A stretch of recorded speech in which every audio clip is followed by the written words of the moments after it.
Hey yo yo yo yo yo yo.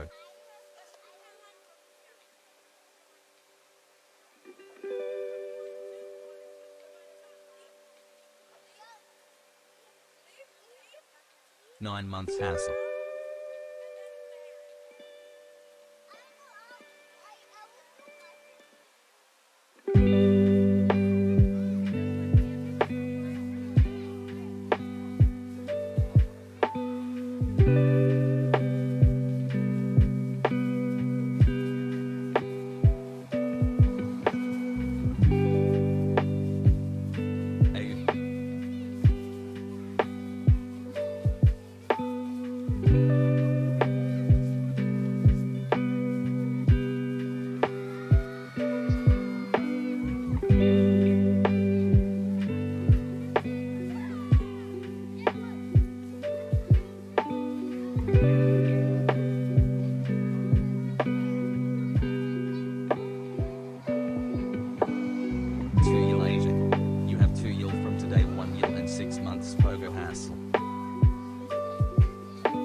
Has prime.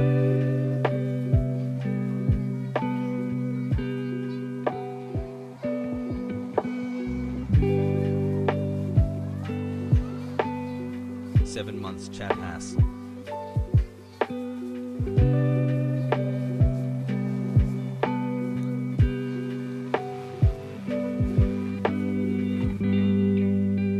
Let's go.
Foggies.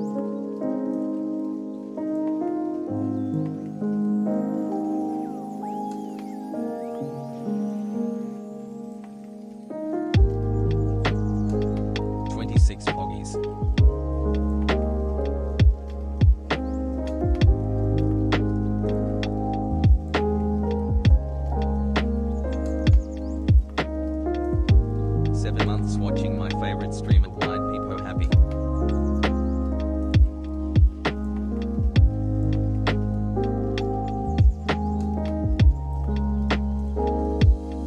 7 months radicalized.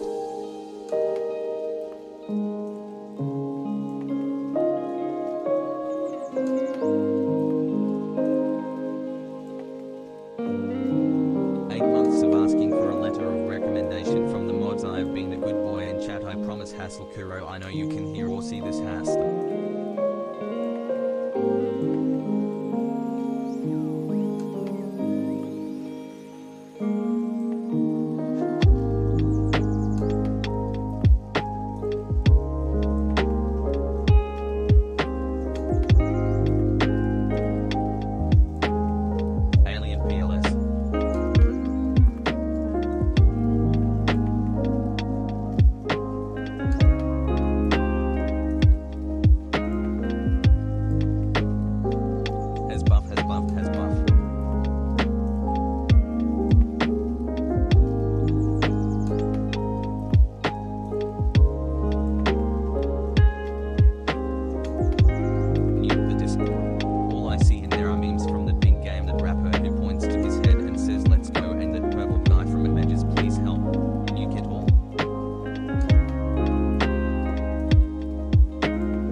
6th month's pog.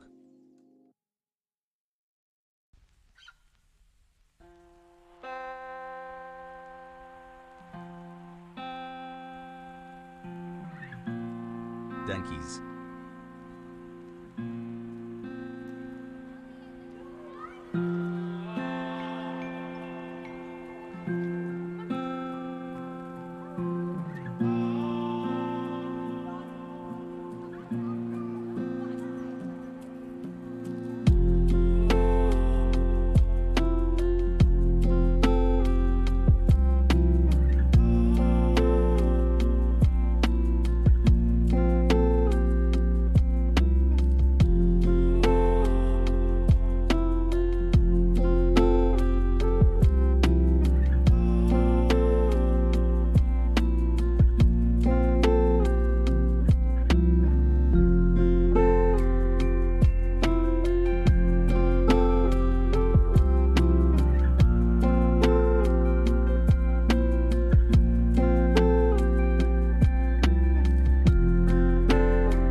Nine months, my bad, has a hat now, pog pogu.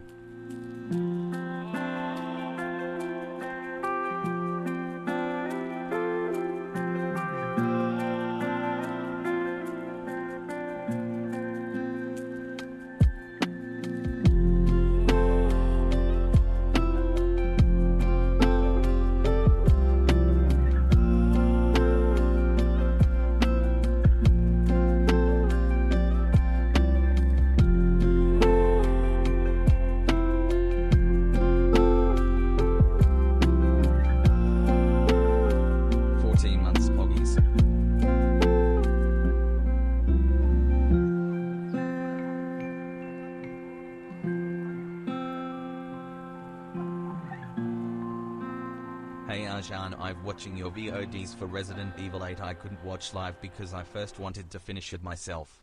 I gotta say you are a great gamer, very big man. Signed, Alex Jones. My subscription is no longer 4.99 champagne socialist. Hasan strikes again.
What's going on, everybody? I hope everyone's having a fantastic evening, afternoon, pre-noon, no matter where you are in the world. I'm Hasan Piker, and this is the HasanAbi broadcast coming to you and it's definitely going live. To be a CIA agent. Coming to you live from not so sunny and actually very gray, very dark California, Los Angeles. Kind of ruins the entire purpose of living here when you think about it, if it's so fucking dark out. But hey, what are you gonna do?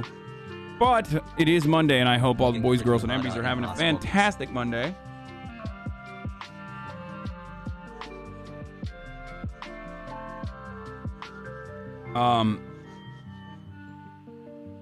Poggies. Monday, May 10th, 2021, 11:26, and I am very late, and I apologize. Now, the reason why I'm very late, some of you are probably wondering, is because once again, I was doing big business deals.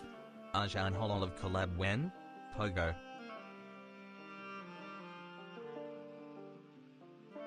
Doing big business deals, like a lot of big business deals. No, I'm doing a lot of adult stuff, boys. Sorry, that's like been occupying a lot of mental space, occupying a lot of time. Poggies. I'm It's 11:26. I'm a little late. I'm not super late, but this morning I woke up and like literally this entire morning I paid my taxes. Paid my goddamn taxes to the goddamn government. Okay? As a libertarian, I think all taxes are obviously illegal, and we should be trying these folks over in the International Criminal Court. It's tribunal, military tribunal, execution by weaponry. Okay, that's what the fuck we're supposed to be doing. God damn it! Here, but keep it up. Yeah, this stream is awesome. Some people say I pay taxes. I say I got robbed, brother. Yee. Okay, so did you make a car payment too? What? No. Subnautica when? What car payment? Why would I have made a car payment? No, I did not make a car payment on my 2011 Toyota Camry. Damn taxes. Anyway.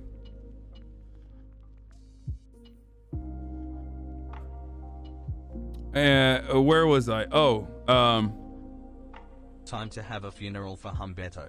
Why do you think so many people hate taxes when they're so fundamental for a functioning society? I mean, I'm memeing about taxes. I don't hate taxes at all. I think it's a fucking awesome thing to do.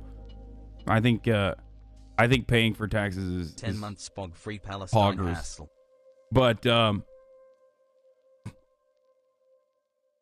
As far as what my opinion is on taxes and what I feel about taxes and how much people hate it.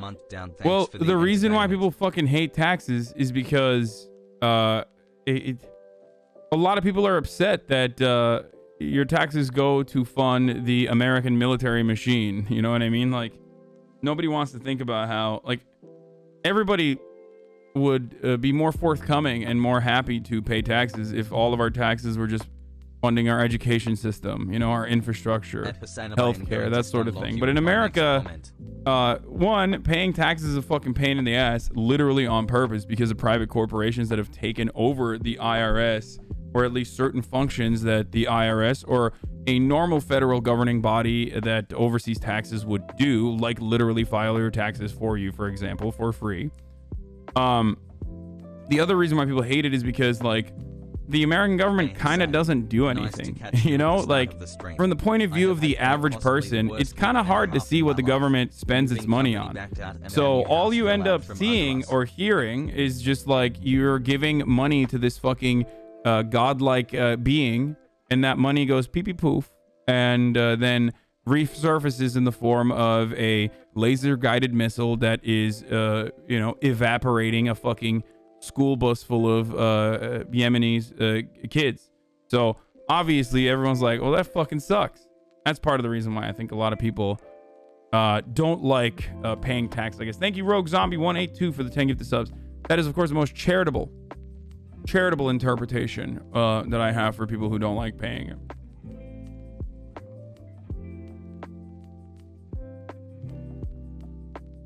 Anyway, so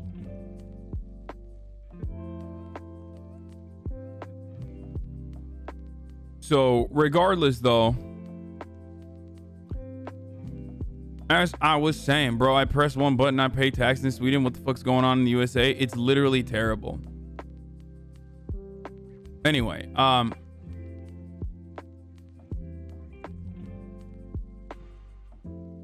so it's Monday, so we're gonna obviously talk about the fucking news. Is back. Mondays are news days. Personal news wise, though, yeah, I have to. I told you guys, like, I'm looking at houses, or at least, like, I'm looking at houses finally, so that my mom will be happy and not yell at me for not looking at houses. And that part of the process is fucking annoying, because it's like there's so much financial shit. My dad was like, I was talking to my dad about this, and you guys know I am oblivious, right? Like, I don't know anything, right? My man said buying during a bubble. I mean, what do you like? Okay, well, you know, you have the parents that I do, who are literally fucking just upset that I have not purchased the house yet, and then we'll have a conversation, okay?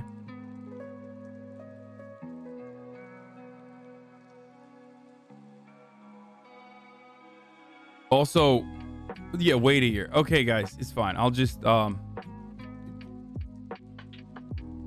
we're selling right now because of prices. I know, well, there's nothing I can do.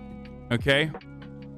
He's right. Don't buy. We're in a bubble. Oh my god, I should never have this conversation. I am immediately reminded that, like, anytime you have a conversation about any particular thing that is going on in your life, there will, of course, in the Twitch chat be 700 immediate experts who's like, dude, my dad is literally Mr. Real Estate. Like, his last name is Estate, okay? First name Real, last name Estate. I know it's a bubble. It's gonna burst. Do not purchase a home right now. Like, fuck it, dude. You just, okay?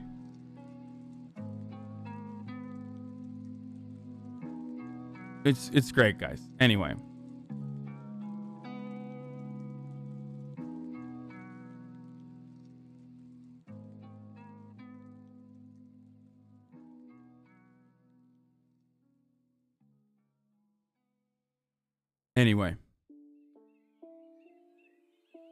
You either buy in a bubble or pay a horrid amount of interest. Yeah, that's the other part of the equation. Anyway, regardless, it's fine. Motherfuckers love backseating in this chat. My dad is a house. Don't buy.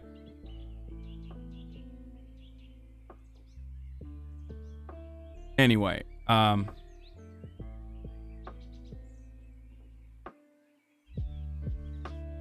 why don't you just hit up producer Michael? Yeah, that's what I should do.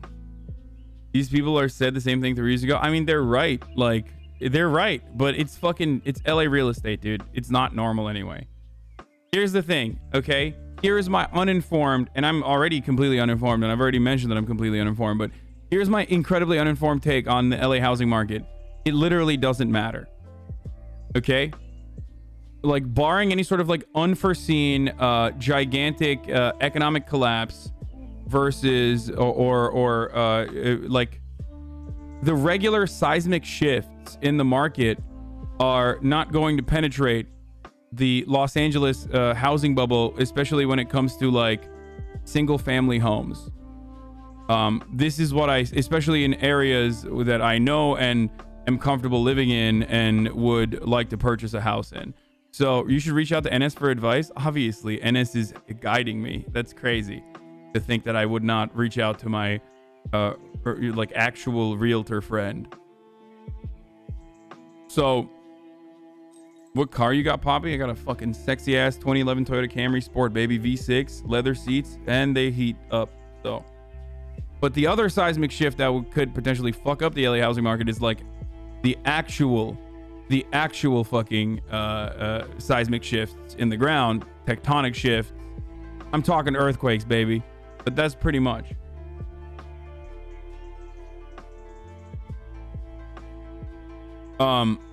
It's pretty much the like actual fear that you should have.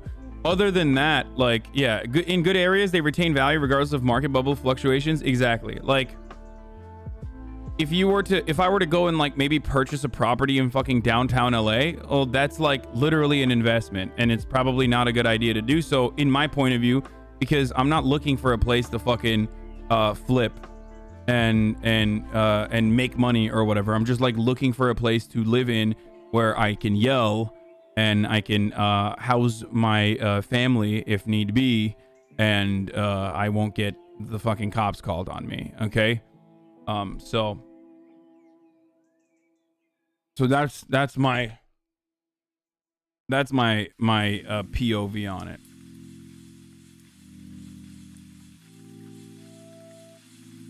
Even my shitty house is worth 10K more than when I bought it in Bumfuck, Louisiana. Yeah. So that's part of like where we're at. That's where I'm at with the shit. But it's just like annoying. There's just so much going on. There is so much shit I need to do. And I was talking to my dad about this, and he's like, in order to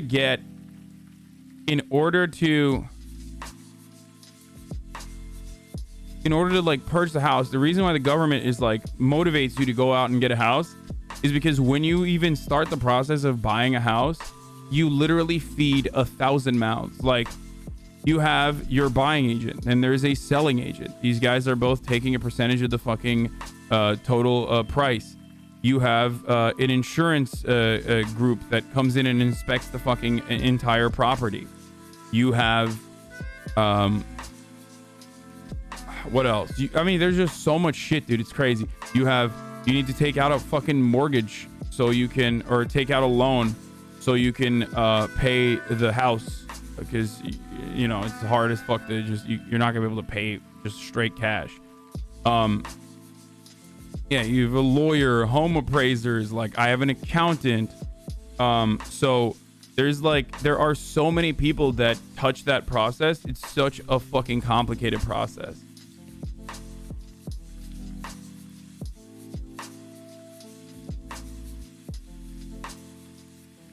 And then the bank owns the house until you pay it. Yeah. Anyway, title company escrow. Yeah, I haven't gotten to that point, so I don't know. So it's much better to get an apartment instead. I mean, no. When I say house, it's the same shit no matter what. No, there's like, no, it's just, that's just purchasing a property. Okay. No matter what happens. Purchasing a property, no matter what happens, is always going to come with that issue. But buying an apartment, lol, it's Los Angeles. Motherfuckers, dude, listen. Apartments in this fucking city are like $1 million, okay?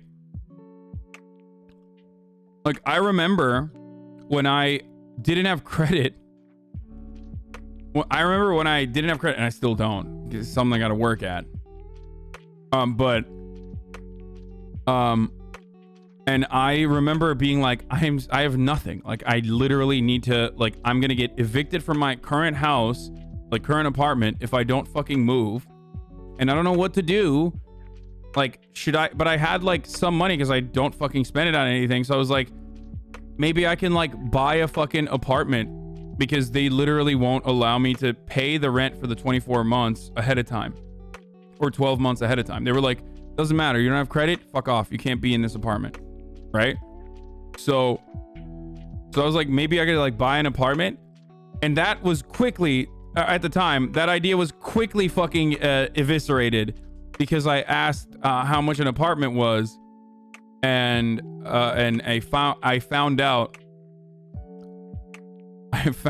that even the apartments I was looking at, which was like a 1-bedroom apartment in West Hollywood, where I would like normally rent, was fucking like $850,000 or some shit. Can't you just provide proof of income? Some places literally won't allow you. Most places don't allow you. They're just like, we don't give a fuck what your proof of income is. If you don't have credit, we don't care.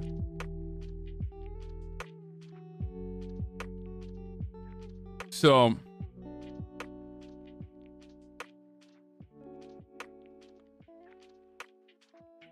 I was like, fuck. You know. And then instead of doing that, yeah, if you get a townhouse, LMAO, a townhouse, I just said a 1-bedroom apartment, bitch. What do you mean a townhouse? That's the point I'm trying to, that's what it is, boys. Like, that's what I was trying to say. Like, the point I was trying to get across is that when you're fucking, but that's part of the reason why like Los Angeles housing market prices are not subject to the same kinds of like seismic shifts that most other real estate markets would, unless there's like a significant change. But ultimately it doesn't even fucking matter. Like, it literally does not matter. What about paychecks and renting? To rent, you have to show you have 3x the rent per month. How the fuck do you get an apartment when you start a new job? It's whack. Every part of that process is fucking dog shit. Literally every part of that process is dog shit. But the irony is, like, a lot of people don't leave Los Angeles. The irony is a lot of people don't leave Los Angeles for taxes. A lot of people leave Los Angeles because they just can't fucking pay. They can't pay for a house here. They can't pay for rent here. So New York City is 80x sometimes. What? No shot. 80x? What? There's no, I think you guys just made that up. You meant 8x, right? There's no fucking shot. 40x in Brooklyn? What? No, that doesn't make any sense, dude. What are you, fucking renting out $1 million? No, 40x in Canada? Wait, what are you guys talking about? Oh, your yearly income 80x of your monthly rent. Okay, we're talking about your monthly income, guys. Oh my God, you're fucking so stupid. Why would you say that? No, monthly income, it needs to be 1/3 of your, so it comes up to 32 in the end, right? Or not 32, it comes up to fucking, what is it, 3 times? 36. In a year.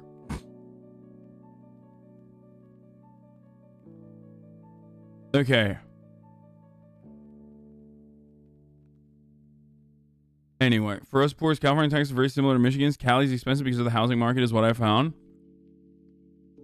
I mean, yeah. I mean, if the rent is $3K, that means you have to make $120K, which is probably right for the techies if they want techies they want living there. Gross.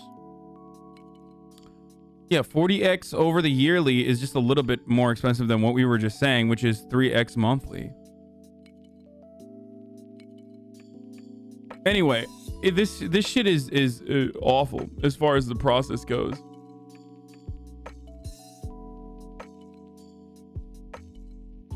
Or it's 33% anyway. Yeah, you're right. I was just thinking like, yeah, 33%, a third of your monthly income.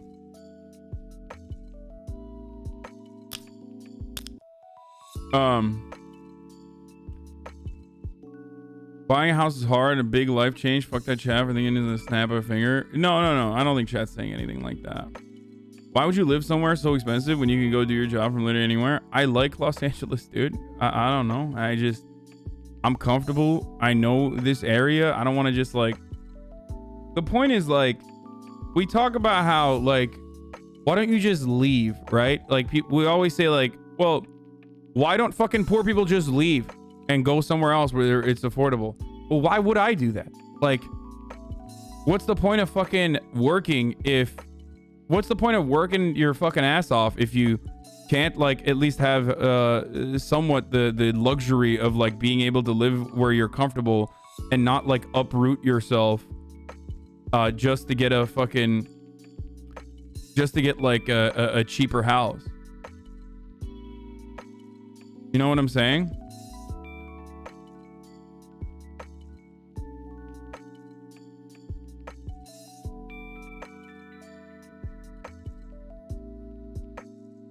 People act like moving takes no more effort than driving to another city as well. It's like, yeah, dude, I've already done it. I already moved. I already moved here. Okay. I moved from Turkey to America, and then I moved within America from Miami to New Jersey, and then to from New Jersey to LA. And I like LA. I just like LA. I like the area I live in.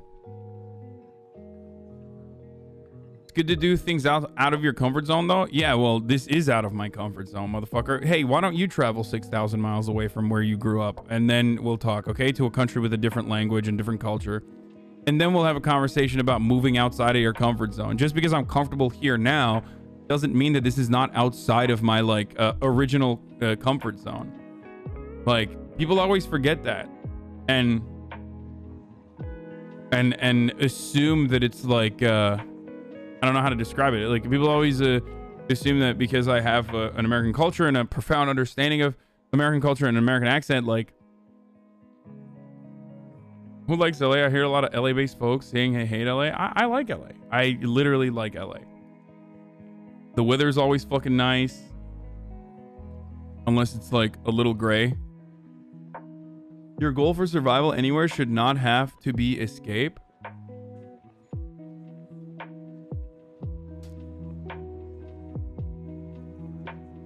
Yeah.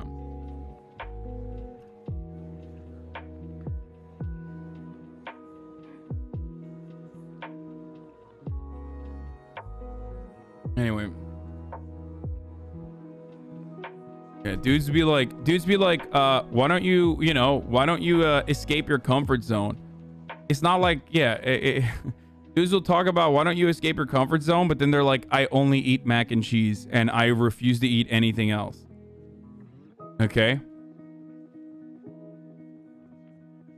Like, okay, well, you're talking to a dude who only eats chicken tendies, so good luck explaining that to anybody. Okay. LMAO, that's literally what's happening in Jerusalem right now, bro. Oh yeah, no, yeah, the settler terrorist Israelis are saying, hey, why don't you move out of your comfort zone to the Palestinians who have been living there in the West Bank for like fucking 7 generations by having them move out of their comfort zones into the comfort zone of you know, the Palestinian part of Jerusalem.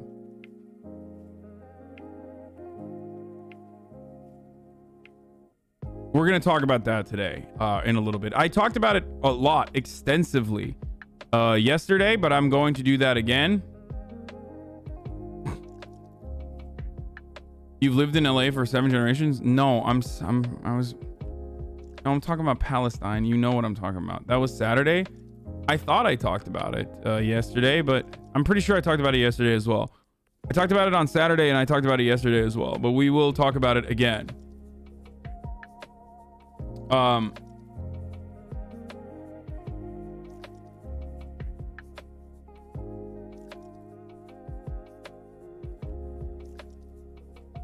So that's like the main news story of the day. Obviously, hundreds have been injured at the Al-Aqsa Mosque, the third most holy site for Muslims worldwide. The tensions have escalated to a point where like Israeli forces is just like, it seems like they're just testing out how much brutality they can get away with day in, day out, as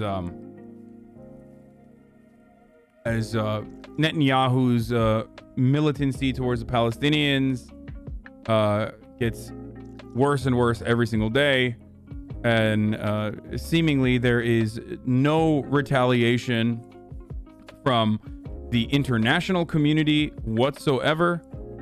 So without any sort of backlash from the international community, they are of course seeing whatever the fuck they can get away with. I think like internal pressures from Netanyahu's like personal corruption case that's ongoing and whatnot has caused them to crank it up a notch. I mean, that's like the problem on its face. That's like the immediate issue.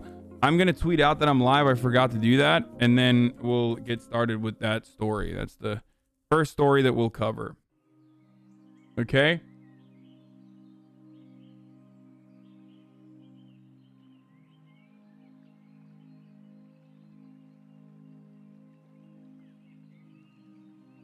All right. Take care. It's Monday. I'm live and talking about Al-Aqsa.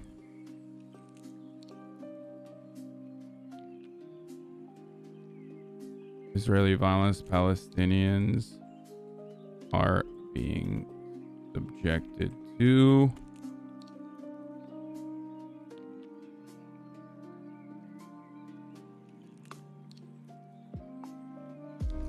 I'm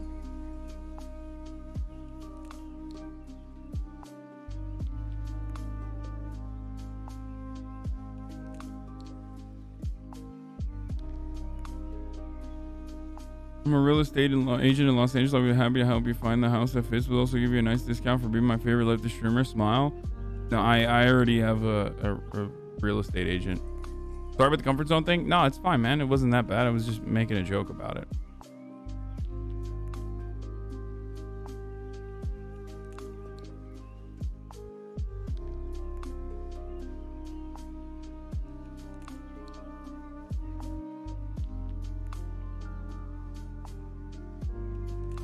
Can you also cover news, some more news video? What would like your take on it? No, probably not.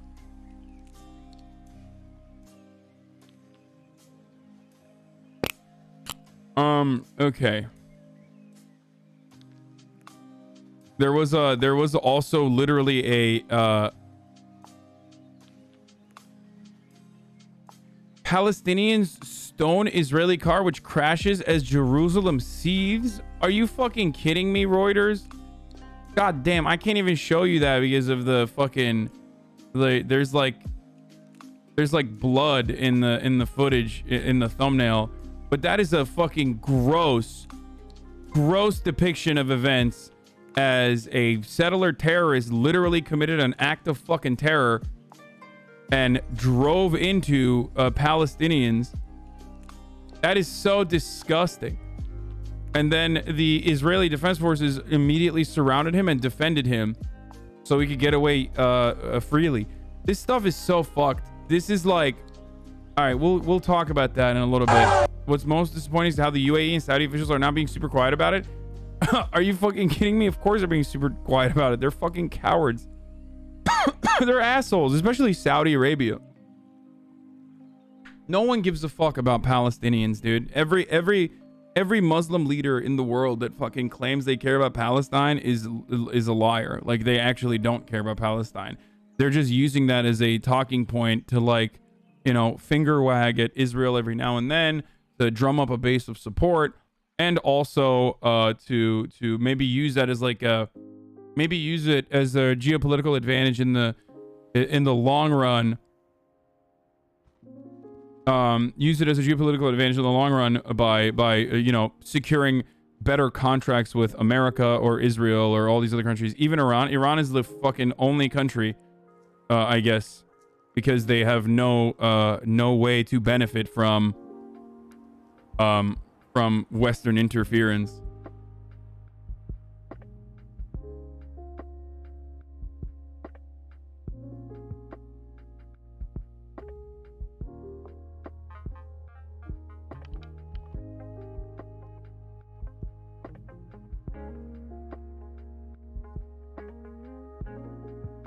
Yeah, they're total fucking cucks.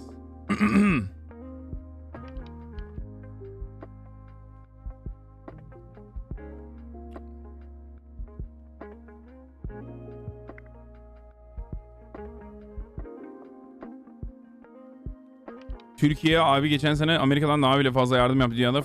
Ama even Erdogan, dude. I'm sorry. Turkish people will be like, yeah, fuck Erdogan, but like he cares about Palestine. Like, no, he fucking doesn't, dude. Ultimately, he does not. You'll see. Again, it is simply a calculated move to it's simply a calculated move to apply pressure to foreign governments to get like better to get like a better deal down the line. Anyway, so let's do it. Let's talk about that. There's like walkouts happening apparently as well. I don't know how big of a deal this is, but like I feel like, I mean, I'll see like posts such as this every now and then and get excited, but I don't know if that's like, you know, I don't know how like emblematic this is of the struggles, or not the struggles, but like rather the anger that the working class feels all around the country.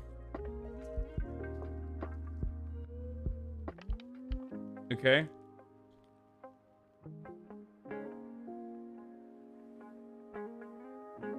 Anyway, it's Monday. I'm live talking about the Aqsa and subjective being subjected to, and more news down the line. Get in now. www.twitch.tv/HasanAbi. Okay.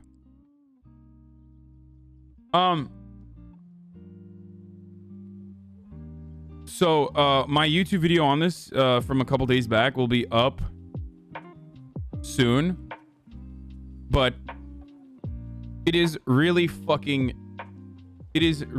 insane to think that like it's insane to turn a blind eye to this kind of cruelty that a massive group of people are being subjected to by a ally of the United States nonetheless, right? But that's expected. Though what's even more insane is people not only not turning a blind eye to it, but like literally looking directly at the cruelty and not seeing and not seeing how fucking devastating this is.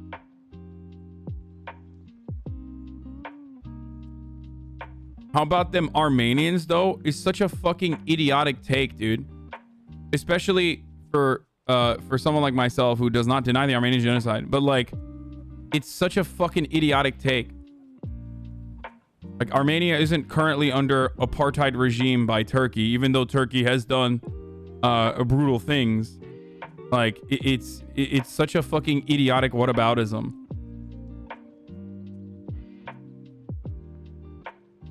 It's like a German person talking about Israel and your deflection being like, well, what about fucking Nazi Germany? It's like, yeah, obviously. Like that happened. Okay. No one is having a conversation about that. We're talking about current and ongoing struggles and oppression.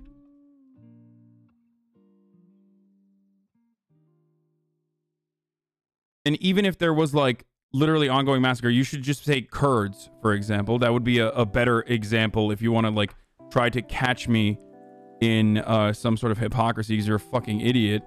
Because that is an ongoing problem, okay? That is more similar. Even then, how does that fucking justify another country's actions? Like, oh, they do it, so we can do it too? Like, is that what you're basically saying?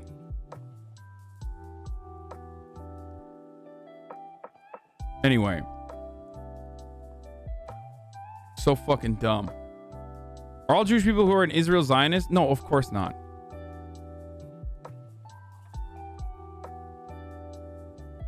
No, obviously not. Assuming that every Jewish person or every Israeli Jewish person is like a fucking Zionist is kind of like assuming that you know, every fucking Palestinian person is, I mean, it's not even as bad as that other thing that I'm about to mention, but it's like the same justifications that the Israeli government makes when they bomb the shit out of Gaza and like murder fucking kids. Okay, or they're like, well, they're all fucking, you know, they're all terrorists, dude. Of course, that is significantly worse ultimately because the damage and the impact is significantly worse, but still, like, these are generalizations that are damaging.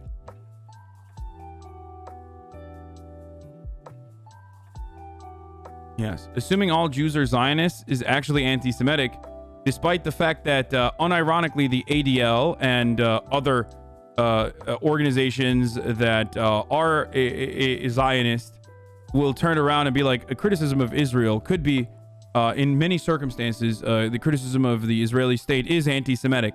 So while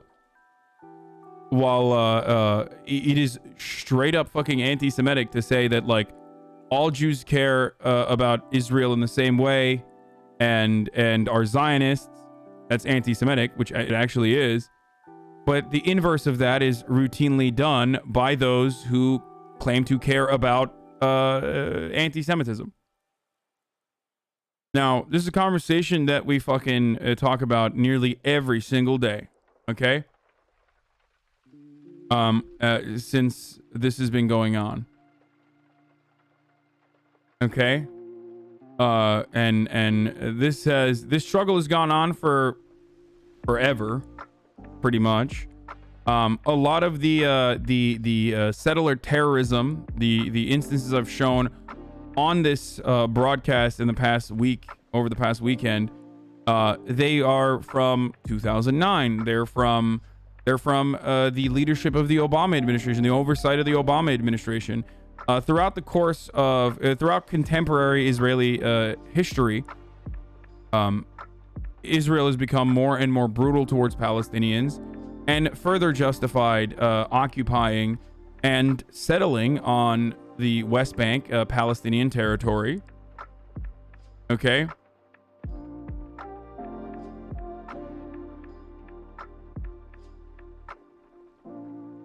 And it's pretty fucking horrific, dude.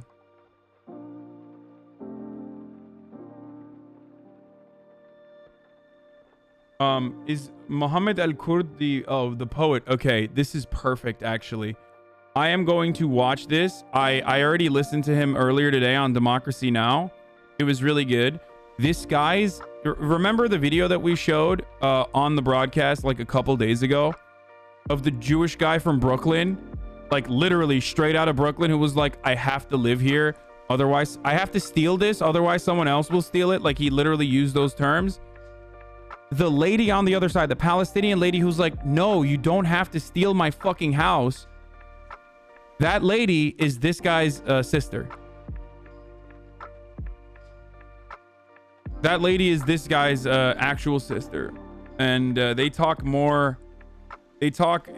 more detail about that situation on Democracy Now! As well.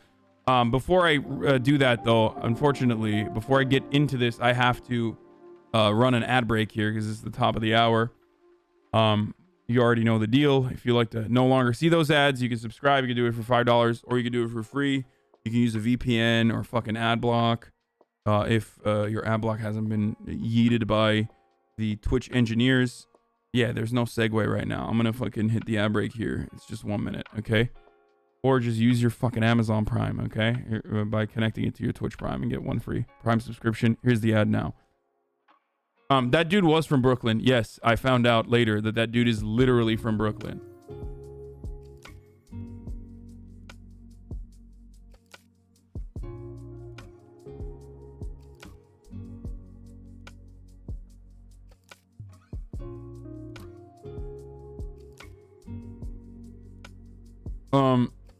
Jew sodas are actually so fucking bad it makes me feel sick. It's insane that evangelicals are more pro-Israel than American Jews, me, and that Netanyahu is still in power. Oh yeah.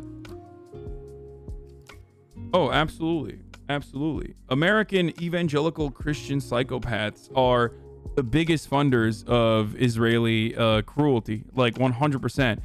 And there is a very deliberate reason for it, and that reason is literally insane, for the record. Like, the reason why American evangelicals offer unconditional support to the IDF and the state of Israel and all of its actions literally is because they hope that the end of times is going to come if the chosen sons of God take over that holy land, and that is Jews, okay? And then all the Jews are sent there, and then the rapture happens, and the wonderful evangelicals, all those fucking psychopathic pastors and shit, get sucked up into the space. This is all real, by the way. Like, I'm not even kidding. This is at the heart of why the American white evangelical Protestant community has unconditional support for Israel. That's why when you go to like Texas, when you go to fucking Louisiana or some shit, you'll see like bumper stickers with like a thin blue line, and then on the side of the thin blue line bumper sticker you have like a fucking Israeli flag. You're like, what the fuck? Like, what's happening? Why? What is happening here in Louisiana? And yeah, it's and the reason for that is because they want to build out a Jewish ethno-state in that region, so that Jesus Christ can come back to Earth and have like this fucking battle, duke it out with Satan, and they all get sucked up into the heavens because they're the good God-fearing Christians, the only real ones. And of course, by the way, if the Jews that went to Israel don't convert to evangelical Christianity, like their form of Christianity, they burn in hell too. So like, it's not a fucking pro Jewish person agenda. Ultimately, in their worldview, like, if you're a Jew, you die. You are destined for eternal damnation and hell. It's just, you know, it's kind of like a convenient first step that where your goals are aligned or your goals are unified for the time being.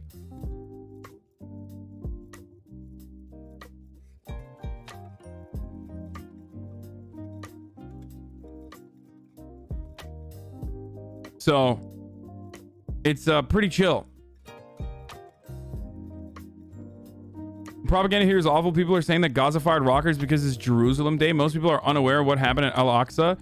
Not only are most people unaware of what happened at fucking Al-Aqsa, but also Jerusalem Day is literally fucking Israeli ultra-nationalist, like, psychopathic chuds celebrating overtaking Jerusalem, dude. Like, the entire holiday revolves around like ultra-nationalist Israelis running rampant through the fucking streets, more so than they normally would, to celebrate fucking taking Jerusalem. And you know, people were very fearful that they were going to beat the shit out of like Palestinians more so than they normally do. Great, dude. I too love celebrating my fucking ethnic cleansing genocide holiday. It's tight, dude. It's great. An incredibly important cause for celebration there. So, and of course, the irony always is that, like, you have so many progressive Jews in America that either are unaware. I mean, we do have Thanksgiving, exactly. The difference, of course, with Thanksgiving is that, like, and not that this justifies it, but the difference, of course, with Thanksgiving is that, like, we're celebrating a bastardized version of events, whereas, like, the Native American population here, the indigenous population here, has been thoroughly cleansed, okay, thoroughly ethnically cleansed, whereas the current occupation and the genocide is ongoing. And it's like if on Thanksgiving Day we literally went to like Native American reservations and like beat the shit out of some Native American people, and we're like, yeah, I'm taking this fucking casino or whatever, you know what I mean? And we kind of do that already. We don't just like directly beat the shit out of the Native Americans, but you know, we'll put pipelines through their territories and shit and ruin their fucking natural water supply. But that's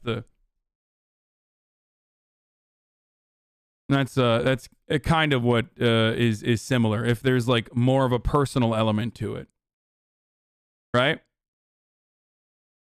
So let's doesn't this Christian Zionism also go back to the British Empire? Yeah, there's historical roots to it, but this is the modern version of like American evangelicals. They believe in like the mega doo-doo or the megadu or whatever the fuck. We literally watched like a Christian movie on this a while back. Megiddo, sorry. We should definitely do that. Like, we should definitely rewatch that because it's so psychotic, dude. It is fucking insane. Actually, it's not a battle with Satan. Only it's a battle with Gog, the leader of the Magog, which is just Russia. Armadoodoo, Megadoodoo, all this other shit. Anyway, it's just colonialism. The difference is that like colonialism often, in the way that we understand it, like old school colonialism in the way that we understand it, is in our current times is relegated to like the IMF and financial instruments, and it's like one layer removed, like a piece of bacon that you're purchasing at the store. Okay, like you don't know the process in which, like, you don't see the murder of the pig. Old school colonialism, you literally went and you murdered the pig and then made the bacon, as in you literally went down there and fucked shit up personally, raped and pillaged, except for obviously, like, and I'm removing the third world countries or developing nations, like enacting brutality upon one another, and only talking about developed nations like Israel doing this, and I guess Saudi Arabia as well, as we routinely talk about, in Turkey from time to time. But like, we are watching old school colonialism happen with the Israeli occupation of the West Bank and Israeli treatment of Palestinians in general. It's like caught in fucking 4K, and it doesn't even matter. Oh, progressive Jews in America. A lot of progressive Jews in America are either unaware of all this or have only heard about the situation in Israel from their parents. So their opinion on this is either their opinion on the occupation is either like clouded by ultranationalist sentiment from their conservative parents, or you know, brainwashed through propaganda, or they're just like oblivious and they don't know. So there is a big blind spot for some progressive American Jews who are like, well, anti-Semitism is a real thing. I see that you're criticizing people here, and I don't really appreciate it. It seems like you're being anti-Semitic, when no, I also very carefully use my words when I'm talking about this sort of stuff. Okay?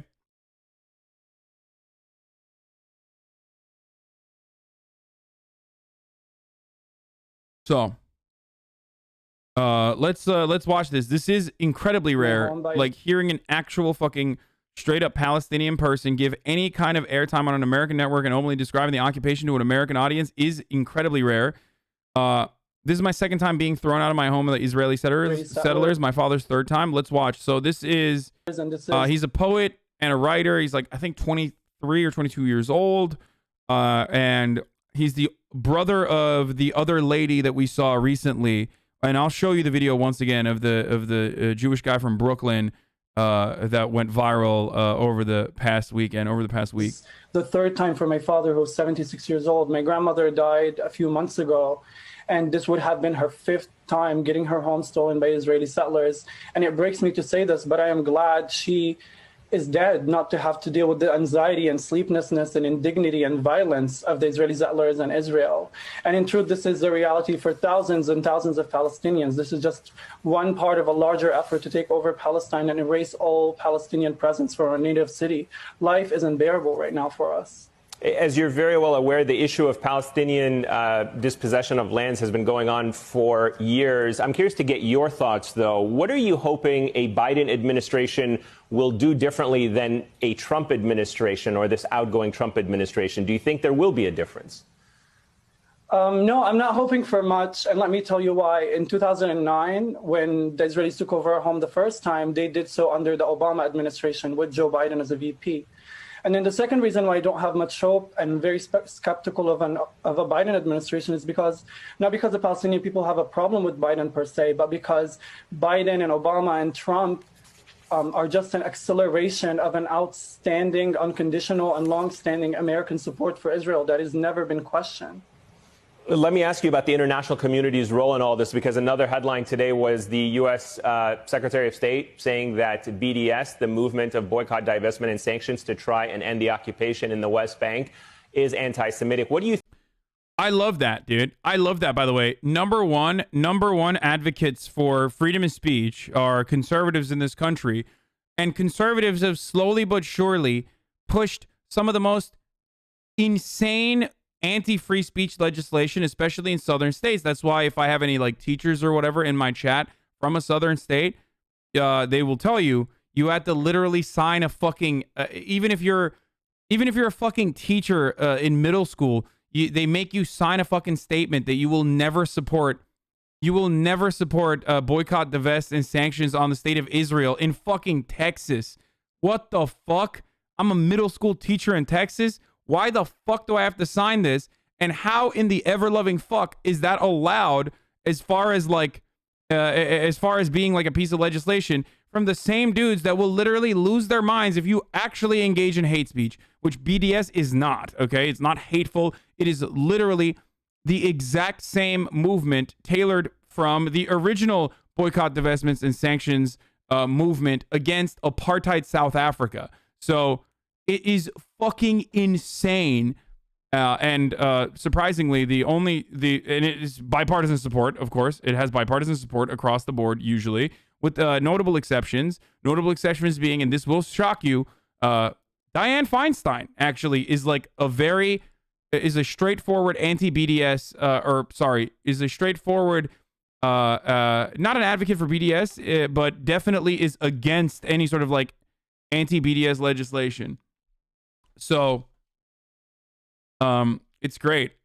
And I never understood why Chomsky. Well, Chomsky and fuck, what's the other dude's name? I can't believe I'm forgetting his name now. Oh my god, my brain is so broken. They're both against BDS. No, not the K-pop group. No. Norman Finkelstein is also against BDS. They think that Finkelstein and Chomsky both believe that like BDS takes it too far. And there's nuances to it, but they're still very much in opposition to any sort of like restrictive behavior against like taking actions like this. Okay? That's what it is. Finkelstein is more so against BDS than Chomsky is. And I think for Finkelstein, who is incredible, by the way, who's literally dedicated his entire life to showing the world a side of the Israeli occupation that is not shown, to speak truth to power in that regard, and has been fucking punished for it severely, for him to say that they are against BDS is huge. It's very important.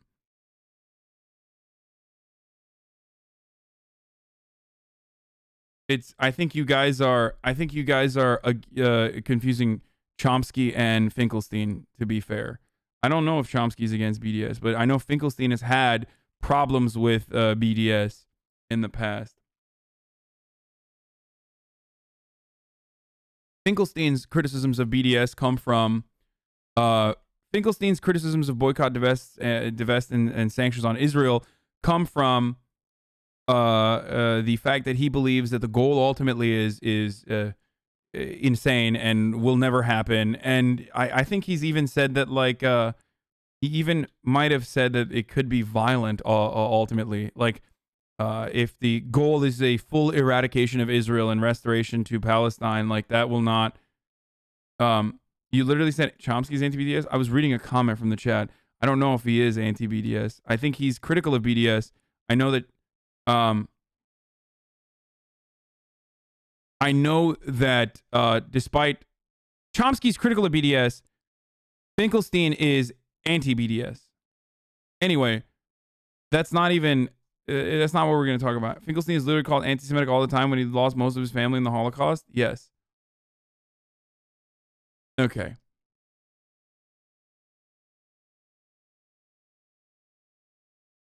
I think the international community needs. IDF entered the Temple Mount because stones were thrown on Jews praying in the Western Wall from it. It's important to mention.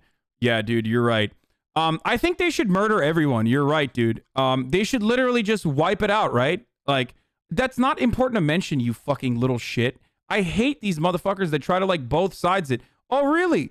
Oh, so then they should get fucking skunked out with the fucking high pressure water cannons that literally have this disgusting water in it, specifically so you smell bad for like a fucking week and your entire neighborhood smells like shit. The skunk water, because the Israeli forces said that someone threw a fucking rock, dude. I guess you just start bombing and using bullets then, which is unironically the justification. It is fucking insane.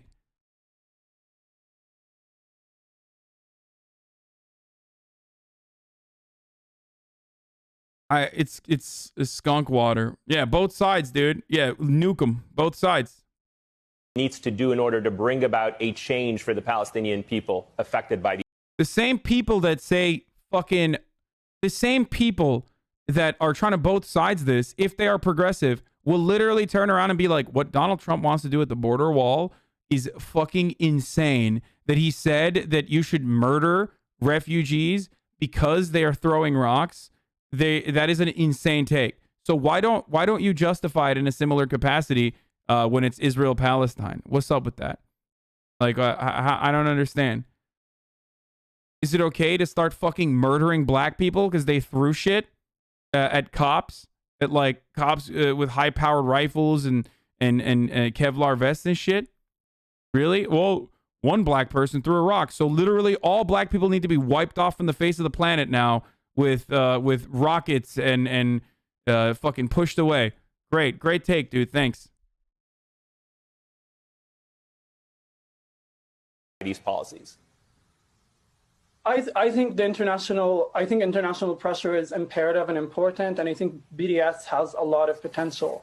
What I think is even more important to point out right now is I want to speak to the American people. I want to speak to American taxpayer. I want to ask them, do you really want to be paying $3.8 billion a year to fund my home demolition and my land grabbing, especially in a pandemic when the American working class family is struggling? Oh, so Shen, when Hamas bombs Jerusalem, it's okay and Israel doesn't have the right to do anything against it, right?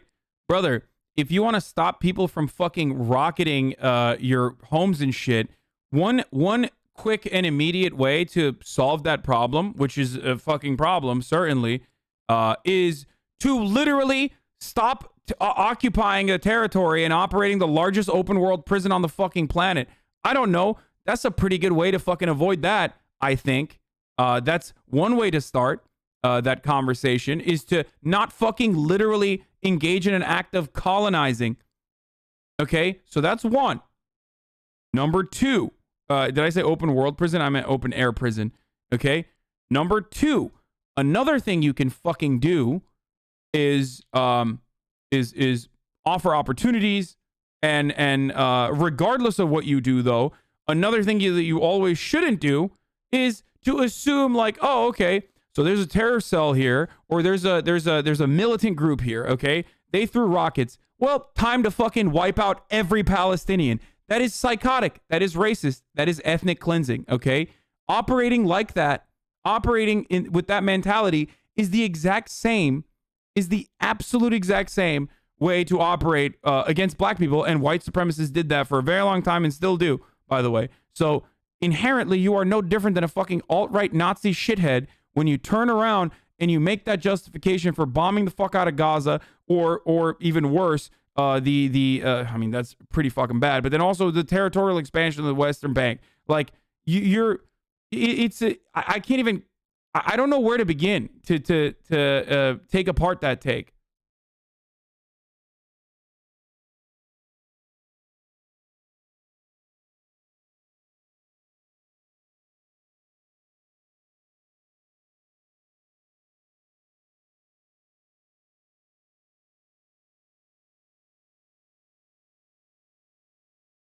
Anyway.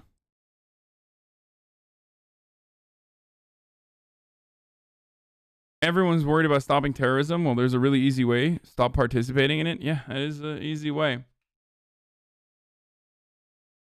Okay.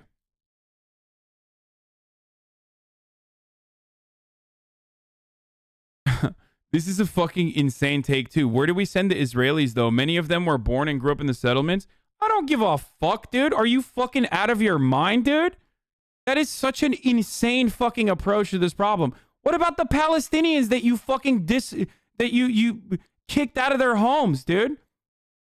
What an insane fucking problem to like looking at the situation. And you're literally like talking about a post-segregation society, right? Like a post-Jim Crow society. And you are pretty much asking, well, what are we going to do about the white people that are offended that black people need to go to the restaurants with them? Like that's your take here? That's the genuine issue that you want to focus on? That's crazy. That's absolutely fucking crazy.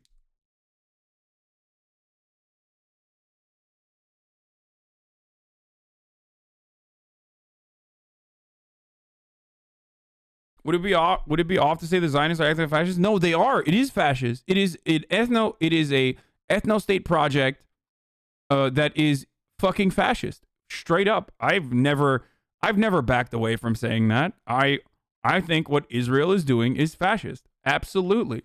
Settler terrorism is fascist. It's textbook fascism.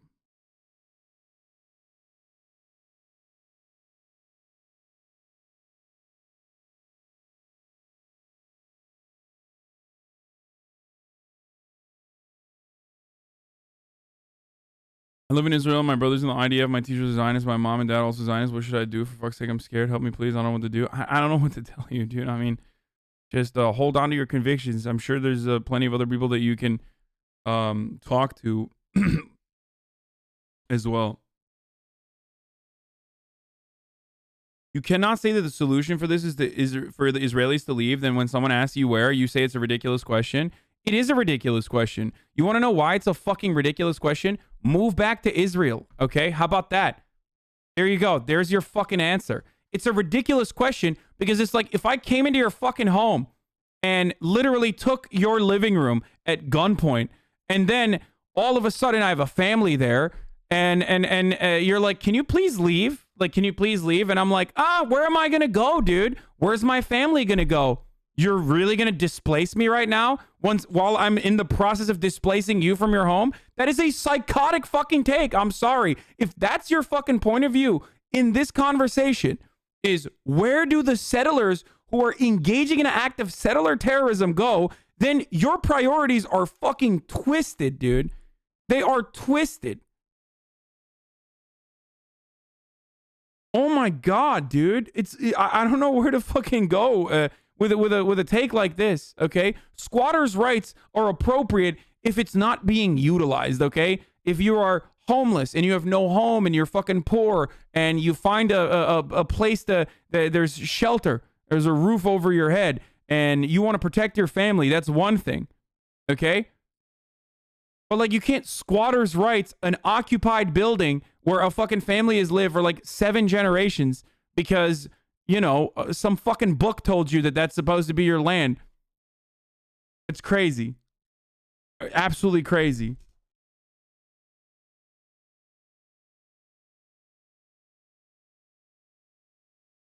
Anyway, let me show you the same videos that we did already. The fucking, does anyone have the Brooklyn dude? That we'll start out with that one because it ties back to Muhammad here, who's talking about it. Oh, here it is. Here is the video right here. So this person, the lady here in the hijab is that guy Muhammad's sister. Okay. Is there more? Okay. No one are stealing my house. And if I don't steal it, someone else is gonna steal it. No one is allowed to steal it, يا عمي.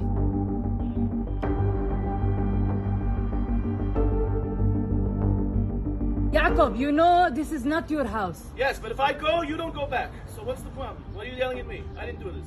I didn't do this. But it's easy to yell at me, but I didn't do this. You are stealing my house. Motherfucker, you literally flew from Brooklyn to occupied to Palestinian territory and took over a house, dude. A part of a house.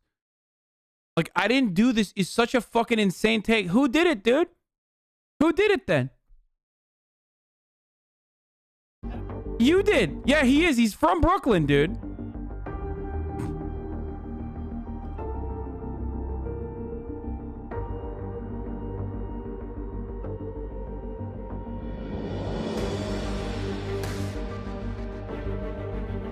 And originally, yeah, but where's that guy gonna stay, bro?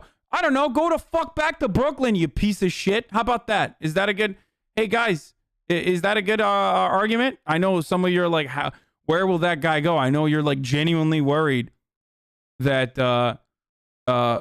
motherfucker from Brooklyn is over here like, I'm occupying over here. What do you want me to do? Eh? Come on. I need this. This is my house now. Like, yeah, we gotta fucking, I don't know. Where do we put that guy, dude? Who knows? Wait, they're just allowed to walk into someone's house and say it's theirs now and get the family out? Yes. Muhammad was talking about his personal experience, okay? They will literally just walk into your house and sit in your fucking living room and be like, this is my house now. Straight up.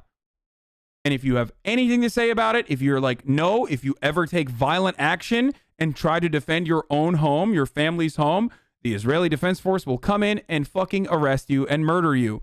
That's it. Okay? They'll torture you. They'll arrest you. They'll murder the fuck out of you.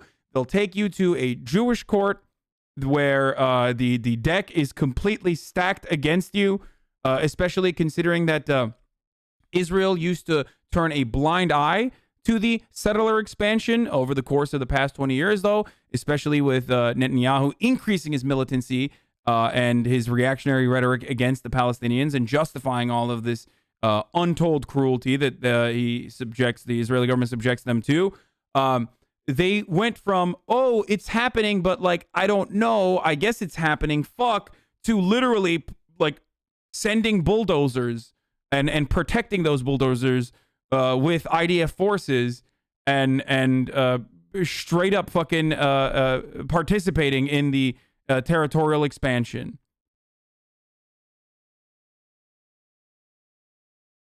I'm a Palestinian whose family has been displaced before. I study international relations. I can tell you I'm extremely pessimistic in general about our situation, but thank you for talking about this and spreading awareness. So I'm correct. USA is okay with this because IDF buys the fuck out of US weaponry. I mean, they are our most important strategic ally in the region, okay? It's like them and also Saudi Arabia. So, yeah.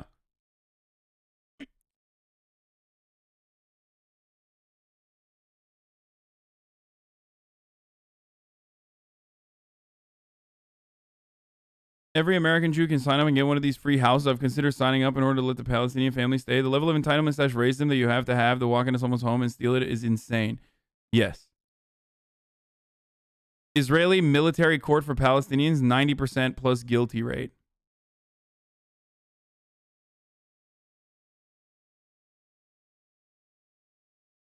Is there no pushback from the Jewish people on what their government is doing? I mean, there are Israeli people who are against it, but ultimately Netanyahu's opposition, or at least in the previous election, not this last one, but even in the previous election, the more liberal fucking opposition to Netanyahu was literally running on the platform where he openly showed his war crimes as a way to promote himself. So there isn't like much serious opposition from any of the popular parties that are anti-Israeli human rights abuses. Like, they are very much pro human rights abuses. So They're definitely not interested in changing anything. It was Benny Gantz, right? That was the other dude. I went on a birthright trip back in 2013 when I was only 19. They pump you full of propaganda the entire time to the point where they had Americans enlisting in the IDF. Yeah.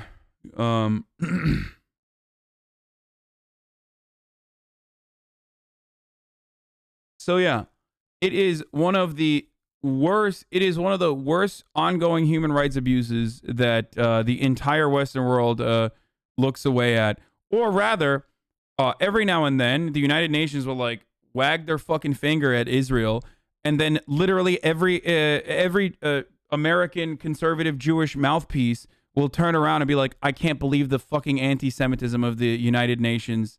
Oh my God, it's ridiculous. Like, they literally, like, Ben Shabibo is a perfect example of this, who just loses his fucking mind anytime. Like, literally anytime Israel is criticized, like, well, what about China? It's like, okay, what about China, motherfucker? Sure, criticize China too.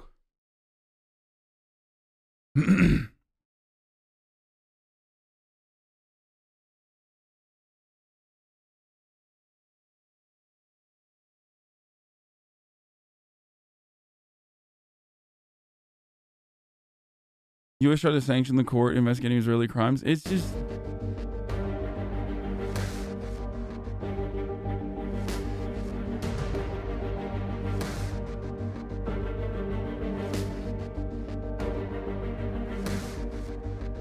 You are stealing my house. And if I don't steal it, someone else steals it. Like, that guy says it. Like, he straight up says it. Jacob is like, yeah, if I don't fucking steal it, someone else will. Oh, here, I wanted to show you this. Rockets fired at Jerusalem. Hundreds are hurt in clashes at Aqsa, at Al Aqsa Mosque. Here is how the New York Times edited their article. The police entered the compound and fired rubber-tipped bullets. Anger was already building in response to the looming expulsion of several Palestinian families from their homes in the city. I guess they took that part out, but also I wanted to show you this.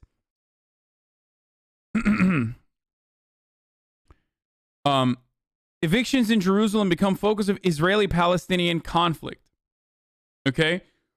The efforts to evict 6 Arab families from a contested neighborhood has drawn attention from the Israeli effort to remove Palestinians from parts of East Jerusalem and led the protests. I don't really care for like the additional spice that they added here, but this kind of passive language is something that you see when mainstream media routinely covers police executions, right? Like, they will always say clashes broke out, or as though there's like both sides of this fucking conflict or argument, okay? There is no both sides. They are forcibly removing dudes from their fucking houses, okay? They're forcibly removing people from their houses in an effort to ethnically cleanse Palestinians from an area.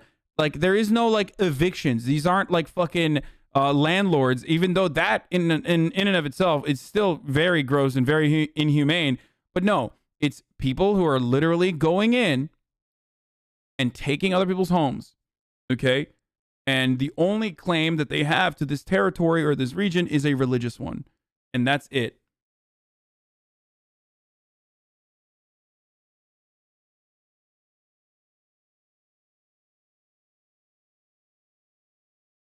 It's super sad. AOC finally voices support for Palestine. She says, we stand in solidarity with the Palestinian residents of Sheikh Jarrah in East Jerusalem. Israeli forces are forcing families from their homes during Ramadan and inflicting violence. It is inhumane, and the U.S. must stop. We must show leadership in safeguarding the human rights of Palestinians. And this is the same from wherever you are. It's the same as like the American government supporting the Colombian government in its endeavors of violently suppressing protests in Colombia over like policies that will disproportionately harm the working poor. And it's the same with our approach to Israel as well. And I live here. This 6 families' houses were bought by Jews by Lowe. And I live here, so oh shit, my bad, dude. My bad. You need to read about what happened in 1947, 1948 in Israel and talk to number one. Took anything from them. It was a war started by the Arabs and didn't want to take the UN decision. No, you're right, brother. That's why it's totally fine to fucking ethnically cleanse people. Because listen, the justification, no matter what you have, ultimately is I'm allowed to do colonizing, and I'm allowed to fucking ethnically cleanse people because reasons. Like, the argument always stops and ends at, no, you don't understand. Ethnic cleansing is reasonable to do here. Okay? So just remember that energy. If you want to channel your energy to defend the actions of Israel here, then channel it in the appropriate and honest way and say, I think we should ethnically cleanse Palestinians, because that's ultimately what you are finding reasons for. Okay? I just want you to understand, no matter what kind of fucking justification you add to the front end of it to say, well, Arabs started it or whatever the fuck, as though the original Israeli territorial expansion or the original state of Israel's nation building project isn't literally built upon the backs of Arabs that originally lived there. Let's not even talk about that. But, ultimately, it's the Arabs that started it. So now we have to wipe them all out. That's what you're saying. Got it.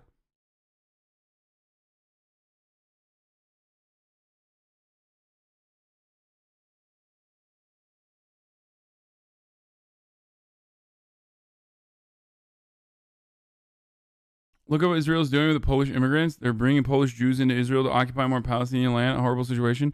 That's the other part about this, is that, fascists collaborate with one another. There is always international collaboration amongst fascists, right? So what is happening is, for example, you have people like Viktor Orban, or you have people like fucking Bolsonaro, or Orban specifically, who is anti-Semitic. Wait, is it Orban? No, am I? Or Modi. Wait, was it Orban? The one that was... Wait, who's the... Yeah. Okay. Yeah, it is Viktor Orban. I don't want to get the name wrong. You have people like Viktor Orban, who himself is literally anti-Semitic, hugging and kissing people like fucking Netanyahu because they have a unified goal. It's the same shit that I described to you. It's the same thing that I described to you with white evangelical Protestant Christians, right? Where they don't give a fuck about the Jews ultimately, but they want somewhere where they can expel them. They want the Jews to leave and go somewhere else. Okay? They're just yeah, great. Have your fucking ethno-state somewhere far away from me. That'll be a fucking barrier state to deal with all the Muslims, and I don't want to deal with the Muslims anyway. So, get the fuck away from me and go to that ethno-state in the middle of the fucking desert. And if you're going to kill Arabs while you're doing that, fuck yeah, totally on board. These motherfuckers aren't pro-Jew in any way. They're literally anti-Semitic, but they align with the goals of Bibi Netanyahu. I wonder why.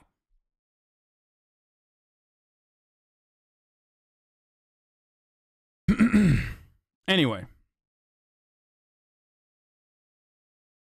They don't just get kicked out of their homes or forced to demolish or pay for the demolition of their own homes so that land can be taken over. I'm from Hungary and anti-Orban. Orban is not openly anti-Semitic. Okay.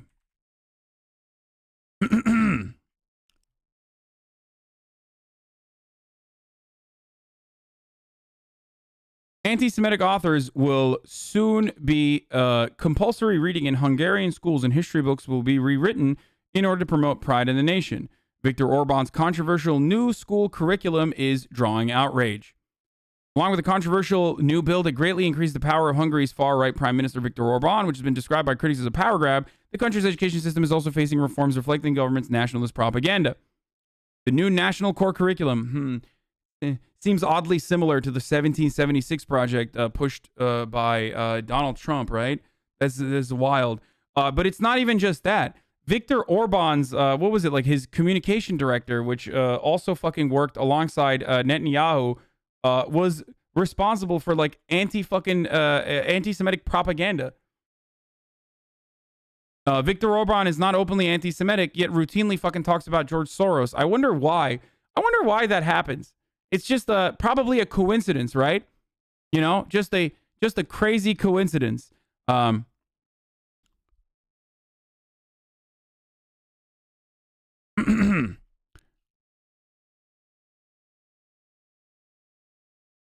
Gal's second proposal Shapiro recounted was to sanitize the record of Hungarian participation in the ghettoization and deportation of the country's Jews and place full blame for the destruction of Hungary's Jewry on Germany, even though the resulting international outcry led to Gal's dismissal. Orban's government went ahead anyhow and built a memorial to the victims of German occupation with the same message. Yeah. Like removing their hands of any of the problems that they personally may have caused against Jewish people.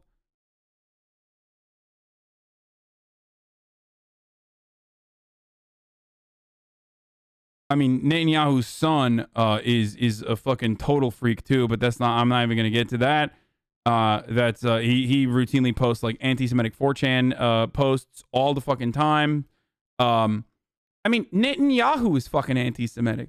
If you consider Holocaust revisionism to be one of the most anti-Semitic things you can do, then Bibi Netanyahu has personally engaged in Holocaust revisionism. So what's up with that?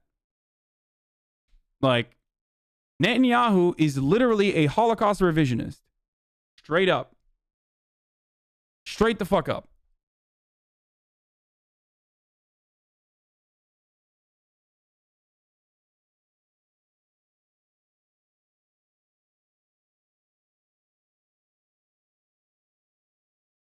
Yeah.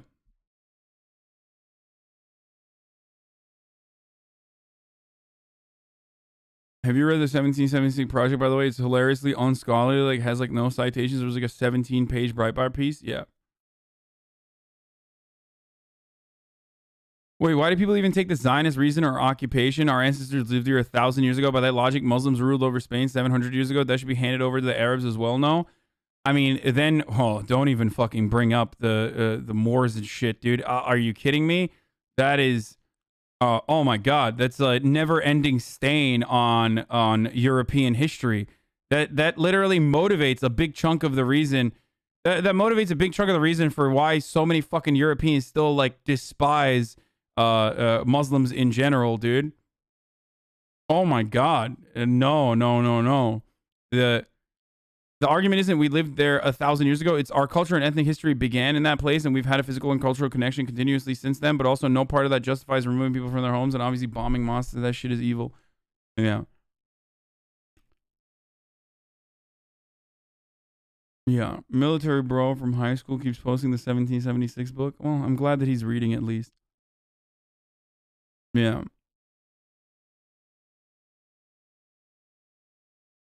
All these you are saying are true. I'm also Jewish.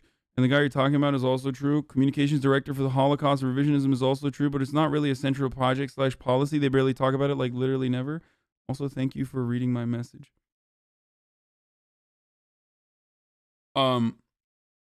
Anyway, yeah.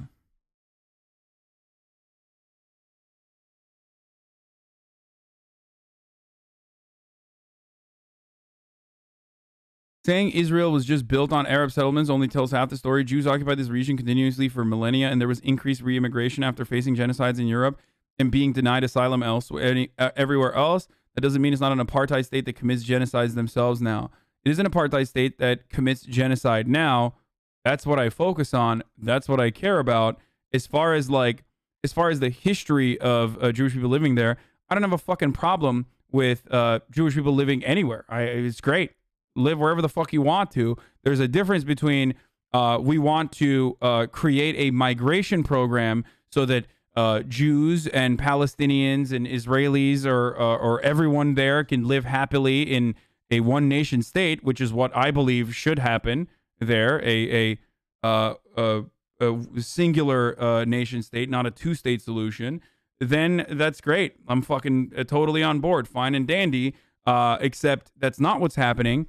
And even the two-state solution is no longer seen as viable. And the one-nation state solution or the one-nation solution is not necessarily a nation of Palestine or anything like that, or even a nation where the Knesset or the government will be equally working in the interest of both Palestinians and Jews and Arabs across the board, everyone that lives there, but instead one that focuses primarily on wiping out, starving, and shutting off access for all of the Palestinians in that region until they just like fucking wipe out everything and turn it into one big parking lot.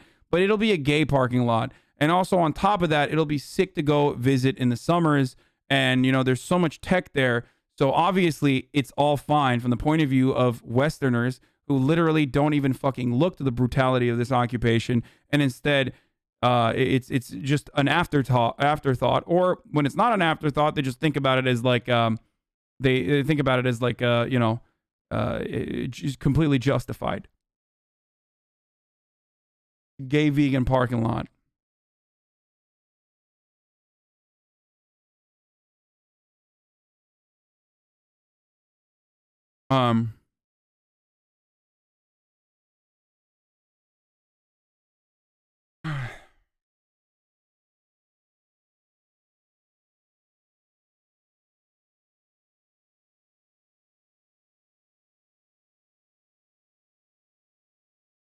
So, the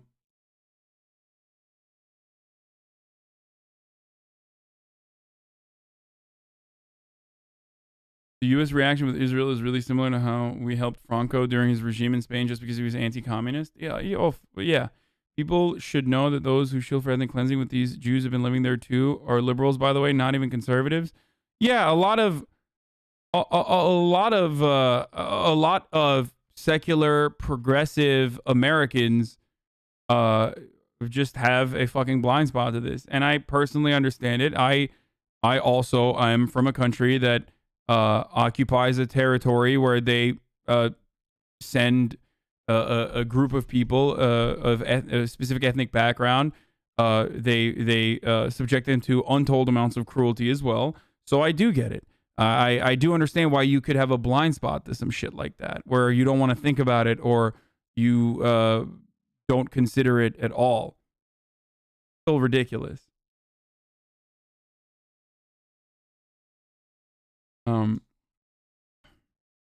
Historic claim to land by an ethnic group can never justify ethnic cleansing. Change my mind. I don't think that's a ridiculous fucking take there.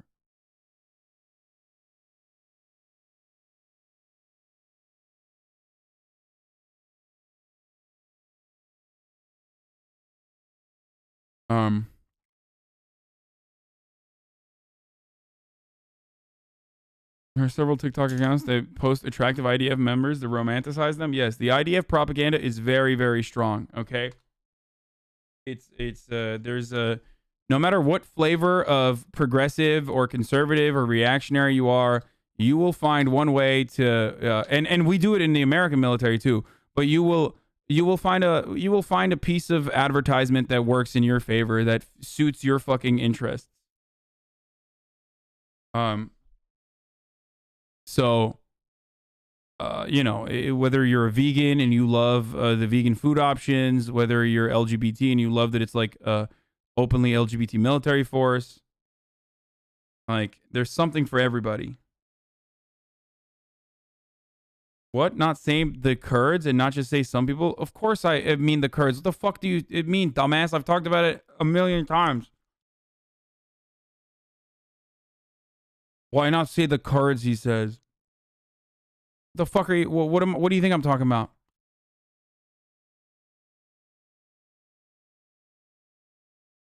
Do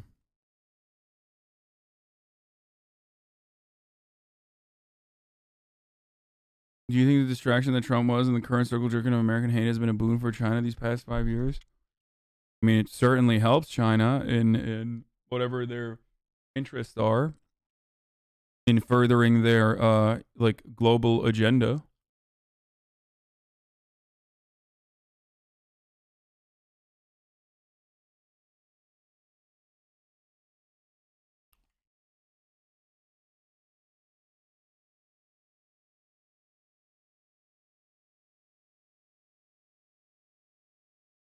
Anyway,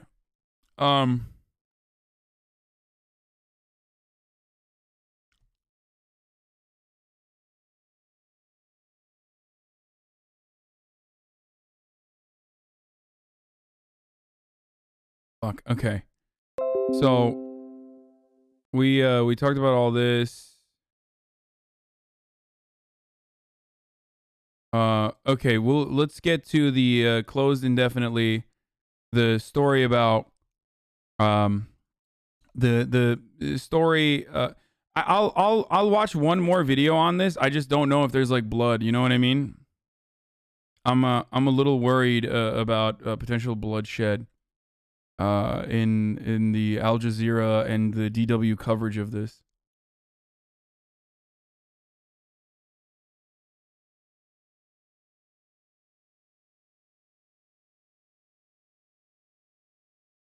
Like it's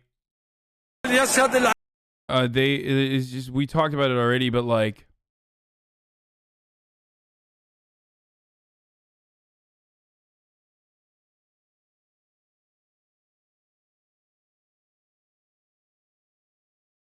sorry, hold on. You've angered witch talk, lol. Wait, what? Why? I love witch talk. This is like inside the Masjid Al Aqsa, where people are fucking getting gas bombed and tear gassed and getting hit with pepper bullets. In retaliation, I think Hamas launched rockets, which were of course immediately fucking domed by the Iron Dome system, and the IDF. The IDF then turned around and bombed Gaza, which ended up killing, I think, 20. Did it? I think like 20 people, women and children. The mosque is now on fire, if I'm not mistaken. This is happening during Ramadan, the holiest month for Muslims. It's also happening during one of the holiest nights and days of Ramadan. And here are some Israeli settlers dancing and celebrating as the courtyard of Al Aqsa is on fire this evening. I mean, this reminds me of like the dudes who fucking literally will bring a fucking and yeah, this is the holiest. Al Aqsa is the third holiest site for Muslims on the planet. It really. The mosque is not on fire during the protest outside. It makeshift Molotov hit a tree nearby. That's what's on fire. They brought, yeah, I remember the images of like Israelis that fucking perched up on hilltops to watch snipers and fucking tanks and rocket fire with binoculars all the way back in like 2014, where you know, they were celebrating that shit with like actual popcorn. Great. Like, how the fuck do you think this is going to end up? Like, what do you think happens here? If you are being removed from your home, when you are forced to live in under this brutal thumb of an occupation, okay? Like, imagine, you know what it's like? It's like the fucking, the Tiki Torch Nazis at Charlottesville. Imagine if, like, you literally, as a person of color, or you literally had to live under their occupation, okay? Like, all the time. All the time. They just they're just brutalizing you. They're removing you from your fucking houses. They're bulldozing your shit. And then they just, like, now live in your home. And then you go to a place of solace and comfort and want to have solidarity with other people that are going through similar things, you know, in the holy month that you believe in. You don't need to fucking believe in Islam, or you don't need to believe in any of that shit. But ultimately, like, these are people that are looking for solace, right?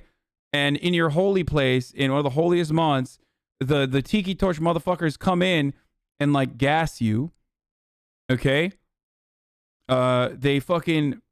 They beat the shit out of you. They gas you. They have all the power that they have all the power. You have none of the power. What do you do? Like, what can you do as a way to defend yourself? What can you do as a way to retaliate? Like, you can't do anything. But what do you expect when you push people to a fucking when you back people into a corner and you fucking subject them to endless amounts of cruelty? They're gonna fucking fight back. Tiki torch, those are Nazi white supremacists, not literal Israel Jews. No, I'm using my words very carefully. Okay? The ultra-nationalist Israeli Jews that are justifying this sort of action are no different than the tiki torch wielding fucking Nazis. They're not. They are like the tiki torch wielding ethno-state Nazis weren't literally a part of the fucking Nazi party in 1938. They want that. Okay? They want that to happen again. The supporters of the IDF and these sorts of horrific actions are doing the exact same thing. It's just fascism. Okay? It's just fucking fascism. And people get really tilted because Jews have historically been marginalized and are still marginalized to this day. There's a lot of anti-Semitism that happens all around the world. So, comparing them to white colonizers is really problematic or whatever. Nah, suck my dick, okay? Like, it's ridiculous. It's fucking ridiculous. It's not acceptable to be anti-Semitic to all Jews because of the actions of the Israeli government. You can't all of a sudden turn around and be like, I'm gonna fucking hate Jewish people now. You're an idiot, okay?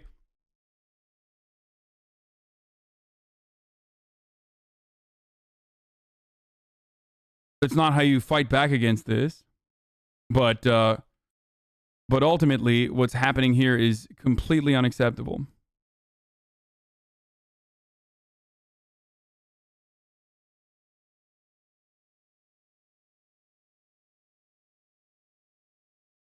But if you want to understand, like, why people are fucking angry, well, this is it. What would you do? I mean, seriously, what the fuck would you do? You have no other option.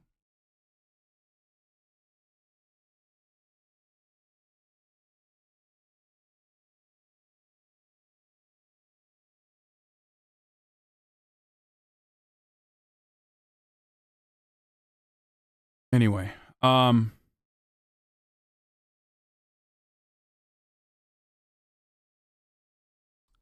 so we are I am going to be done with this story for now. I don't want to look to more footage because I'm worried. Like I've been very careful with the footage that I've shown you so far to make sure that there's not like bloodshed or gore. Let me just like quickly browse through the DW video. Maybe we can talk about that. But there's also the ultra-nationalist march that is supposed to be taking place today on Jerusalem Day. I don't know if it's like continuing or not, but yeah, history does repeat itself, especially if you no longer... Oh, they canceled it. Okay, good. Especially if you refuse to learn from the mistakes of the past.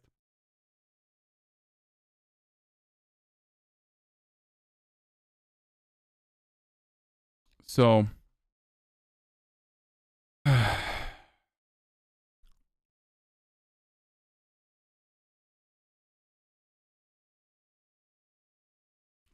thank you, Cultural Visual, for the thank you for the subs.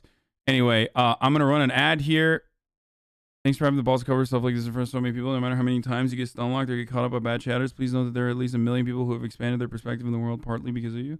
Oh, damn, undead person actually coming in with a nice take for once instead of just shit posting in the chat.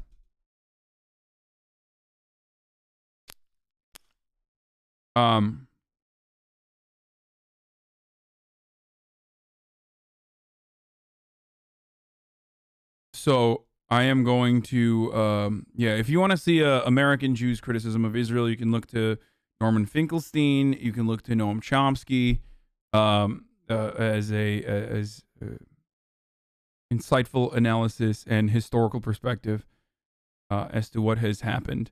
But before we move on from this story, I have to mention that it is the top of the hour, so I have to run a 60-second ad break here. And I'm going to do that right now. If you like to no longer see the ads, all you need to do is subscribe. You could do it for $5 or for free by connecting your Amazon Prime account to your Twitch account. You get one free Prime subscription a month. You use a VPN or a ad blocker or things like that as well. But here is the ad break now. Okay.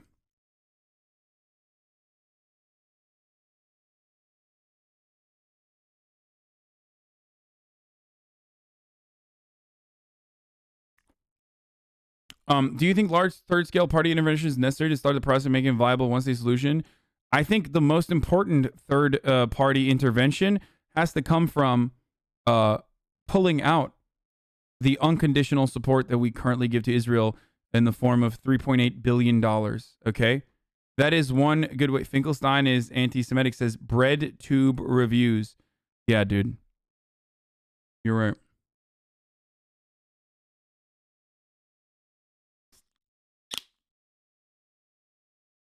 Thank you, BreadTube Reviews, for your insightful analysis.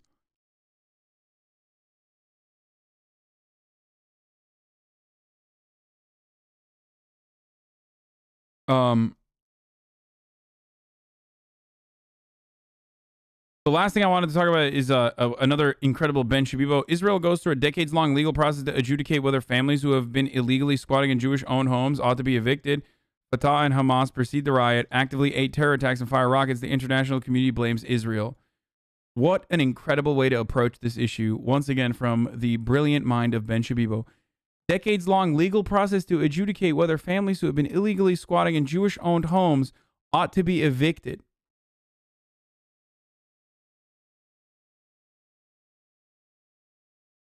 The things I want to say here are, I mean, this kind of take lends itself to an immediate Holocaust comparison, and that is a big no-no, so I'm not going to do that. But it is literally, it is that, for the record. Like, this is trying to whitewash the Holocaust. Like, it is not dissimilar to that. Okay? Where you're just like, oh, well, you know, it was a removal or an extraction, which, by the way, Ben Shapiro personally has in the past advocated for a final solution, literally a final solution of shipping all the Palestinians from the land that they were born into. It's like saying, no, it was just illegal to be Jewish in Germany at the time. Yeah.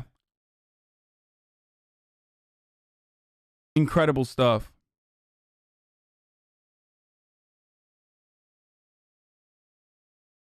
Yeah, here. Transfer is not a dirty word. He wrote this back in 2003, but I've often went back to this. Here's the bottom line. If you believe that the Jewish state has a right to exist, then you must allow Israel to transfer the Palestinians and the Israeli Arabs from Judea, Samaria, and Gaza and Israel proper. It's an ugly solution, but it's the only solution. Some might even say it's the final solution. And it is far less ugly than the prospect of bloody conflict ad infinitum. Yeah. One quick, precise, surgical removal of all Palestinians, and all of a sudden, you don't have any more bloodshed. That's the beauty of genocide, folks. That's how it works. You do it one time, it's very bloody, and then you never do it again.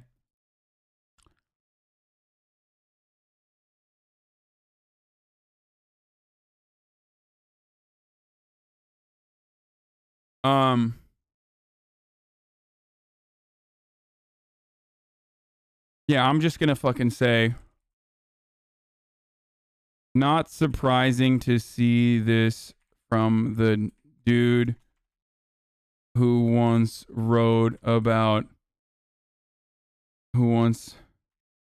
advocated to do a final solution on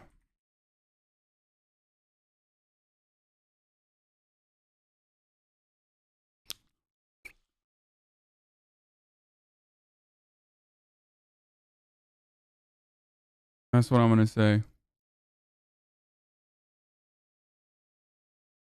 There you go.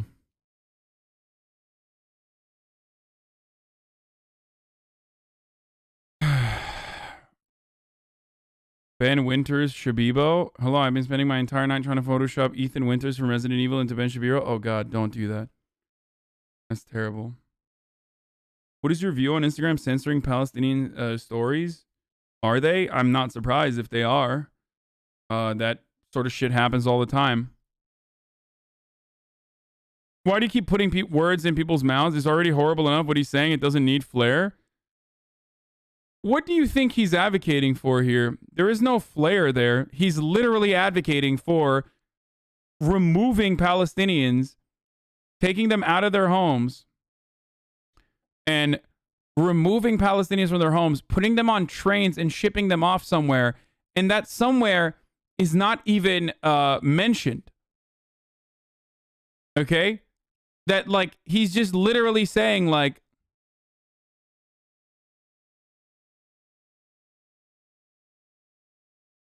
oh, this is another one where the headlines about Jerusalem clashes between Palestinians and Israeli police at the Al-Aqsa Mosque are absolute misinformation. The clashes are Fatah and Hamas organized riots in which terrorists use Al-Aqsa as a staging point to attack police for the drooling media. Yeah, you know, terror attacks like praying in the holy month of Ramadan, you know, and staging protests for forcible evictions of Palestinians from their homes in occupied territory.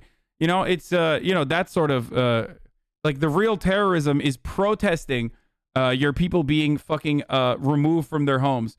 That's the real terrorism, is protesting that act and not the act itself.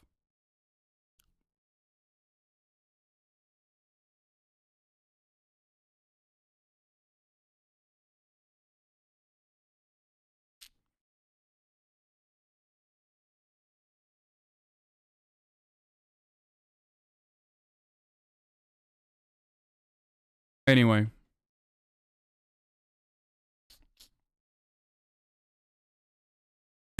I'm not seeing enough movement on that tweet, boys. Here you go. We're not going to ratio Ben Shabibo at this rate. Not going to happen. Why would the police be at the mosque in the first place?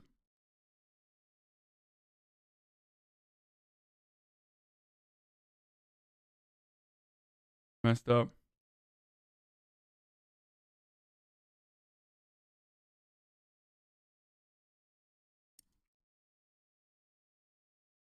I don't know what's going on.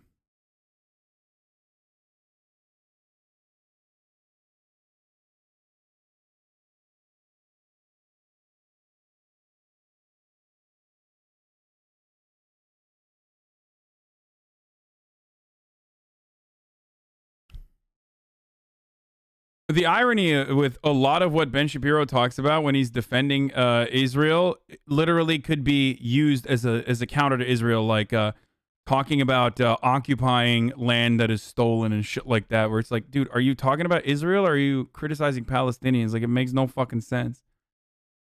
It just doesn't, you know, I don't understand it. Anyway, let's go on. So I saw this closed indefinitely because Dollar General store doesn't pay a living wage or treat their employees with respect. Capitalism will destroy this country if you don't pay people enough to live their lives. Why should they slave away for you?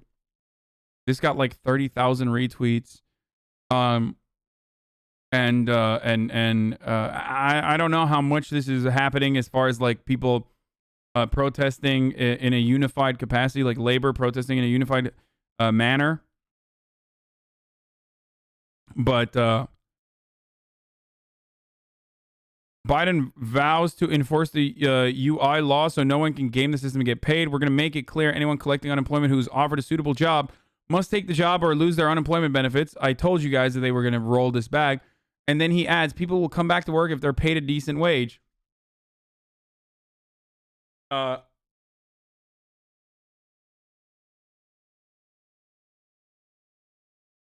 So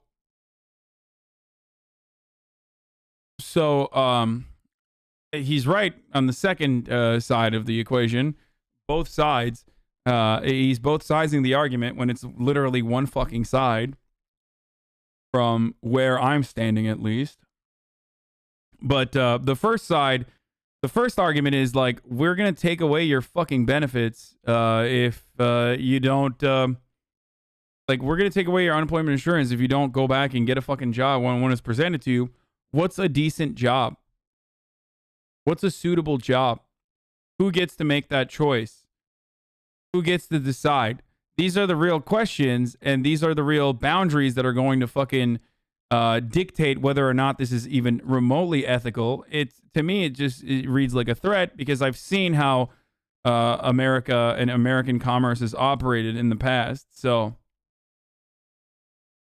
I feel as though I feel as though that is actually just a threat, and I only see this part, and I don't really see that part, because making sure that people are forced to pay a decent wage, well, that in the form of legislation was kind of thrown away, cast aside by the Biden administration in the form of $15 minimum wage as a piece of legislation. They didn't really fight as hard as they could have in the tail end of that process. So, but I do know that they'll very easily fucking put in new regulatory hurdles to ensure that it's as hard as possible to get unemployment insurance. So we'll see.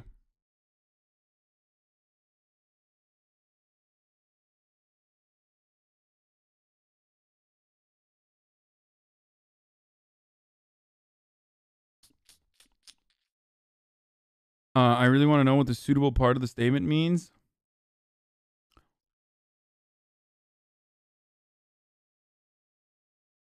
Yeah. You're at 696,000 followers on Twitter. Nice.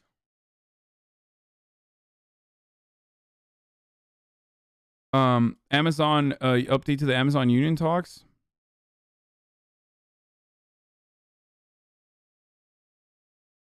Amazon workers have revealed new evidence of Amazon's illegal union busting, including managers passing out coupons for 15 extra minutes of break time at an NLRB hearing today. Here's what Daryl Richardson, an Amazon warehouse worker in Alabama, told the NLRB. Oh my God. Amazon sent workers a message that they would lose benefits in their voice under a union. Workers got text saying, protect what you have. Don't give up your voice. In a meeting, workers were told, you don't have a voice if the union comes in. Per federal labor law, employers are forbidden from threatening employees with adverse consequences such as loss of benefits or more onerous working conditions if they support a union, engage in union activity, or select a union to represent them. No way, dude. That's literally, they fucking, it's so brutal, dude. Here's a piss break coupon, dude. Have fun. Have fun with this piss break coupon.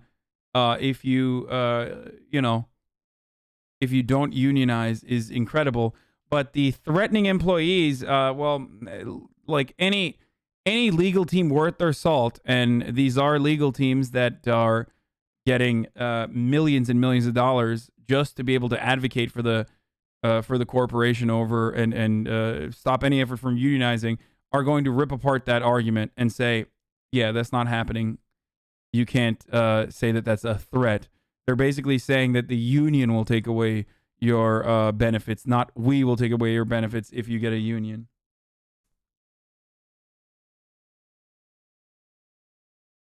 Okay.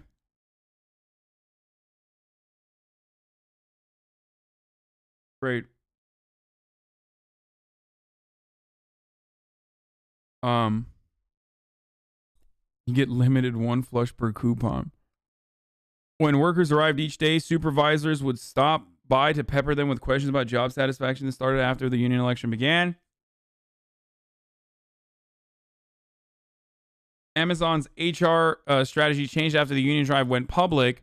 The HR office staffed up, expanded to 2 floors, and foisted the vote no car tags and similar items on workers. They were enticements too. Amazon tried to show workers that they didn't need a union by giving away swag and prices.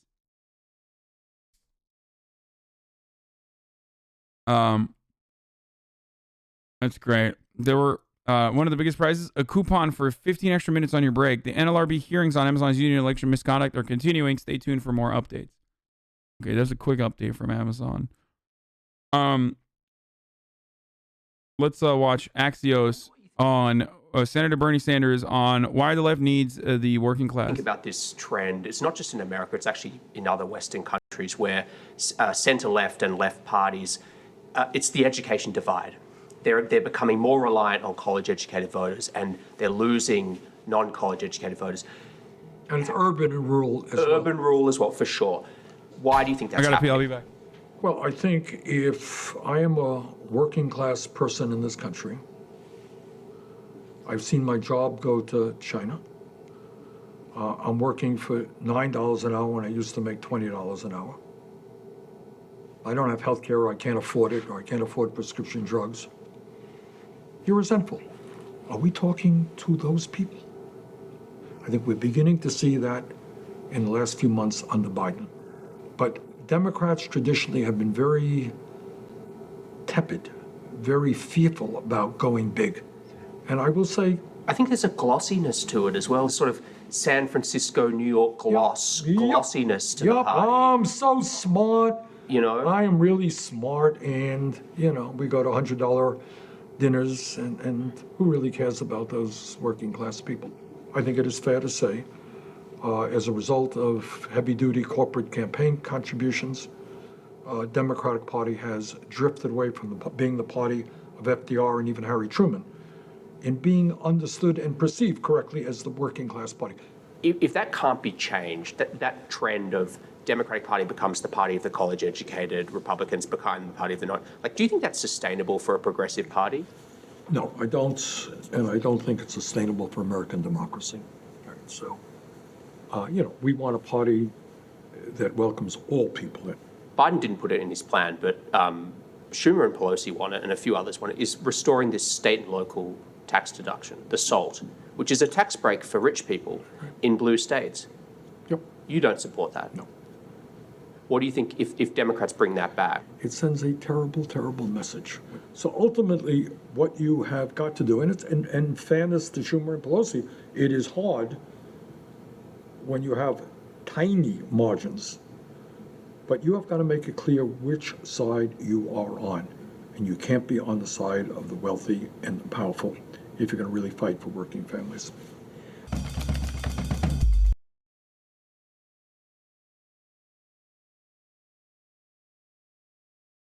Fox keeps getting clapped by guests on their election when they're supposed to talk about schools.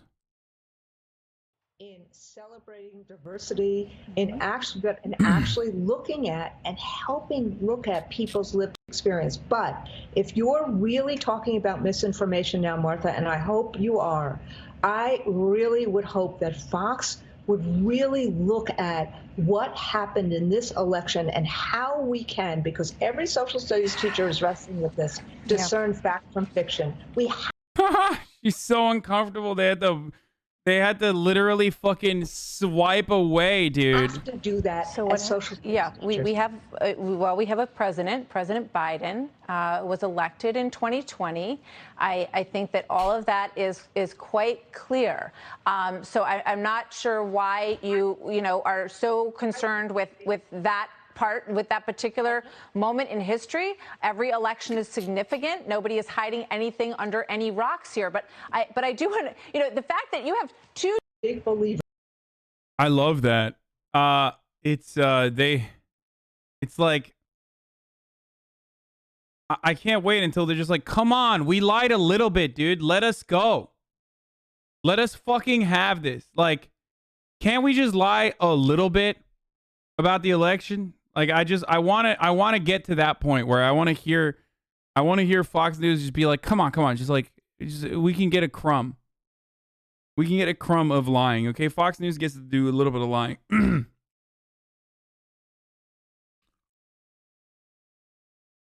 There's a second clip in the thread, by the way. Oh, she probably got so bent.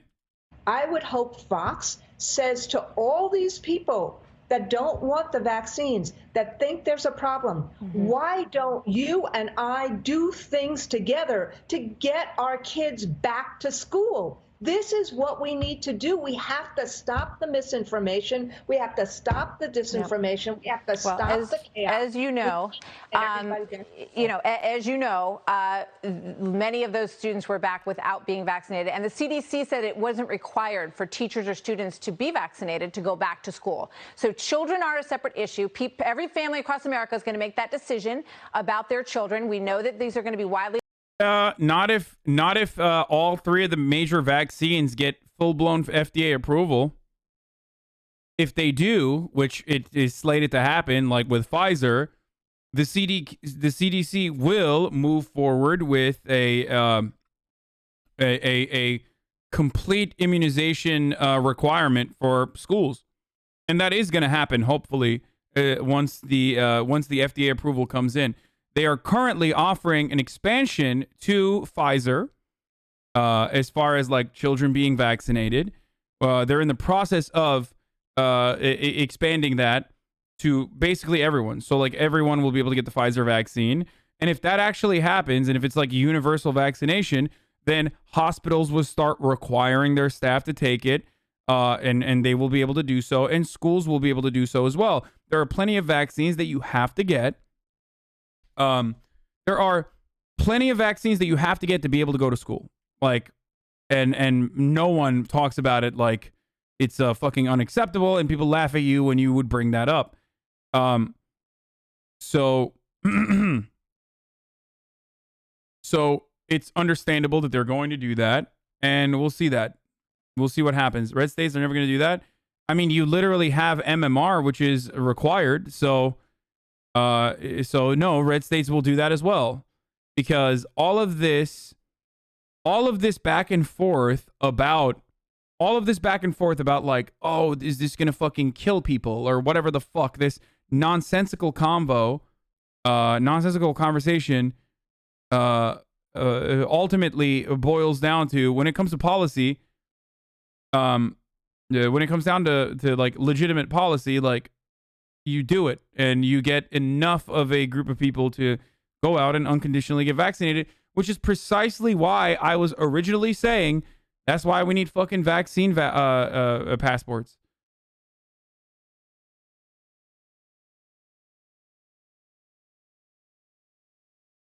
That is why I have said this. Because if you just go along with it, if you just straight up go along with it, push for it, and unconditionally write it into the fucking law, and then also create a negative consequence for not getting vaccinated in the form of like taking away your, I guess, God-given liberty to be able to attend a football game, brother. Motherfuckers are going to go and get vaccinated straight up. That's just how it works.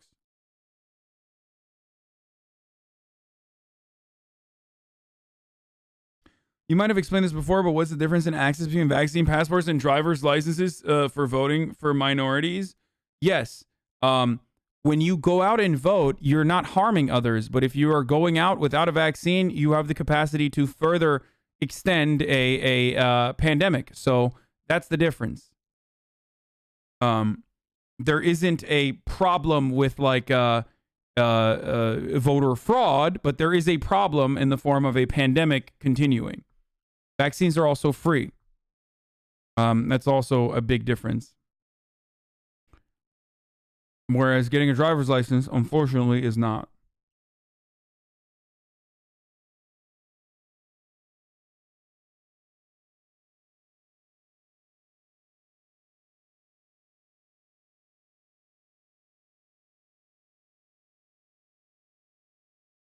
Vaccine passports do open up another avenue for government control. It will likely exclude Sputnik and Sinovac. Yeah, okay, that's ridiculous. Requiring vaccine with no health care is not right? What do you mean? What? No, that is a fucking idiotic take. Because the vaccines are free, dumbass. If you were correct, you would be correct if vaccines were not free. You would absolutely be correct. It would be a horrific, monstrous thing to do, to be like, you have to pay thousands of dollars to get this fucking vaccine, and then on top of that, you need to have a vaccine passport. Then yeah. But it's free. and they literally want every single person to get it. I got my first dose when I didn't even have insurance. So, yes. Even though you are correct, healthcare should be free. It is ridiculous that it's not.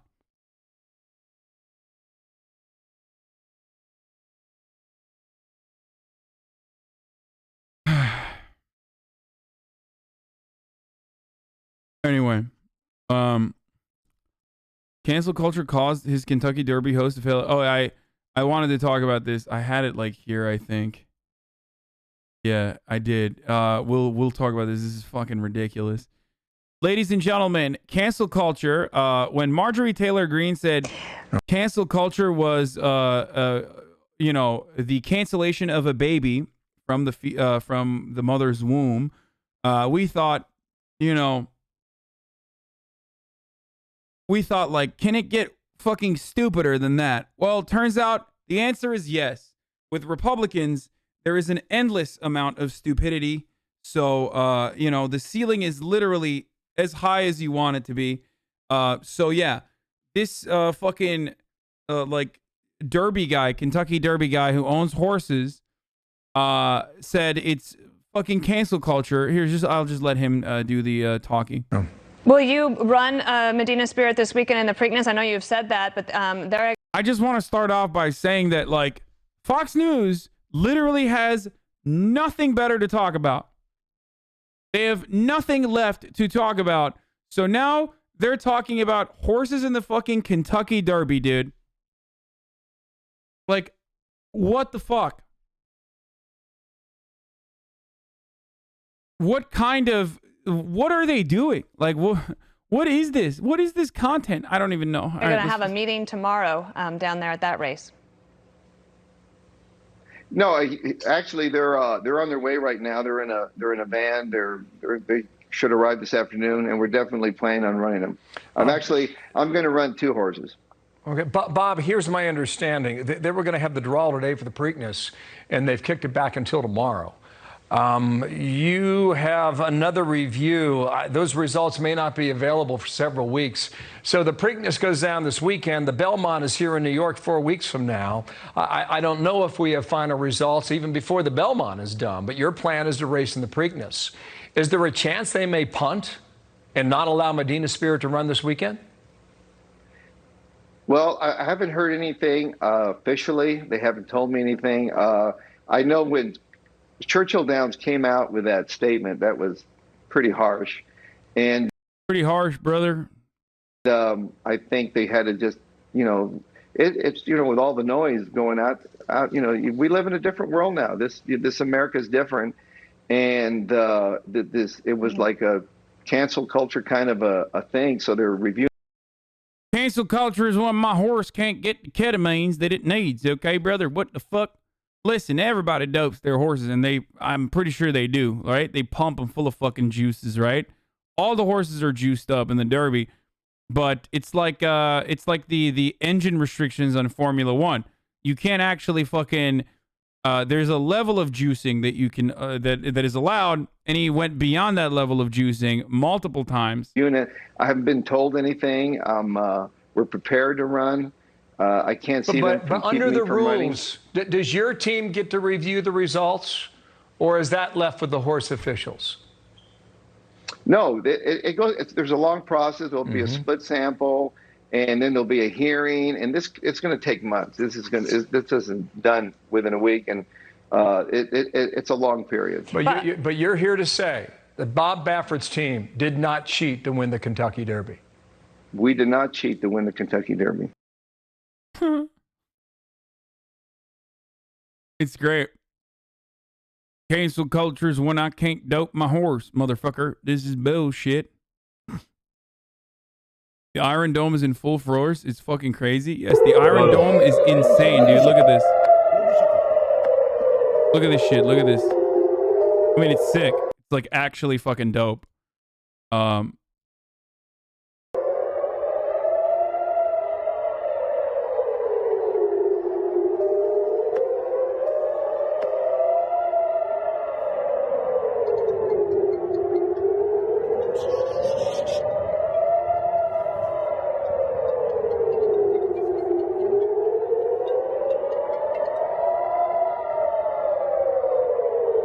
But you know the Iron Dome is so fucking solid that like it is so impenetrable that motherfuckers zoom in when it doesn't catch one. Okay? He's just like, oh yeah, I know that I'm not gonna fucking die, so I might as well zoom in when one is coming right at me. You know what I mean? Look at this. Hey, we're paying for this, boys, with our dollars, so what is it, like fucking how many thousands of dollars is it per missile? What is the Iron Dome? The Iron Dome is the Israeli defense system, which is incredible and really good. And it just like intercepts any fucking missile, any missile that is like launched towards Israel. It intercepts it in the air and fucking blows it up and turns it into little fireworks like this, basically.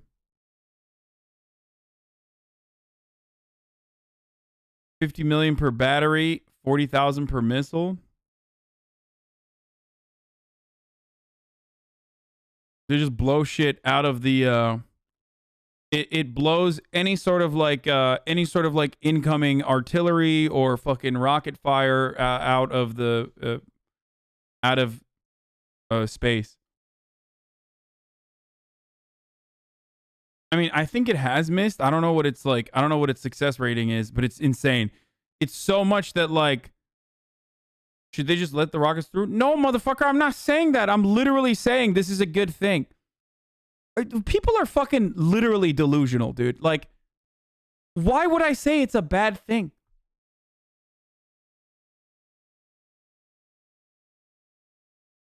Like, it is such a psychotic fucking take.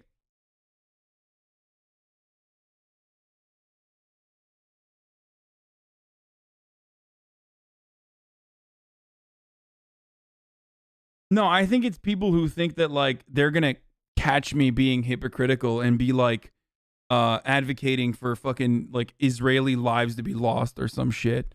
I think that's why I said it's awesome. I don't know if you understand what the word awesome means, but it's cool and good.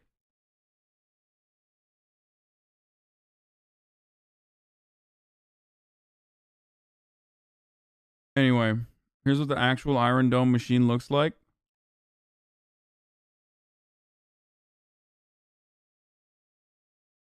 I think people interpreted our tax dollars are used for this as you being against the Iron Dome. No, I'm saying like we're paying for it. We might as well fucking watch it. What we're looking at is basically one of the 5 Iron Dome missile batteries. Like literally just we might as well fucking watch it and revel in it. It's a defensive system, so it's good. Its goal is to as much Oh my god, dude. Oh my fucking god, dude. Literally universal. Okay, fuck it, boys. I'm back to Phrenology. This is a Phrenology. This is a pro Phrenology broadcast. Look at the cop skull on my guy, dude. Literally looking like a straight thumb. Doesn't matter. Yeah, we found the real Iron Dome. Dude, it doesn't matter where you are in the world. Literally every fucking cop. Every cop has the same fucking just wonderful dome, dude. The Iron Dome. The most iron of domes, dude. Oh my god. It's possible to intercept rockets which have been launched towards the cities of Israel, to intercept them in the middle of the way, in the air. The Iron Dome is cancel culture for rockets. In order to protect the people. Since the beginning of the Operation Pillar of Defense, the Iron Dome has intercepted more than 300 rockets fired towards Israel.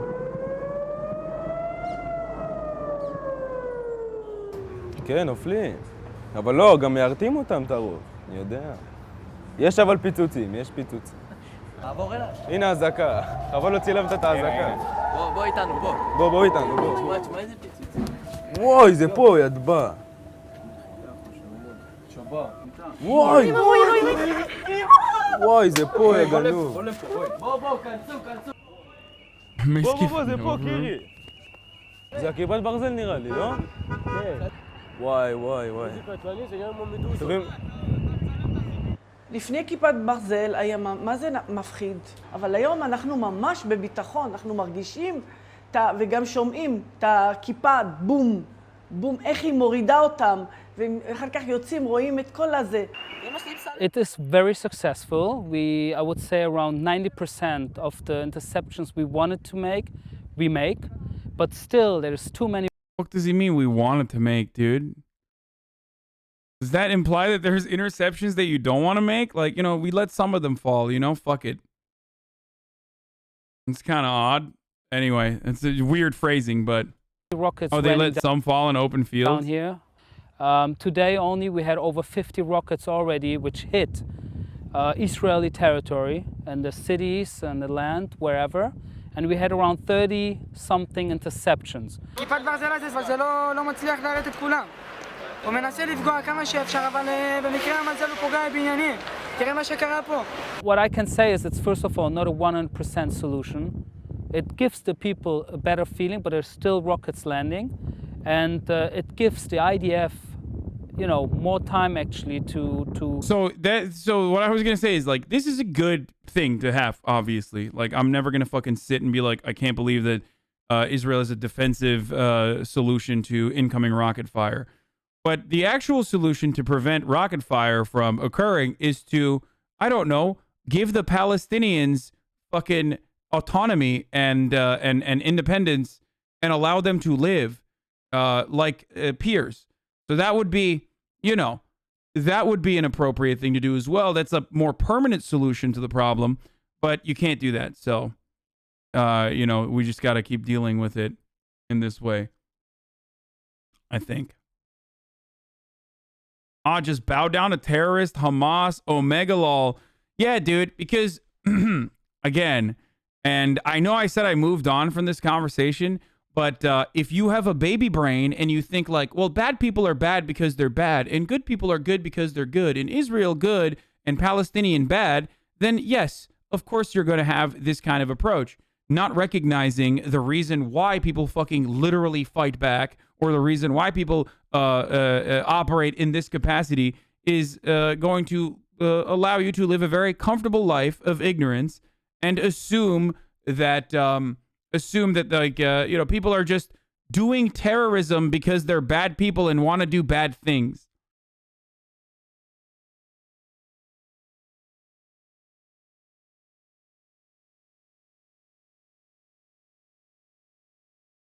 Anyway,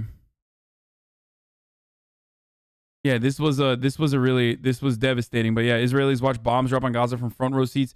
Like, I remember seeing this, like, fucking the Siderat cinema. Israelis bringing chairs to hilltops and watch the ladies from Gaza clapping back when blasts are heard. Like, there's like little babies getting fucking caught up under, you know, babies catching fucking shrapnel and shit. And meanwhile, on the other side, they're like clapping and you know, excited at the prospect. So, you know, this images like the Iron Dome, images like you know, this sort of stuff, like seeing people get fucking stoked for the Iron Dome. Facebook, what the fuck is this, dude? It is literally the way Felix describes it. That's hilarious. And people like celebrating this shit goes to show you that it is kind of one-sided. I mean, it is. One side of the conflict has all the guns and all the weapons and all the power, and it's like, and the other side has nothing. They have fucking shitty ass like homemade fucking rockets that they try to launch in retaliation. It literally says the Facebook in Hebrew. I'm dead.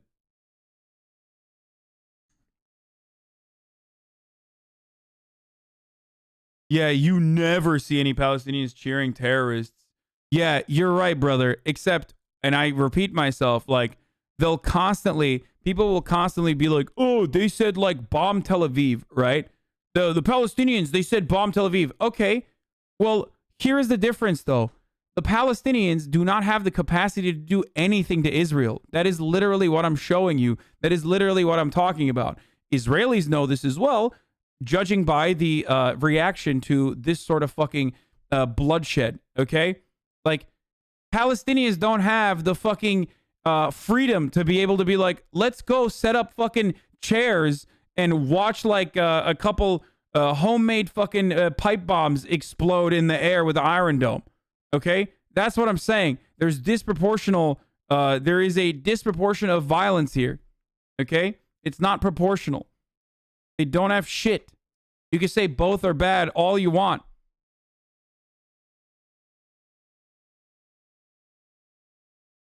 Like, that's not a reasonable defense when I'm literally talking about, like, you know, the proportionate warfare that, or disproportionate warfare that the Israeli state is engaging in. Okay?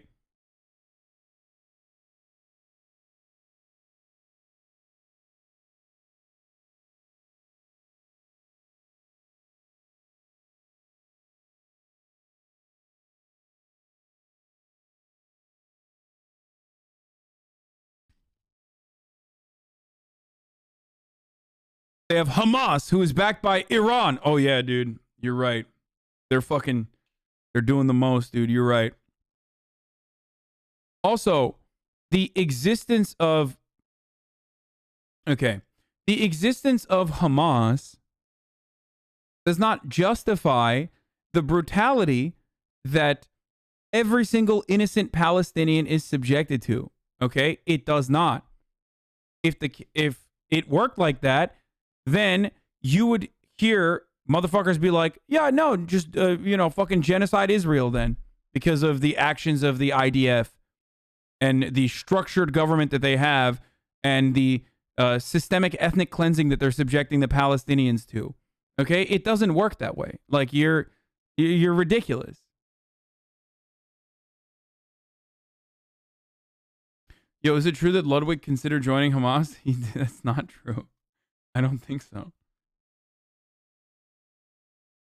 Like,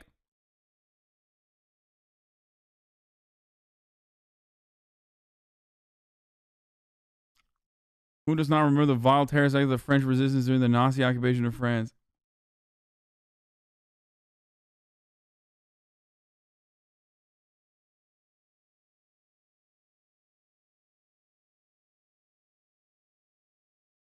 Like, the Israeli government and those in positions of power in Israel love the existence of Hamas. Okay, they love it. It's like when America needs ISIS or other enemies in the Middle East to continue justifying their oppression and to justify their brutality. Okay, it's just so easy. And then idiots like those in the chat will turn around and be like, oh, hell yeah, dude. Oh, hell yeah, dude. Yeah, that's why Israel has to do whatever it can, dude. Come on. We can think about it like... See, this is what I mean when I say, okay. I saw this. Jews will not replace us, right? Chilling echoes of Charlottesville, this person says. And Elon Levy says, Jews will not replace us. Motherfucker, don't you realize that, like, the replacement that they are criticizing is literally Jews saying we will replace you? Like, almost every single fucking counter launched against Palestinians by Israelis or Jewish people in, like, other parts of the fucking world, whenever they defend the actions of the IDF, or whenever they defend the horrific brutality that Israel subjects Palestinians to, it's so fucking insane because it sounds like you're criticizing Israel. Okay? Like, Jews will not replace us, he says, like comparing Palestinians here to neo-Nazis, when the actions that the neo-Nazis want and the actions that, like, I'm being semi-facetious, but only semi, on the left, people who think Jews have no right to live in Israel, on the right, people who think they have no right to live in the U.S., a rock and a hard place aren't necessarily the same thing, but they're linked, is so fucking garbage, dude. What a garbage take. What a fucking garbage take. Again, all of the rhetoric that you hear from colonizers that justify their continued oppression unironically sounds exactly like fucking, why is there no white privilege month or a white pride month? Why is there no straight pride month? Why is there no fucking the real problem is you calling me a racist and not the racist actions itself. Yeah, equality feels like oppression to the privileged. Exactly.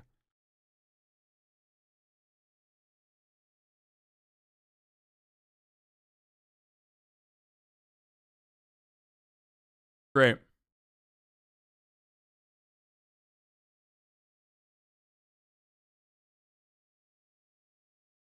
DW News phrased the murder of 20 Palestinians in the Gaza Strip as including 9 children. Palestinian health officials in Gaza Strip say 20 people, including 9 children, have been killed in fighting with Israel. 9 children have been killed as they were fighting Israel, dude. It's just, look, I got to move on to different stuff. I could talk about this endlessly, okay? All day, every day. Jordan, but it's just, they're not humans, okay? In the eyes of mainstream media, Palestinians are literally not humans. They're fucking like a completely separate entity. That's it. There's no other way to talk about it. Like they don't value Palestinian lives as though they are real human beings.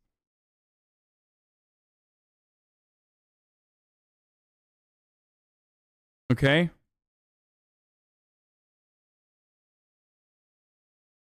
Anyway.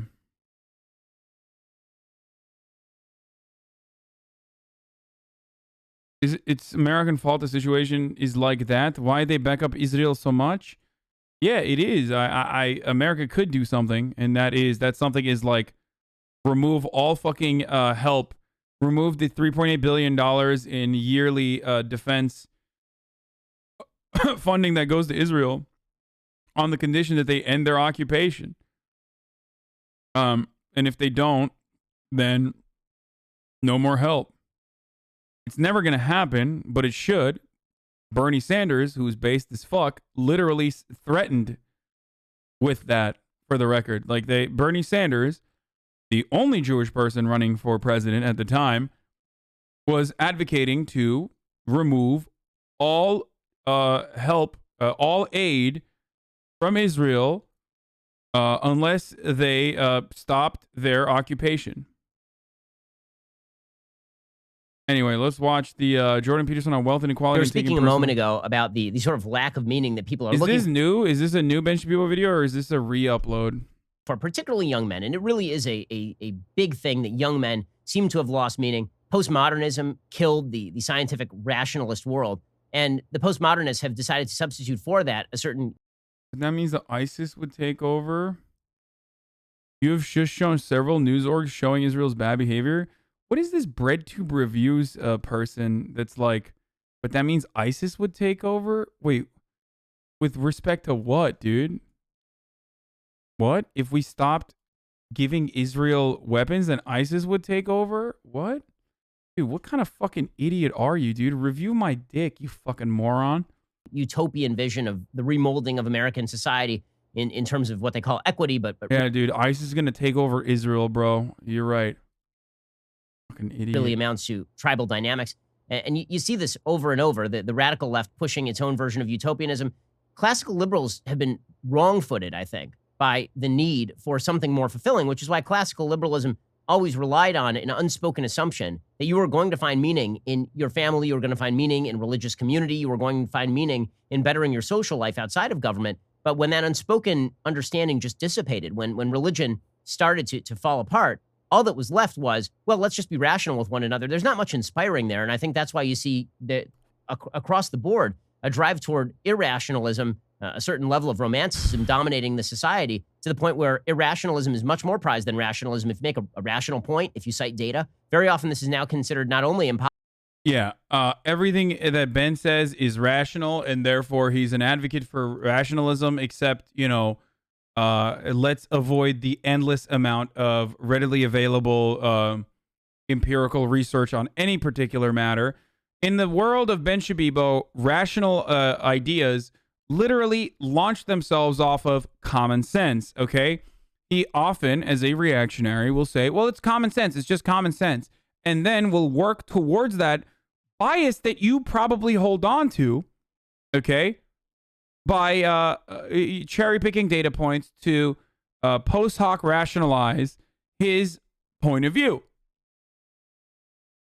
That's basically Ben Shapiro's entire grift, okay? He will say, well, it's just common sense. You know, there are two genders. It's just common sense. and then avoid the mountain of scientific evidence available that disproves what he's saying about even gender being binary, even from a biological standpoint, okay? And we'll just talk about the common sense aspect, or we'll find like one singular fucking scientist that's, anti-scientific consensus in the matter, and we'll hyper-focus on that, okay? It's ridiculous. Like, you promote vaccine hesitancy, you're anti-fucking climate change science, like, you're anti-science in every meaningful capacity, but then you talk about fucking empirical evidence and facts and logic when you are literally advocating for the anti-science party, an anti-education party. But damaging and dangerous. The other thing that ideology does, and the radical left. Oh, damn, dude. My man got fucking ass whooped by Slavoj Žižek so hard that is he coming out against ideology now? Are also very good at this, is that it provides you with a convenient locale for the existence of evil. And so if you reflexively identify the patriarchy with evil, well, first of all, that's a powerful idea. Bro, this guy just literally, his entire gripe with the world is just like fucking meninist shit, okay? I am realizing that like all he fucking wants, dude, is just for men's rights, okay? He will probably shut the fuck up if he could just freely say like, women should be able to get back into the kitchen. Like, without any sort of scrutiny. He would just go away quietly. Like, you know how every issue with Ben Shabibo turns into transphobia? Like, he will find a 7 degrees of Kevin Bacon way to, like, tie everything back to transphobia. Or doing transphobia. For Jordan Peterson, like, every conversation goes back to, like, well, you know, traditional masculinity is not wrong. And it's not bad. The Dragon of Chaos wants to take it down. It's like, how, dude? Like, what? You're talking about wealth inequality and personal responsibility, and you literally were able to turn that into a conversation about how the modern man has been robbed of his fucking machismo. Like, it's nuts. It's fucking insane. Not everything has to be about fucking masculinity, especially when Jordan Peterson is literally devoid of the same application of the masculine features that he himself espouses, okay? You sound like a pussy. You cry all the fucking time, all right? And you couldn't take care of your fucking family. So, like, I don't believe in the ideal of masculinity that you subscribe to, but you yourself are not even promoting it, okay? It's so weird that Kermit voice Andy, that sounds like a goddamn sock puppet who fucking cries about the fall of Western civilization all the goddamn time, is then simultaneously advocating for this macho masculine man, and you need to be able to do that. You need to be able to be macho again. Like, why don't you fucking be macho first? And no, masculinity or being macho doesn't come from just eating pounds and pounds of red meat and getting owned into oblivion by fucking apple cider. Okay? You're a pussy with a weak ass immune system then. Dumbass. Independent of its broad merit. It's true. Now, it's not the only truth and it's not the complete truth, but it's true. The reason it's true is because every hierarchical system tends to degenerate in the direction of power. And all hierarchical systems are less than they could be. And that's partly because of the possibility that power and deceit will corrupt them, but also partly because we're willfully blind and deceitful in our own personal lives. And so when you tell young people that the cause of the trouble they see around them in the world, and maybe even the disquiet in their own heart, is the malevolent inadequacy of their society, that rings true. And they don't hear the rest of the story, you know, and it's the rest of the story that I've been trying to tell. They don't hear the story that Why does he sound like an anarchist when he's talking about power and how ultimately all hierarchies are built upon a power structure that is inherently corrupt? Like, he literally did he just get like slapped in the face after he like got owned by Zizek? He started like reading Chomsky or something. It just it's so weird to hear him advocate for these sorts of things. But I don't even know where he's going with that argument. Like, but that's good. All hierarchies inherently are built upon a power dynamic that is prone or predisposed to corruption. But that's good, actually, especially if I'm the one holding the power, because I'm going to be the magnanimous, benevolent dictator, unlike all the other guys. Sorry, I'm built differently. Just let me be sexist. Fuck. And they don't hear the rest of the story, you know, and it's the rest of the story that I've been trying to tell. They don't hear the story that, yeah, don't forget about the evil and corruption that exists in your own heart. And don't forget about the fact that nature, this wondrous goddess as portrayed by the anti-human. Okay, I'm sorry, dude. You're a pussy. Okay? You sound like a... God, I don't want to say anything. Now I'm going to offend people, but like, again, I don't believe this personally, but if I were a reactionary Republican, I would hear this guy and be like, what are you talking about? Fucking nature? Like being a beautiful, wonderful goddess? Like, what kind of pussy shit is this, dude? What the fuck? Human environmentalists, and by that, I don't mean all environmentalists, by the way. That wonderful goddess nature is also trying to make you ill and kill you at all times. And so, but the story that corruption exists in hierarchical structure and that's a consequence of malevolence, the malevolent use of power and deceit, that's true. So it's very motivating, especially if you're young and you're looking for an adventure. Now, it's also too convenient, which is one of its tremendous dangers, because unless you're taught to look within and identify the malevolence there as the primary moral obligation, then you now have an excuse and a moral justification to take out all of your negative emotion, your hostility, your resentment, everything about you that's unexamined on the demonic enemy. And of course, that degenerates with extraordinary rapidity.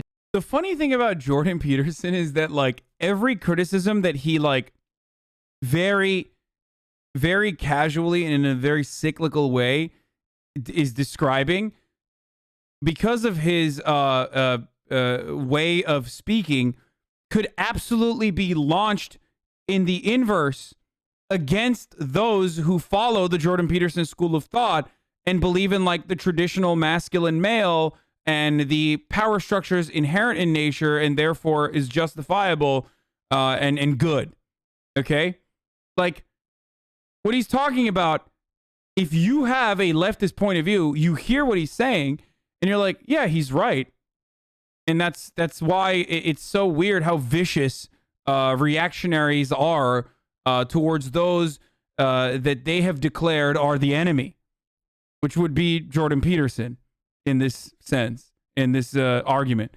So it's kind of odd to hear him constantly make these like cyclical arguments that don't really go anywhere, where you can't really fucking, he won't like fully subscribe to who the enemy is because of how vague it is, right?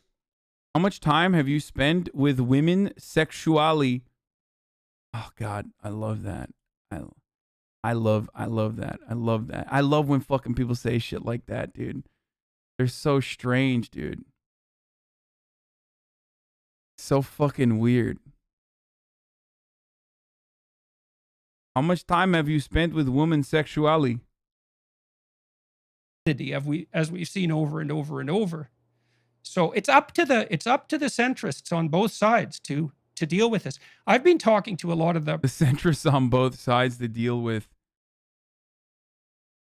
optimist rationalist types on my podcast, Matt Ridley and Bjorn Lomborg and Haidt and Pinker more distantly, but more recently Lomborg and Ridley and Marian Tupy, who's written a lovely book on human progress, 10 things everyone needs to know about human progress. It's something like that, huh? Anyways.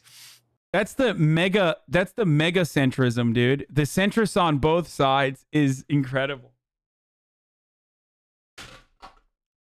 Dude, it's so funny. You'll be like, hey, Jordan Peterson, hypothetically, what kind of coffee would you like? And then he'll just be like, well, you know, Persephone and Hylas and the nymphs had an approach to coffee. Okay? When Sisyphus, when Heracles was moving from time and space through the dragon of chaos, when he was fighting the women in all the stories that we have talked about, there was conflict inherent in the argument, and that's why Greek mythos is deeply embedded with the same kind of cultural underpinnings that you can see both in the Bible and all the way to the objective truth that we believe in now deep within ourselves. Another argument you can talk about is the natural hierarchies of lobsters, very similar to human beings, and you know, that's everything I'm mentioning here is coming to the conclusion, but I won't get to it eventually. And it's like you're sitting there, you're like, the fuck? I just want to know, do you want decaf or do you want caffeinated coffee, motherfucker? Just literally answer the question about coffee. Why are you talking about women and how the inherent natural hierarchy between women and men have somehow been bastardized in modernity? I just want to know if you want fucking caffeine or if you don't want caffeine in like decaffeinated or caffeinated coffee. One of the things we discussed consistently was the difficulty in promoting the message that all three of these men are very aware of, which is that from a material perspective, in terms of absolute privation worldwide, humanity is way better off on virtually every dimension you could possibly measure than ever. And most of that improvement has occurred in the last 40 years, and it's been revolutionary in its speed. And no one knows this. And so, yeah, literally no one thinks about all of the achievements of humanity. But of course, not all achievements are created equal. For example, the birth control pill, which allowed women to have autonomy over their bodies and start entering the workplace and wearing lipstick, which makes me want to fuck them. I have uncontrollable urges. It's very important to know, to try to think through why that is. Like, that's such a positive message. Now, I talked to Russell Brand about this. I don't know why he makes it seem like it's not reactionary conservatives, but instead like progressive liberals that actually hate the advancement of technology. It's a really weird take. Anyway, but a normal take that is expected on this broadcast, at the very least, is that at the top of the hour, there's a 60-second ad break. A commercialized entity enforced by private contracts. Amazon, Jeff Bezos, a wonderful overlord that is all good and all loving and all knowing, which we should subject our servile beings to, because we do not know how to control ourselves. Well, that man wants me to serve an ad to you. But I'm here to tell you that if you'd like to no longer see said ads when you watch the broadcast, well, then all you need to do is subscribe. If you subscribe with an Amazon Prime, or with a Twitch Prime rather, you will defeat the Dragon of Chaos. Here's the ad break now. I have to pee. And I'm bringing him up for a reason. He's a lefty by temperament and by heart. And his first objection, but he's very thoughtful and quick. His first objection, you know, I pointed out all this data showing that by every possible objective measure, everything is way better than it was certainly 100 years ago, but certainly even 20 years ago, even on the environmental front in the main. And he said, well, what about disparity of distribution? So there's the problem of absolute level of wealth, let's say. That's improving. But there is still tremendous disparity. And of course, that is fair enough. You could even point out that the role of the left is to provide a conscientious voice for that's constantly attending to the fact of continuing disparity, regardless of absolute level of wealth. And fair enough. But having said all that, it's a great mystery that incremental optimism is not sufficiently motivating. And you can't just wish human nature is going to change. It's not going to change. We got to tell a better story. And I also think that's why I'm a target. I think is because I am actually trying to tell a better story, and I'm actually having some success with it. So I totally agree with that. And that really does bring us to the book, because one of the things that folks should know about all of your books is that they are very intimate, very personal. You talk about yourself, but you also speak in a way that most writers do not. You use second person. Yeah. He does talk in a way that most people do not, because if most people talk that way, you would go literally insane. If people consistently just went on these never-ending tangents that somehow always revolve around fucking the lack of traditional approach to like gendered patriarchy, or how patriarchy is fucking good, then I would lose my mind. Imagine if Jordan Peterson is your family member. You go to the drive-thru and you're like, "Do you want chicken McNuggets? Like, what do you want?" And the conversation inevitably revolves around how, like, the female chickens are supposed to be slaughtered, but now the natural hierarchy has been disrupted. It's like, dude, we are literally at a Wendy's, dude. What the fuck? Just tell me if you want the spicy chicken nuggies or not. I am going to get out of this car and scream. Pronouns. I mean, you speak directly to the reader. You say, you feel this way. You think this way. And a lot of people read that and say, I do think that way. This is a person who's speaking directly to me in a way that, mainstream political books very often do not. They consider me sort of a widget in whatever ideology they're pushing, or they're considering the value of systems or not systems. But you sort of end around that. And I think that in many ways, that's what members of the left find so threatening, is because if you're a member of the left and you believe that all individuals are essentially just the outgrowths of institutions, and therefore that all change by individuals is going to be insufficient, and that it must be societal change that creates individual change, you're a threat, because you're telling people, well, the systems can certainly get better, but What? Wait, why would that be threatening? Literally zero people that are like actual fucking leftists would be like, I hate that you are making a structural analysis. I hate that you are advocating for structural change rather than believing in the baby-brained idea that like individuals are good or bad. Wow, it's a real threat when people advocate for systemic change, like systemic racism. Now the difference is like Jordan Peterson will literally say there is no gendered patriarchy, or if there is one, it's good. Okay? There is no like patriarchal heteronormative existence, but if there was one, that would be good. That's all he's fucking saying, when you can actually, push him into a fucking certain point of view, because he will never give you anything, because he's slippery as fuck. As opposed to Ben Shabibo, who's literally like, systemic racism does not exist. So why is he, I think he said the opposite. Wait, he's saying people on the left find you threatening because...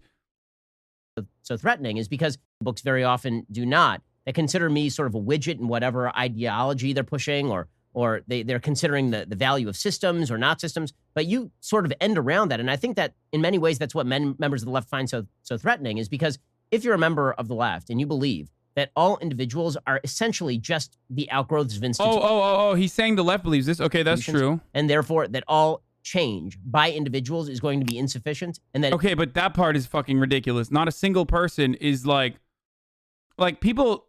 I get annoyed when people are constantly like, no, only advocate for systemic change and don't focus on the fucking individuals. Like you're referencing like 11 people, okay? And it must be. That's not like a real fucking thing. Societal change. Those people also have the capacity to be delusional as well, for the record. Like, you can be a leftist and still be delusional or stupid, for the record. It's like, that's not a... There is no such thing where it's like, I subscribe to one ideology, and that means I am ultimately the smartest person in every fucking room. And anyone who tries to tell you that is an idiot, okay? There are plenty of morons on the left. There are a lot more morons on the right, but there are plenty of fucking idiots on the left too. That creates individual change. You're a threat because you're telling people, well, you know, the systems can certainly get better, but the main threat to you is you. And that is a deeply threatening message to people. And if people find fulfillment in that message, then the left really does have a problem, because if people start improving their lives within the system and not blaming the system for their problems, and instead recognizing that they can improve their lives, that's what members of the left hate most of all. You know, you talk about in the book, Jordan. Yeah, people on the left fucking hate self-improvement, dude. My God, I fucking literally, I hate it so much, dude. I get so mad when I think about people making their lives better. My God. Nothing triggers me more than this, boys. Nothing. And I mean nothing. Self-improvement. Oh, I'm so mad. It's a wonderful argument because ultimately it is reduced to the age-old recycled content, which is leftists are dirtbags and fucking hippies and unwashed. And if you get a haircut and you get a job, then you won't be a hippie anymore. Like, that's basically what Ben Shapiro is saying. And that's why leftists hate self-improvement, because like if they would improve themselves, then ultimately they'd be conservative. You're a fucking idiot. Okay. The fact that people are constantly coming up to you and they're saying things like, you know, I was leading a dissolute life. I read your book. I started taking your advice and I've turned it around and now I'm doing much better in life. And, you know, I'm blessed to have much the same experience from a lot of people who listen to the show, people who have been homeless, who now have graduated Harvard Law School, people who were single moms and then decided to take a college course and figure out their lives, people who have made mistakes and turned their mistakes around. And to me, those are inspirational stories. I think that because those inspirational stories exist, that I think is why people find you to be such a threat. It's because so many people are inspired by the stuff that you say and change their life individually without putting all of their ire and focus on a system that the left is mainly focused on tearing down. I defy anyone to go read 10,000 comments on my YouTube channels and not come away. Dude, why the fuck would anyone do that, dude? Jesus fucking Christ, dude. With a much refreshed view of human nature. The comments are, in the main, unbelievably positive, and not in a naive sense. They're positive in a thoughtful sense and in a communal sense, because the people who are making comments on the lectures are also commenting on each other. And there's ideological babble on both sides. I would say that's probably 5% of the comments. And generally, I believe they're written by people who didn't actually watch the lecture, because they're often out of context. But in any case, 95% of the comments are thoughtful, but also extremely positive, which is very rare in a social media comment. Imagine trying to trash someone whose words help out thousands yearly. Bro, why doesn't he fucking help himself, dude? That's all I want. Yo, help yourself out and then help out some bitches, dude. Seriously, Jordan Peterson. Okay? How about you self-help yourself? Okay? Comment landscape, which tends to be very, very toxic. Yo, I can't believe this guy would have the audacity to come into my chat of all chats and criticize me, a person who helps out thousands of individuals every single day, dude. It's crazy.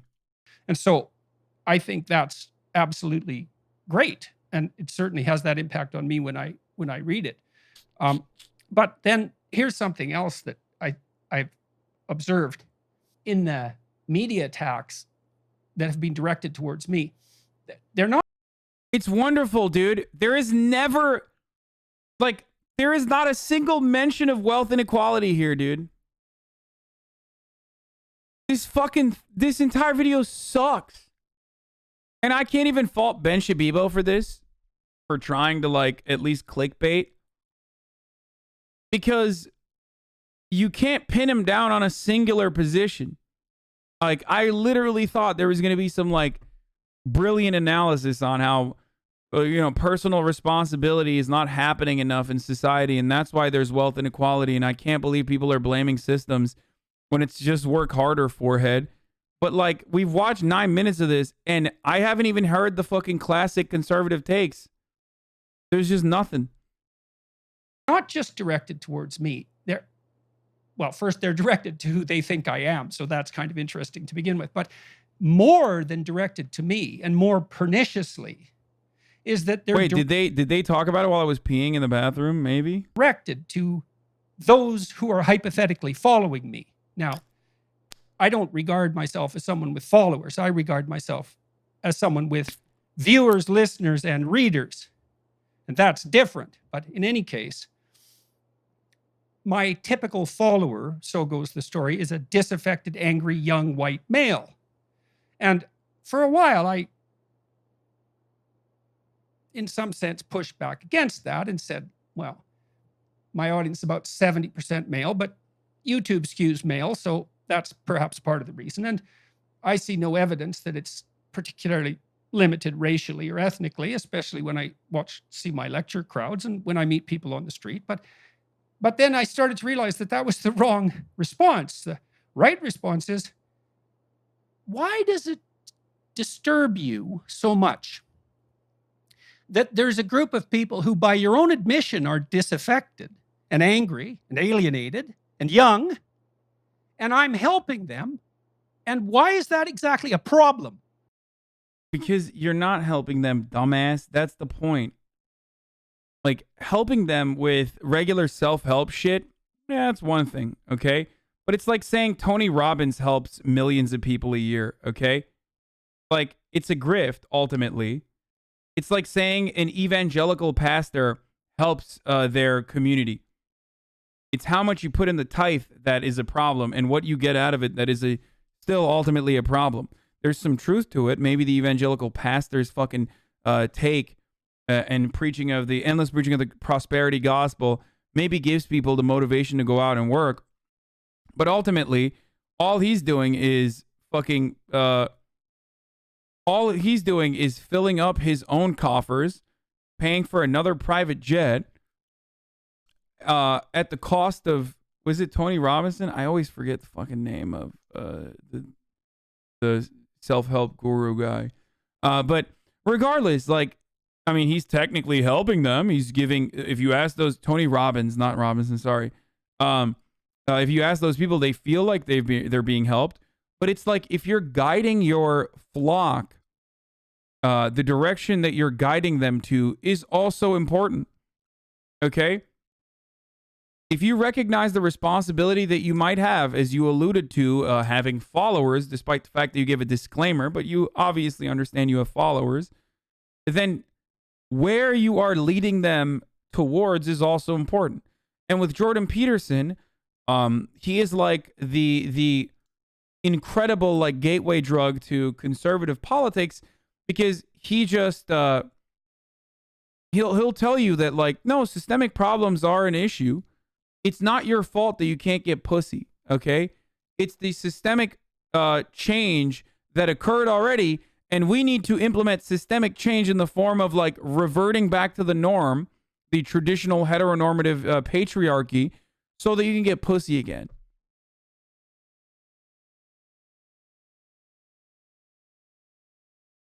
He's not political. That's not what he says. He's not political. LMAO says Walter Many Balls.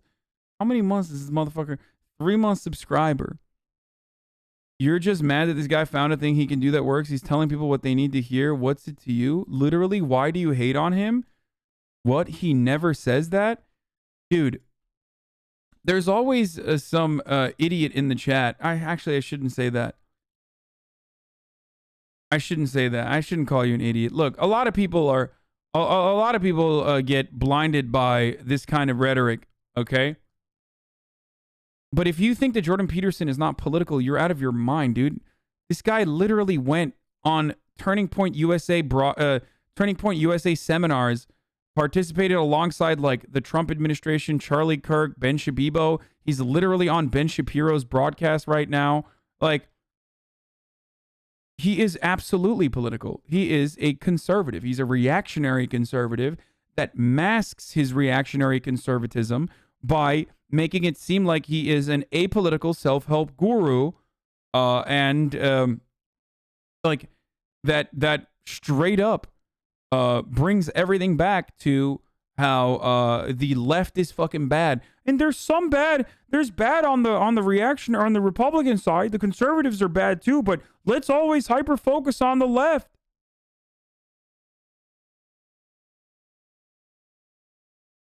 It's like saying I'm not political, dude, because I play video games. I'm not. Hasan isn't political, guys. He's only famous for his 9/11 take.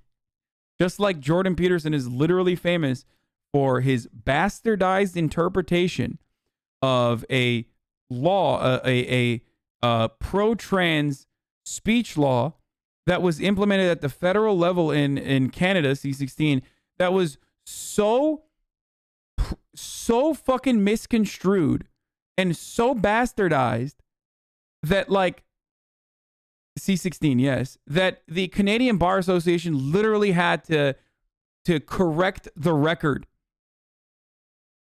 that this was not this was being weaponized against trans people, and that it is completely wrong.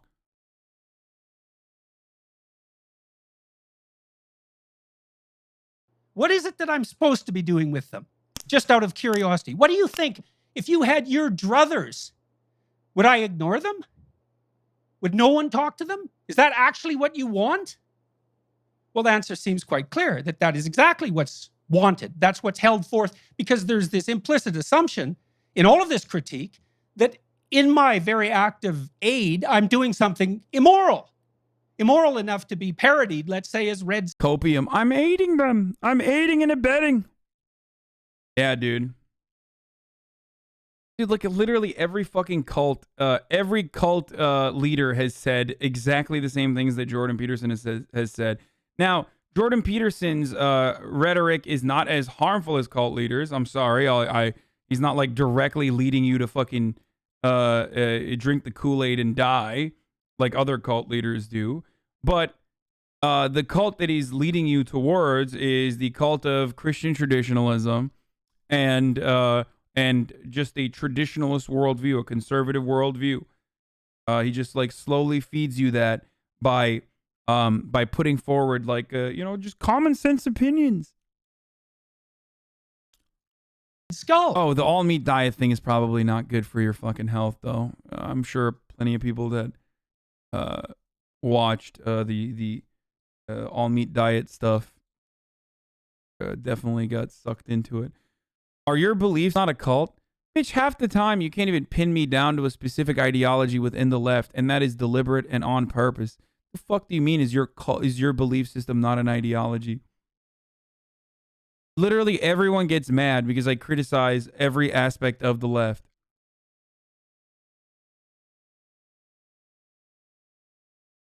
So just what the hell's going on here? It's like, why is that now fodder for parody? Because in that sense, I am like Jordan Peterson after all. Or slander. Precisely. I mean, do you debate the fact that I'm helping? Well, you go read the comments yourself and see what you think. And so then I thought about that a bunch too. I thought, well, what is it with men, the men that I'm speaking to, let's say? Why are they responding positively? Why do they come to my lectures, the biblical lectures even, which is very surprising, right? Because what the hell are men doing at a biblical lecture, especially young men, especially when they could go do anything else and they have to pay for it? It's like, what are they doing coming to this lecture? Well, if the patriarchy is an evil tyranny, then the appropriate attitude towards any male ambition is to not treat it as ambition, but to treat it as nascent drive to tyrannical power, which is certainly what Foucault would recommend, for example, or Derrida, because it's all power. And so if you see some young man trying to stand up and better himself in any dimension, you're not going to trust that. You're going to identify that as the manifestation of tyrannical power. And clearly, if the patriarchy is a malevolent tyrant, then any sign of the desire to contribute to it should be at minimum not encouraged, but more subtly criticized and discouraged at every possible opportunity. And that's our culture. If you enjoyed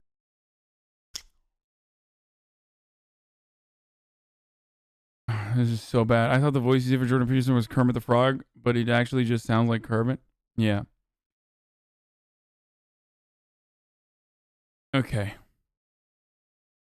Hot take. Jordan Peterson rarely tells you how to improve yourself, but instead how to fit into pre-structured roles of power that society is able for white males. Of course, taking that role of power feels like a personal improvement from a subjective point of view.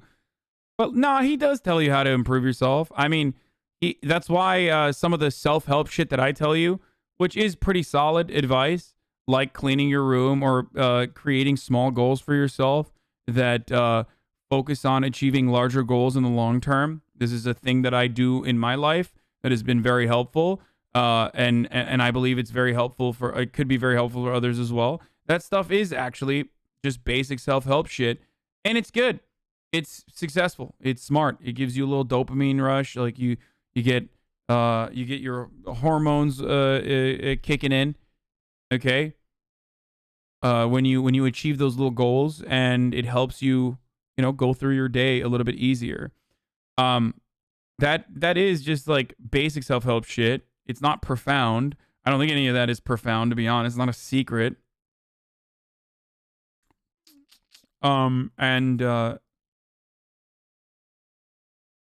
don't know. I just it's barely self-help. It's common sense. I mean, yeah, but still. I guess the problem I have is not with Jordan Peterson saying like better yourself. It's when he says don't cast stones before you fix your own house, and you're never going to fix your own house, because a lot of the issues that we speak of do not revolve around like individuals solving the problems for themselves.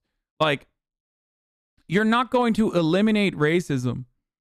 You're not going to eliminate racism, which is a systemic issue, by fucking yelling at a singular racist. You might make the immediate surrounding area more comfortable for those who are marginalized, and you have every right to self-defense in that regard. But like, that's not actually stopping other races from popping up. Okay, so whenever people hyper focus on the individual aspect of like systemic problems, I get a little annoyed, because both liberals and conservatives do this, where conservatives will say like, what is systemic racism? It's just a collection of individuals being racist, and focus on the racists. Show me where the racists are. Show me where the racists are. And liberals will do a similar thing, where they want to engage in like the immediate gratification that comes from like dismantling a racist structure in the form of like attacking someone that they perceive as racist or being racist at the time. And it doesn't work that way. Okay? It just does not work that way. Like, you didn't do shit by yelling at someone who you perceive as racist on Twitter. And there are instances where that person's infractions are not even up to the standard to yell at them. A lot of instances, actually.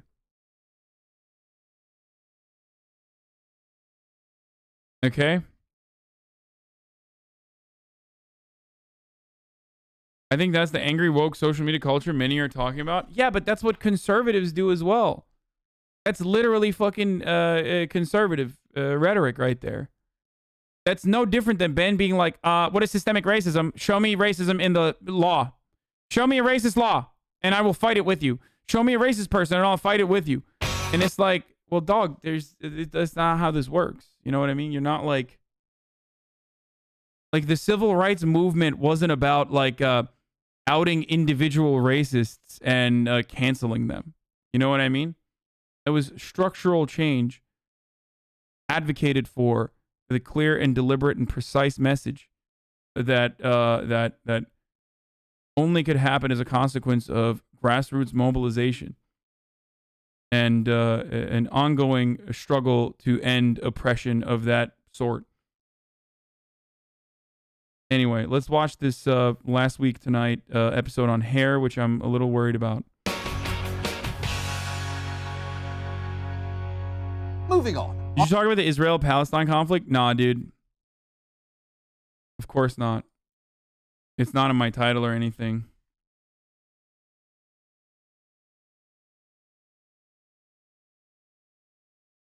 I'm gonna change my title now. Our main story tonight can... Don't be rude. Man, people always come in here, like, literally, I spent the first 3 hours of the 3 hours and 23 minutes that I've been live talking about an issue, and motherfuckers be like... Concerns hair. Exact right...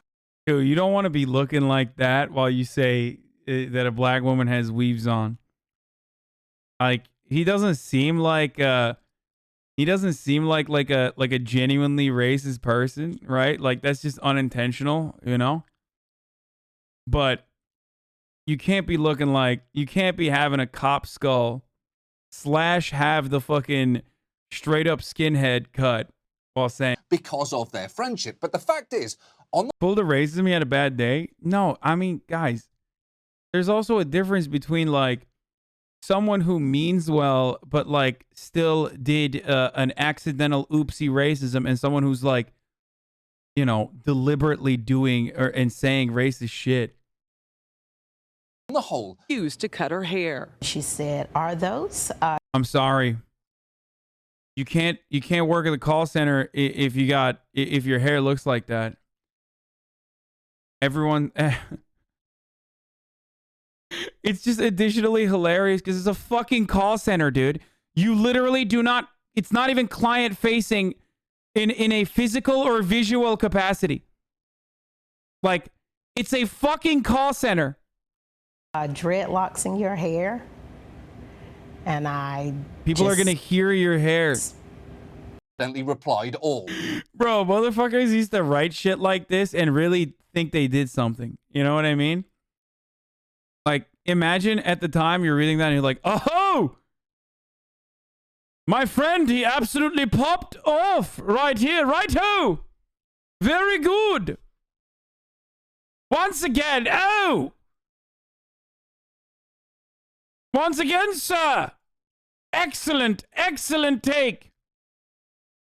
It's tropical is an acceptable term to use, is white people. That question. It's kind of funny. He's just like, John Oliver is like me saying Chile or like making fun of white people doing AAVE where I do it myself, but like permanently like that. You know what I mean?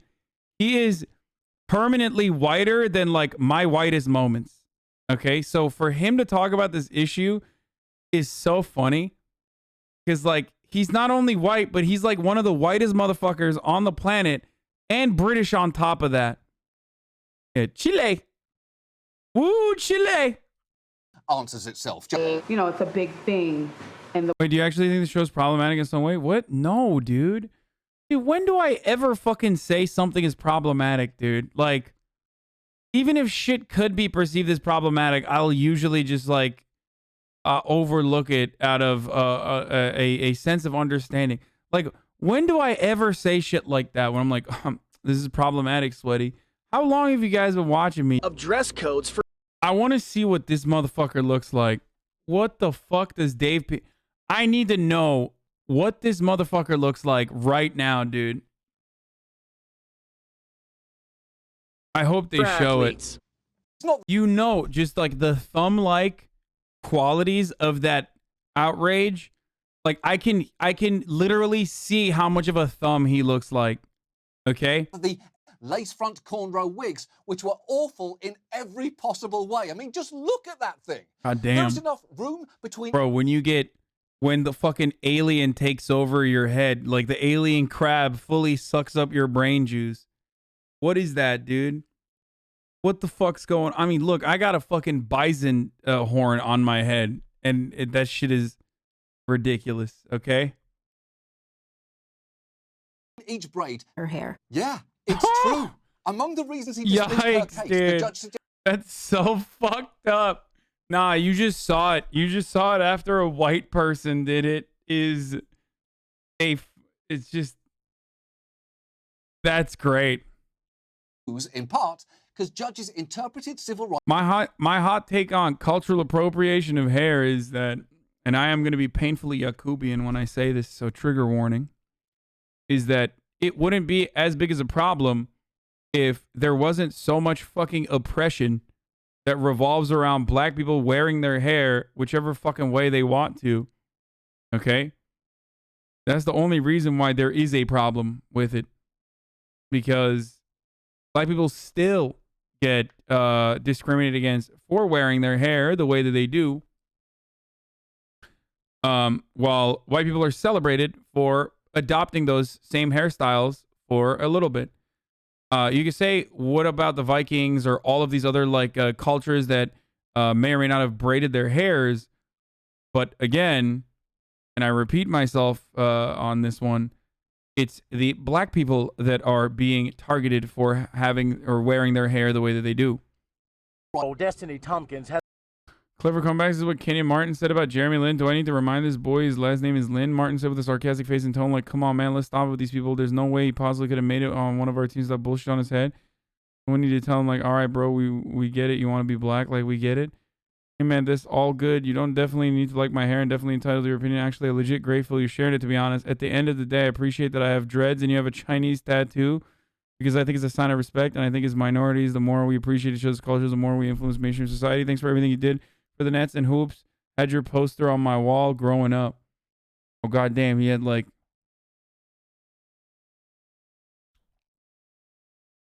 Harvard Andy, by the way.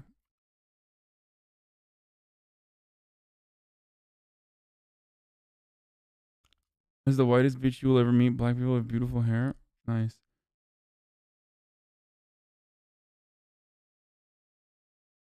Some hairstyles are objectively bad through a cross culture. I mean, Jeremy Lin's looking like he's loving white boy summer with that haircut, but I mean, it looks kind of cool in this. Lin is actually literally a Harvard Andy. Harvard Andy.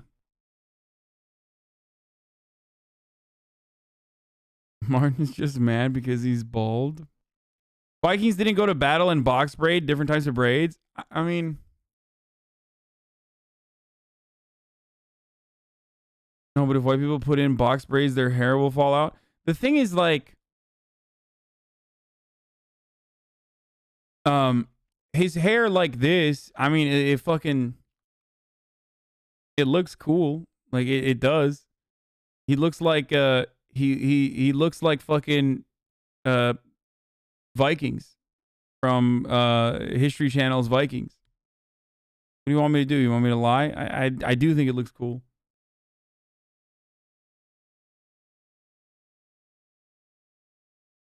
I'm a fucking hippie. I love natural black hair. Dreads or froze. I wish more people wore their natural hair and weren't oppressed for it. Wait, so is people with Chinese scripture or kanji on their arms cultural appropriation, and if not, why? I don't know. I don't know. Like, I don't know where that argument goes. In this photo, it does look good. I have to agree. I mean, he does look good in this photo. The History Channel is notorious for being wrong. Yeah, I know.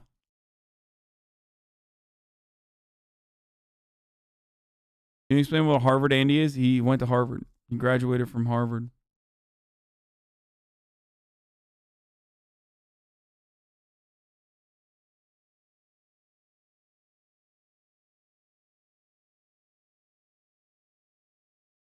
It all depends on the type of hair you have. Some European groups have very coiled hair, but not everyone can pull it off.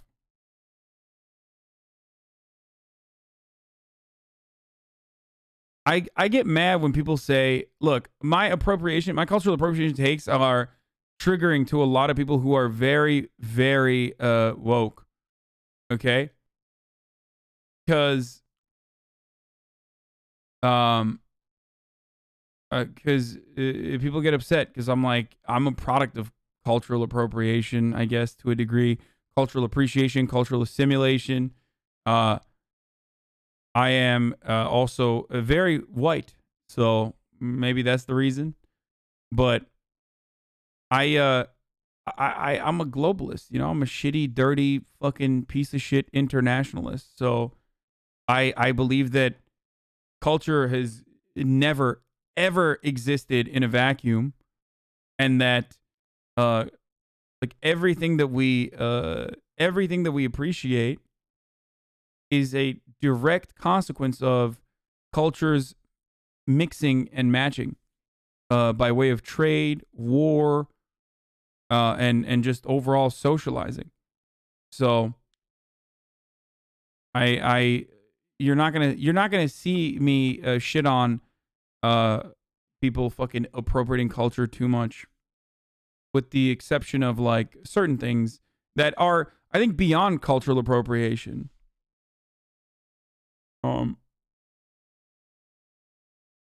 Half bison, yeah, I'm appropriating a water buffalo here.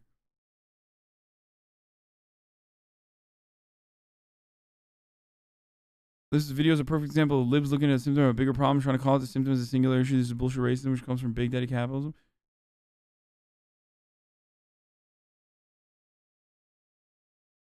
Appropriation is tied, like, exploitation of culture is what people get mad at, I think.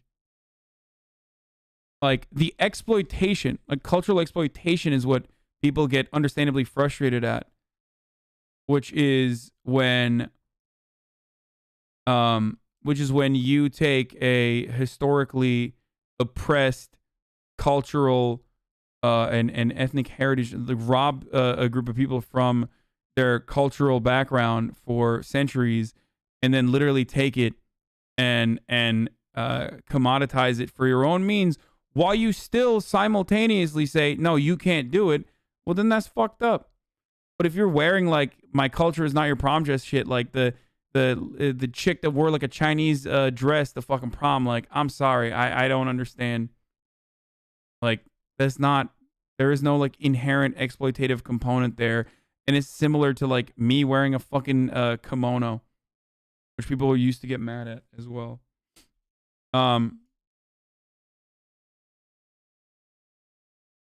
I know you moved already from Palestine, but you said that Israel would leave Gaza and West Bank would be a permanent solution to the conflict. But you realize Hamas' original aim is to entirely destroy Israel and not only liberate Palestine?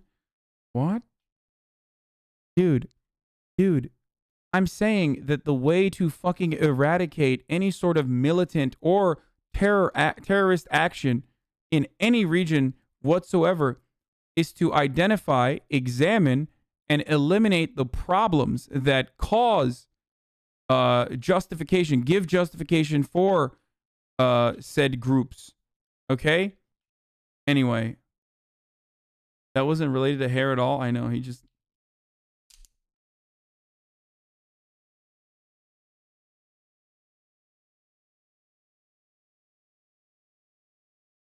Nays are getting stabbed for wearing tang jackets in kippah. When a white girl does it, it's worldly. When a Chinaman does it, they get clapped. Wait, what?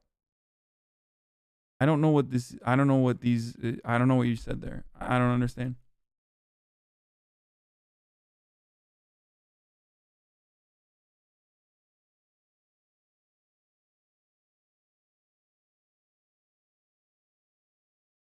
Anyway, as far as like going back to like kimonos and shit, it's just another aspect of people saying like that's cultural appropriation. Has worked at this Banana Republic store at My the man said Chinaman, dude. What the fuck? Westchester Mall in White Plains on Wednesday. Caught complete. Nine means grandma in Mandarin. Oh.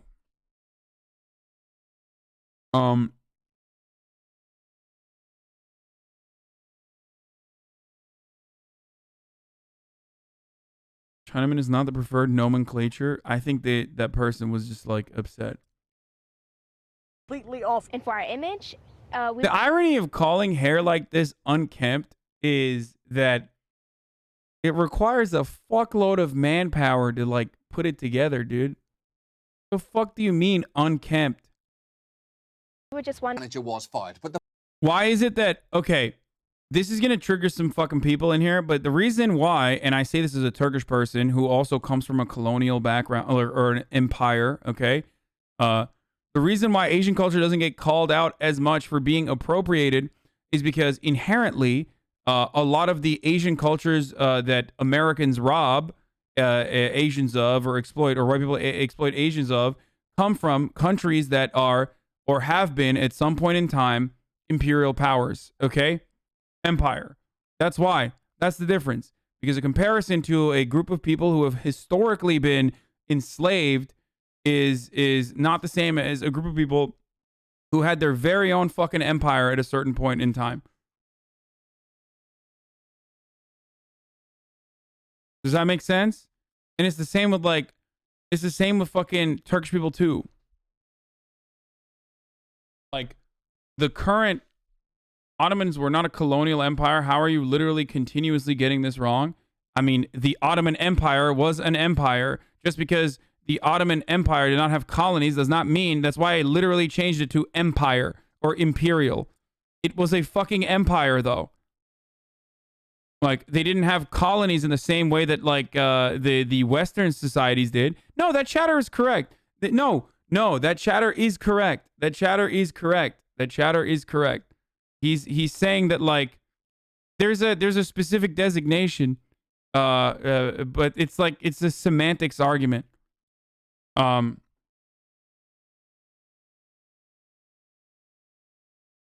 it was still a fucking empire.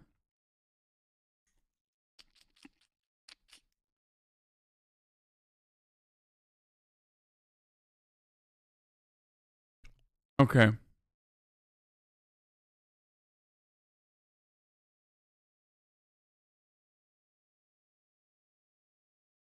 From what I've seen, Japanese people are very open to others' experiencing the culture, even to a point that others find problematic. It's the same with Turkish people too.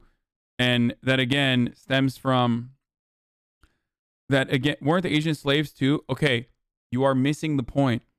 You are missing the point that I am making. Yes, like Irish people were subject to indentured servitude. Asian people were subject to indentured servitude. But ultimately, well, even in a comparison to the Irish is still not that good.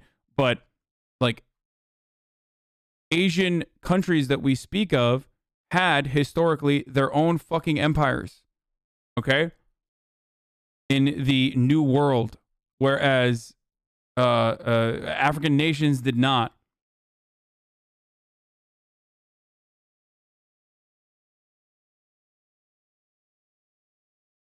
I don't understand. Are you saying that because Asians historically had empires, their culture cannot be appropriated? No. If you had an imperial power, I'm simply stating that there is a reason why people overlook it and don't look at the contemporary examples of racism in the same way that they do with regards to black people.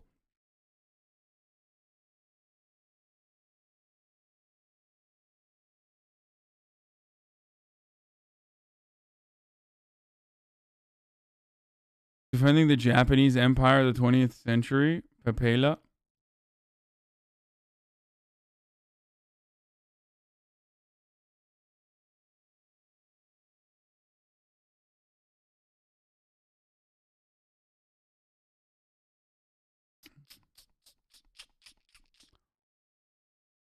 Why are you acting like Africa didn't have empires?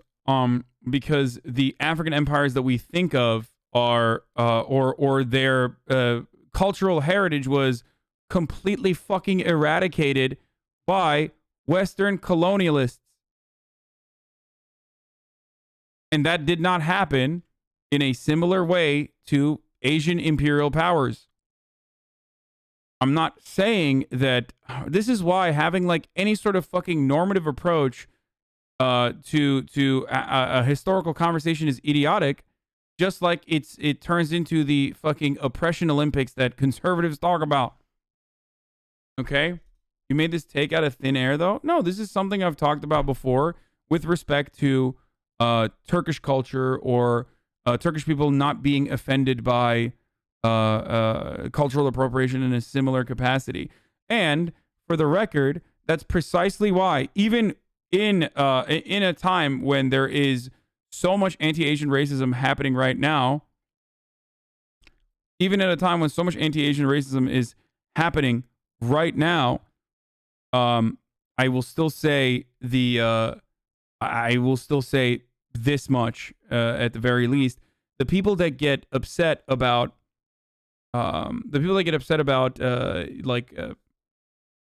cultural appropriation oftentimes are Asian Americans and not the people that live in said Asian countries themselves.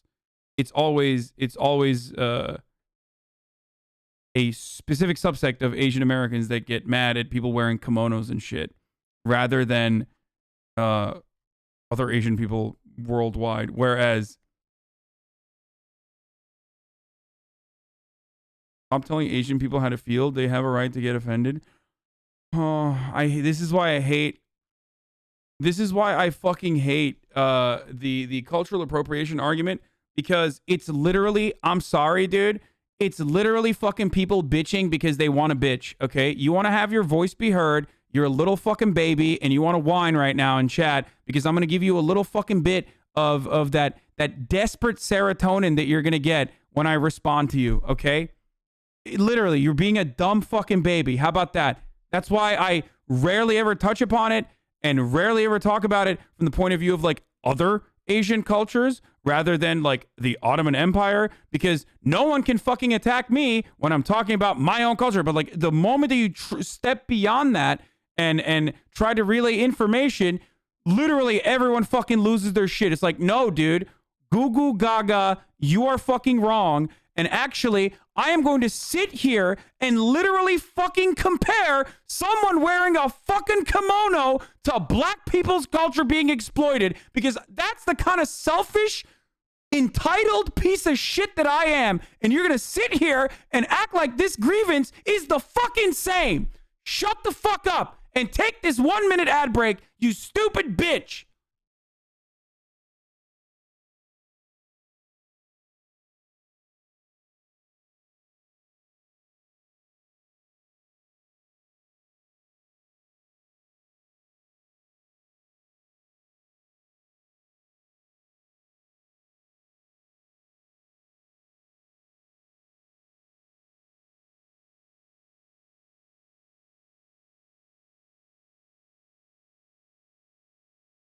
It was top of the hour, and I forgot to run an ad break earlier, so.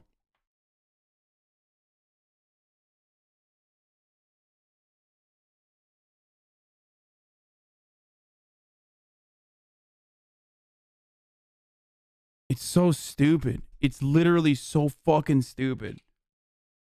And I'm yelling as I literally wear like a vintage old ass fucking Guess shirt that straight up has like geishas and shit on it and like koi fish, okay? There you go.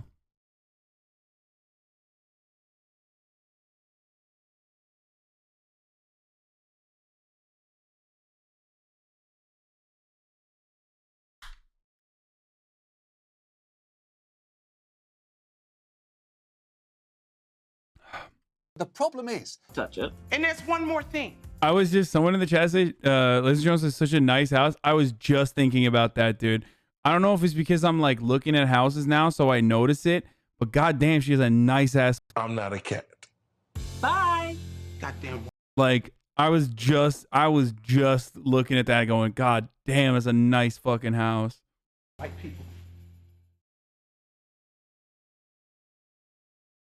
No one will see this, but I saw her on Hinge. Wait, really? God damn. I wouldn't have noticed if I didn't always watch this fucking stream, LMAO.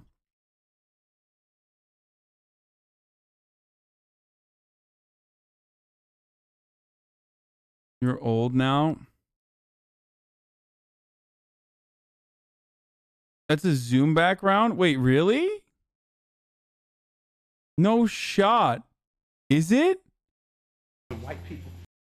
No, that's not a fucking Zoom background, bro. You can't just like get up on a Zoom background like that. I mean, I don't know. I've actually literally never seen a Zoom background. God, I'm so fortunate. I didn't have to do any of that Zoom shit during the pandemic. Instead, I Zoomed myself to 40,000 people every day. In this hot real estate market, should you buy? Oh my God. Series, we've been taking a look at managing finances during the pandemic. The Macy's, what are you doing to me And with this morning, this? how to figure out if it's better for you to rent or buy in today's real estate market. Rebecca Jarvis here with that story. Good morning, Rebecca. Good morning, George. Yeah, it feels like everyone got the same idea at the same time. It is time to move, and that has sent home prices soaring up more than 17% to new records versus last year. And that begs the question, should you buy or rent? Carrie Thorpe and boyfriend Brendan have been renting this. Bro, rental prices have also fucking skyrocketed, by the way. Like, Rental prices during COVID were so crazy, especially if you're renting an apartment. Like, it literally was like, it for a brief moment. I remember looking at like California rent prices or like Los Angeles rent prices. And I was like, fuck, dude, this shit is like actually turning into a relatively affordable in comparison to what it was. Still not affordable though. A like somewhat understandable fucking price. And goddamn, dude, because landlords was just like, if you're gonna pay the rent, I will literally just let you stay here without raising your rent. I mean, maybe for some people their rent raised, but like, it's crazy. Like that shit doesn't happen in LA at all. What's your monthly rent? Currently, I pay $3,100 for a 2-bedroom.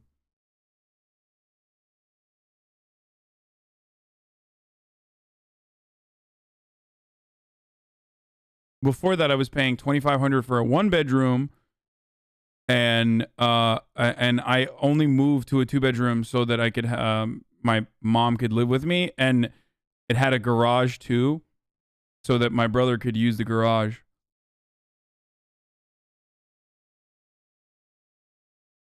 Pay $550 a month, dude. Okay, motherfuckers who say stuff like I pay $550 for a 2-bedroom, dog. There is no $550 rent in Los Angeles. You know that, right? Like there is no, like, what are you cannot live in Los Angeles for $550 a month, dude. Like, that's crazy.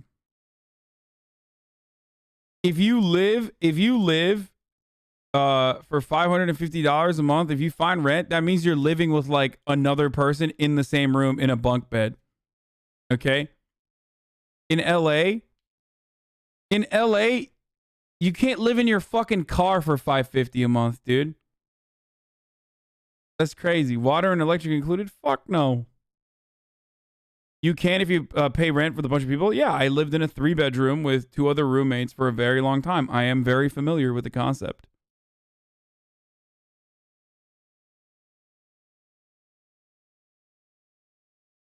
It's because of all the taxes, no taxes, lower rent. Think about it. Oh, totally, dude. Yeah. No, landlords are always, bitch, I learned that property taxes are literally just 1.25 of the original fucking price that you paid for your house, okay? Like a year. Landlords are absolutely ridiculous if they say it's because of the fucking property tax, and that's why their rents are so goddamn high. Okay, of the valuation, original valuation. In California, at least. That's crazy, okay?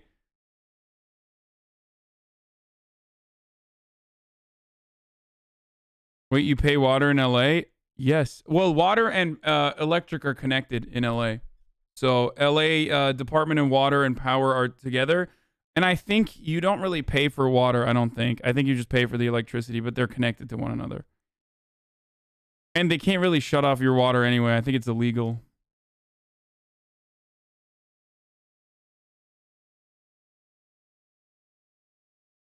Paying $4,600 a month for a 2-bedroom in New York City, and my rent is reduced. Yeah, New York is even worse, dude.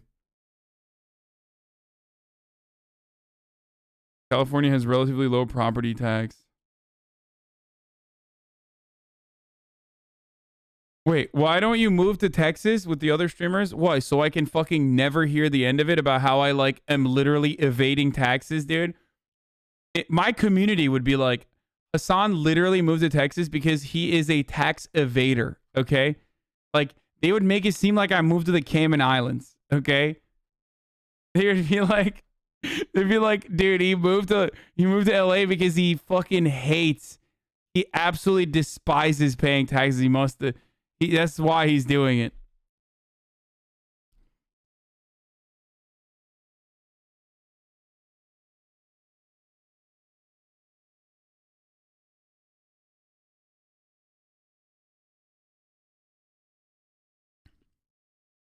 2-bedroom, pet-friendly apartment for the last 2 years. Our kitchen, we have a nice little bar area. If Chad didn't say anything, hypothetically, would you move there? No, because I like Los Angeles. Over here. When the pandemic hit, they had to reassess. We have 3 animals, so it definitely got cramped pretty quickly. We love it a lot. It's just we definitely feel like we've outgrown it a bit.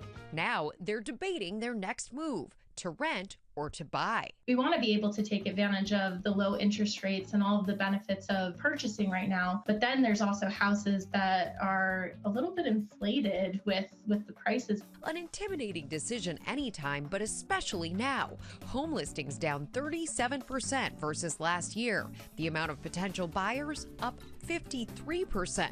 Meantime, more available rentals in almost every region of the country compared to 2020. We're putting money towards rent that we could be putting towards a mortgage and really setting our futures up for more success. What to do? We asked $1 Million Listing Star. Kind of disappointing you haven't organized your community yet. Us alone could spark the revolution.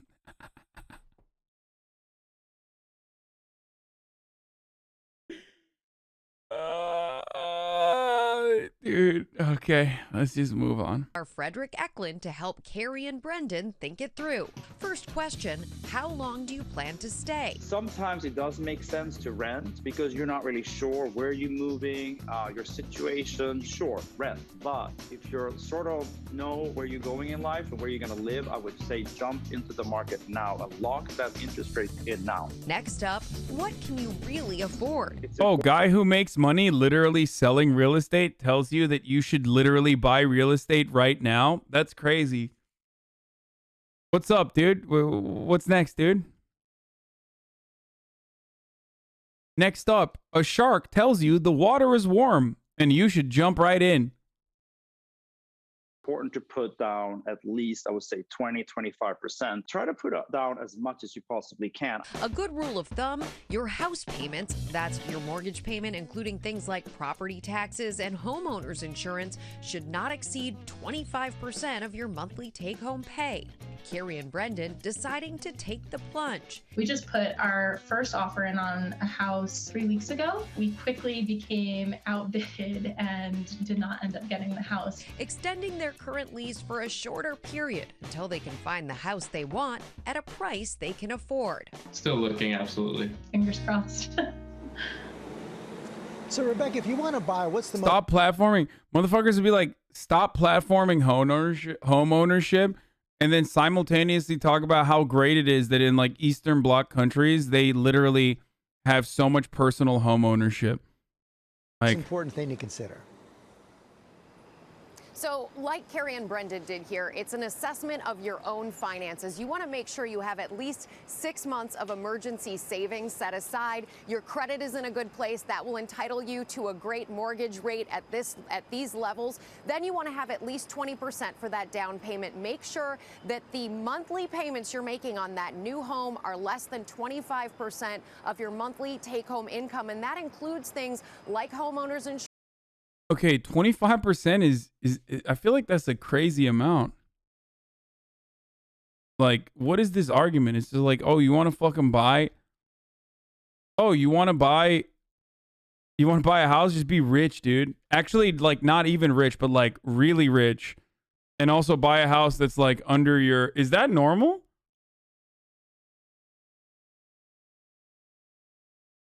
$25% will barely get the offer done in LA. Trust me, I would fucking know. I bought 3 homes in the last 3 years.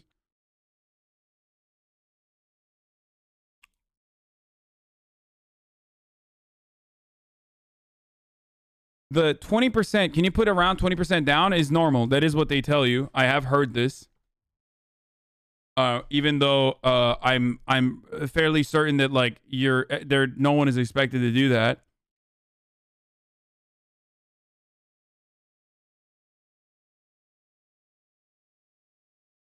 Not everything is LA pricing. Foreign buyers not even living in the homes. Yeah, I know. Down payments are so over expected. First time home buyers can go as little as 3% on a conventional mortgage. Really?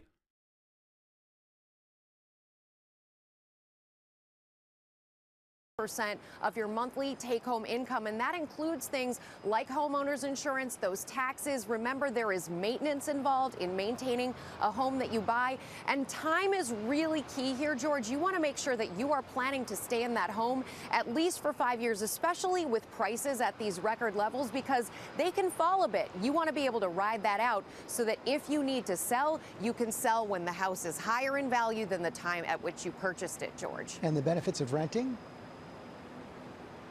So there are plenty of benefits to renting. It's flexible. If you don't know what your long-term situation is going to look like, what your job is going to look like, if you're moving to a brand new city, as a lot of people are, trying out something before you make that long-term commitment can make sense. Oftentimes, I don't understand. Here I thought you just rent because like you literally don't have money to own a home.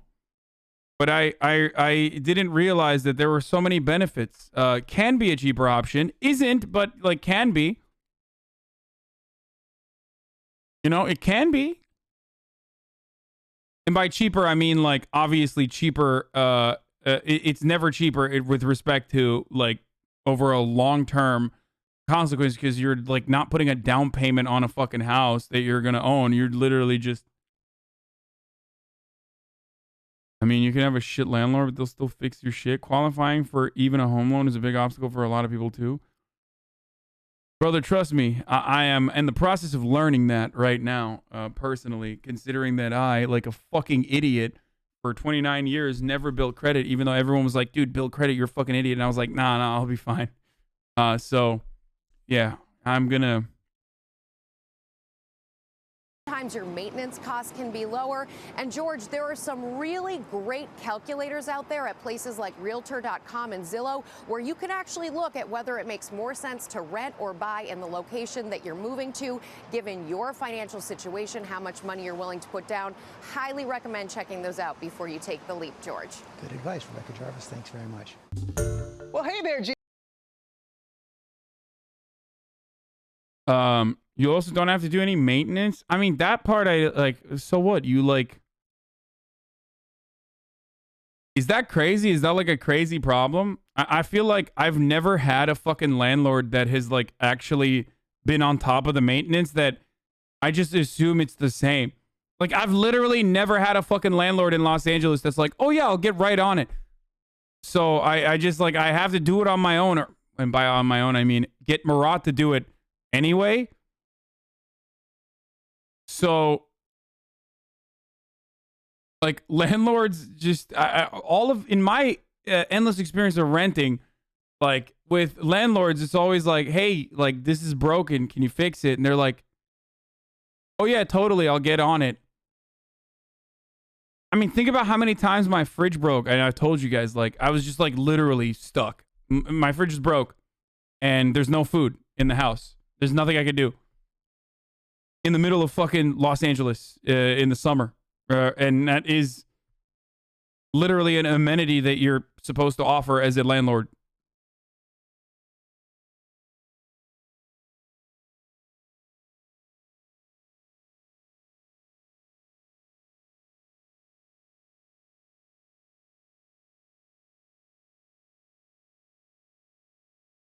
What is this? Look at this map of wages you would have to earn to afford housing per zip code. 2-bedroom housing per zip code. Enter your zip code to explore the data in your community. 90069 in like West Hollywood is $56.35 an hour. That is what you need to have a 2-bedroom housing wage in West Hollywood.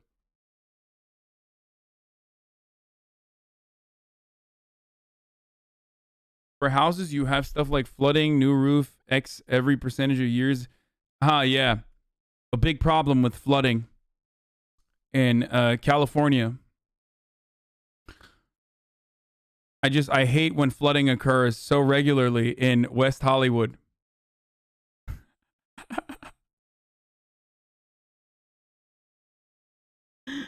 The fucking famous LA floods that happen Earthquake, then ass. Maintenance, a huge problem with standalone home ownership, is the main reason people choose to live in condos instead of own houses. Wait, really? Actually, the irony is, like, flooding would be a gigantic problem in Los Angeles because, like, the houses are built in, like, 1914. You know what I mean? So if you want to be able to live in a single family home, then that shit's going to be built in, like, 1929. Okay? And it didn't rain back then. So they did not build it for flooding. Isn't there, like, no basements in California? That's true.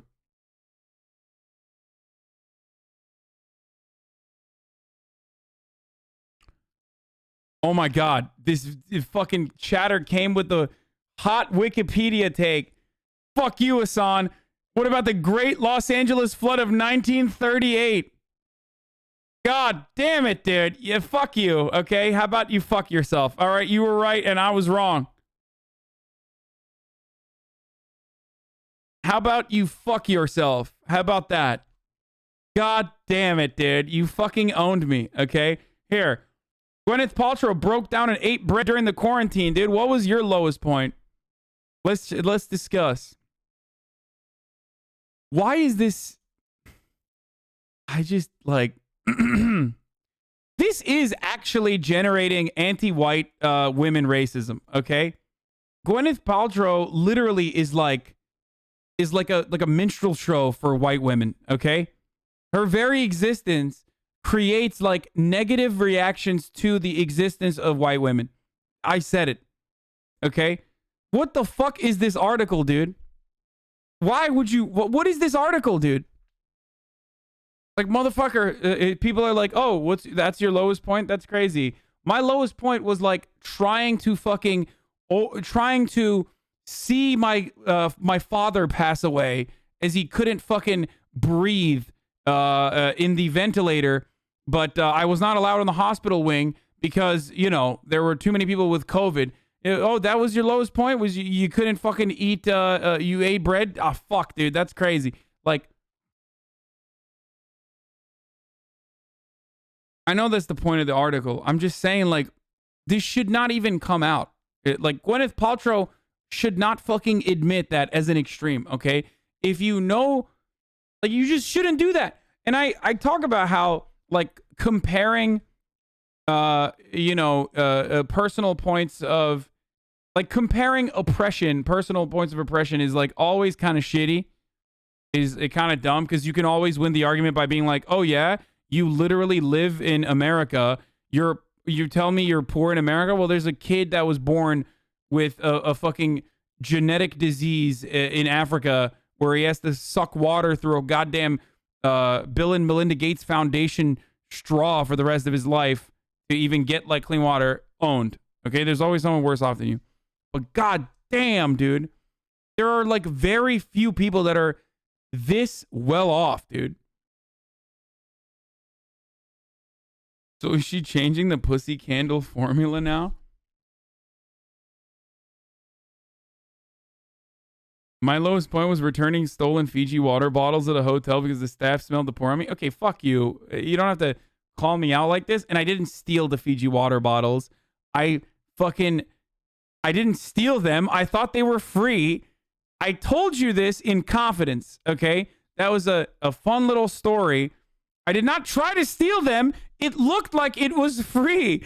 And when I was informed that it wasn't free, I gave them back.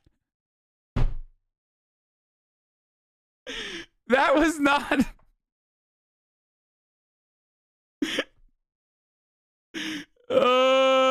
that was... I did not steal them, dude. That was not theft, okay? I was dumb enough to assume that it was free. Inside of the hotel room that I had paid for. Fuck you. Oh my god. So... but no, my lowest point during the pandemic probably was getting fucking... My lowest point, you guys know what my lowest point was. I was on camera throughout the duration of it. when I got shingles, like literally got shingles. So that was probably my lowest point. Horniness wise, yes, VR chat was my lowest point.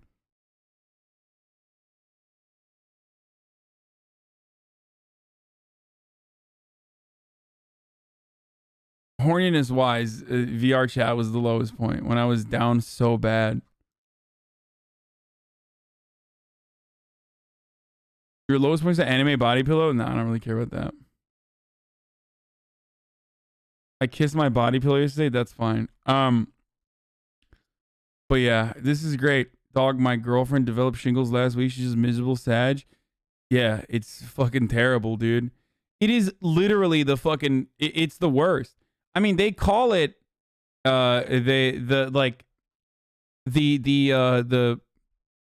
if you get it in your head, and if it's like constantly fucking lighting up in your head, especially like the way I got it, they say that like it can break your fucking nerves, so you can feel that pain forever.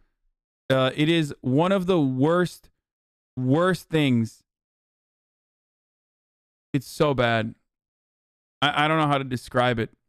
I got it on my dome, and it's like a constant like I don't know how to describe it. It's really, really bad.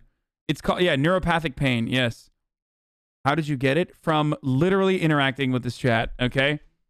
Post-herpetic neuralgia. One of the leading, yes. Post-herpetic, I didn't want to say it, but post-herpetic neuralgia is one of the leading causes of suicide in people greater than 70.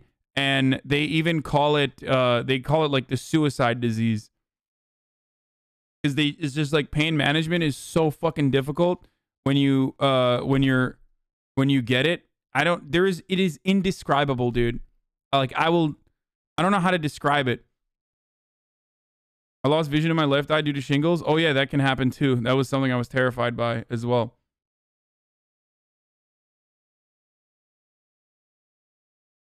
I got shingles on my back once. It was so painful. Yeah. I think one of the BuzzFeed girls had that, made a few videos on it too.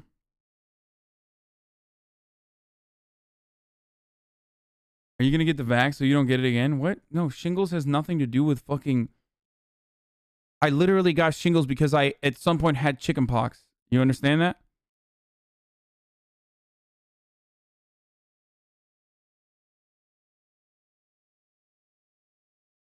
Like, there is no... He means the shingles vaccine? Wait, there is actually a shingles vaccine? Wait, I didn't know that. I thought you literally... Oh, I did not know that. I thought that just protected you from... Like, I thought that was just chickenpox. Like, I thought that was, like, the vaccine for chickenpox. Yes, opens at 50. Why didn't you get it? Yeah. Good one, you fucking asshole. I mean, yeah, I'll definitely get it.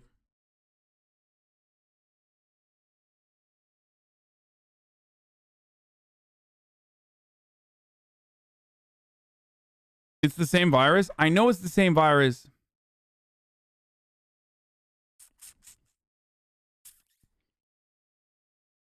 Stress weakens your immune system. That's how chickenpox reactivates into shingles. Yes, lack of sleep and stress caused me to get shingles in the middle of the fucking pandemic at the apex, and it was fucking awful. Hello, everyone. This is...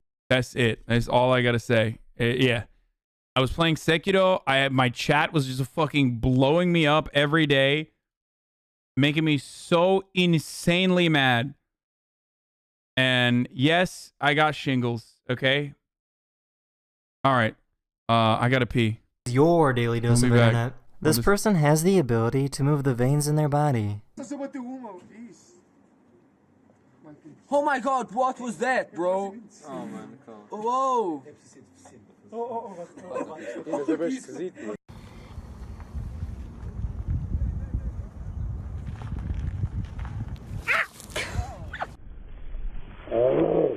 For change, we do have a number of guests joining us at the meeting today, but they're well aware of the time, so yes, I'm hoping they'll be here at the required time. Happy to move, Andrew. Graham. This is what it's like to try and drive through a wildfire in California.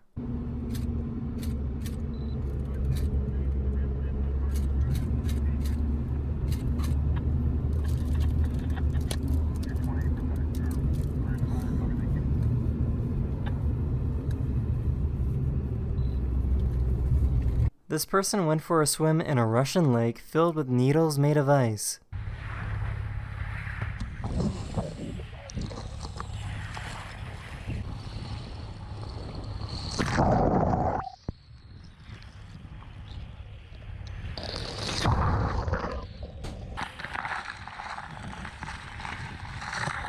No way, dude. No, fuck that. Fuck that, dude.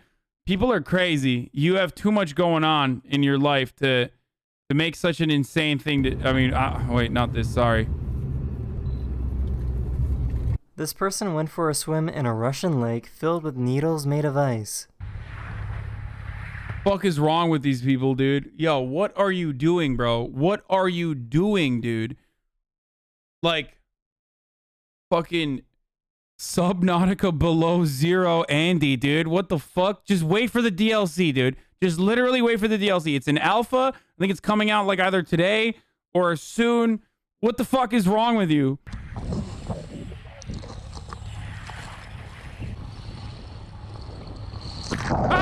It's just Russian things, dude. Just fucking Russian things, dude. This is what happens.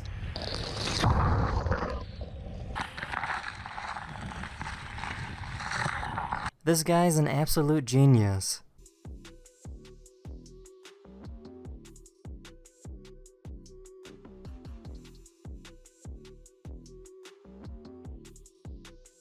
A photographer found a butterfly that appears to have the number 88 on its wings. It's crazy.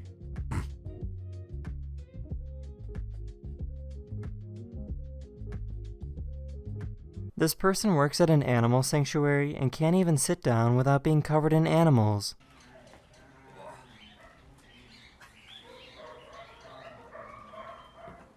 Aww.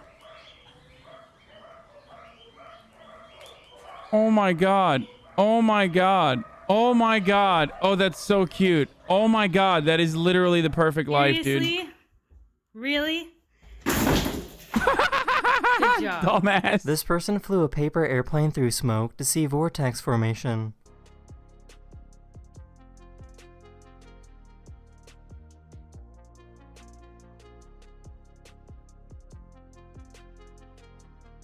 That's pretty cool.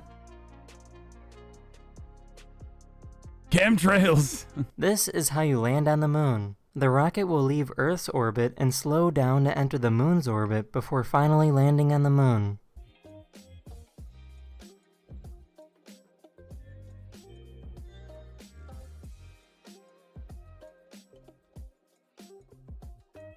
It's fake, brother. Get the fuck out of here. God damn it, I didn't know this was your daily dose of propaganda, brother. It's fake. The moon is fake. It's made of cheese. And the earth is flat. You already know this. I'm not a goddamn coward. I'll fucking tell you what. Sick and tired of it.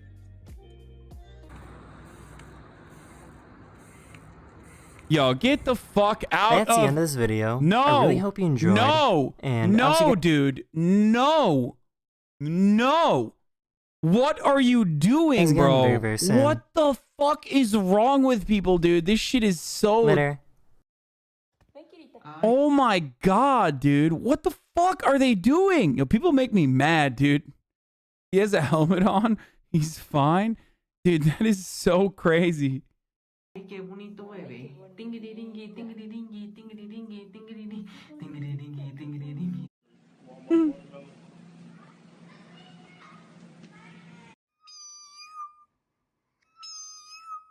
You could kill someone like that. Oof. Yeah, no, it has to be a full beer. It's gonna break. Why would it break? Yeah, I'm telling you. A lot more pressure in it. What? No, that's clever deceptive editing, right? I'm telling you. A lot more pressure in it.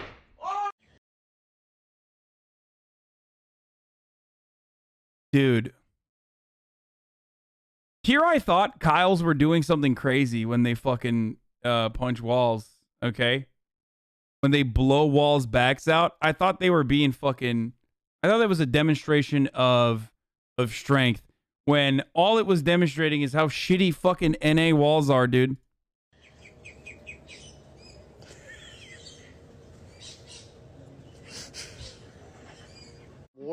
vinyl record.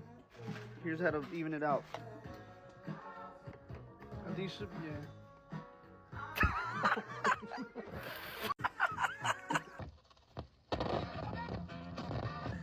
Over the next few weeks, Spy Cub and the crew capture some of the most intimate moments of Arctic wolf life ever filmed.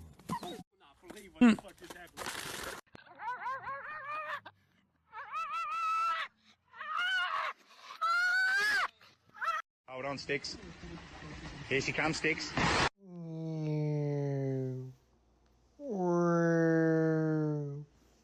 My sister be high as hell. She got the motherfucking Cheeto bus in the motherfucking refrigerator.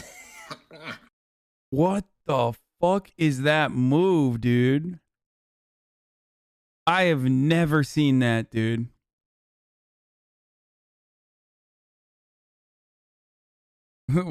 Oh, because she's high or he's high, that's why. Okay. By the way, hot take, but after I had the fucking Takis that one of you guys sent me, the extremely hot one, is it? I think it's like Fuego. I that has topped the fucking. It's topped the tier list of what I love. The hot chili pepper. Oh my god, my mouth is watering. My mouth is literally fucking watering right now as I talk about it. It's so good. Cheetos in the refrigerator is some ambient shit.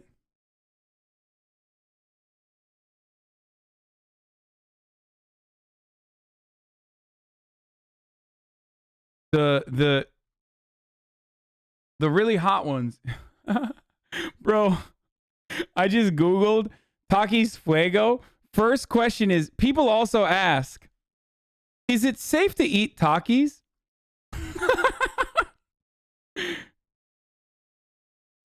Yo, how many fucking white people Googled that, dude? Dude, those Takis are literally just fucking, it's heartburn, okay? I mean, it doesn't happen to me because I have the constitution of a goddamn water buffalo, for sure. But they're so good, dude. They are so insanely high in calories. But they are so fucking good.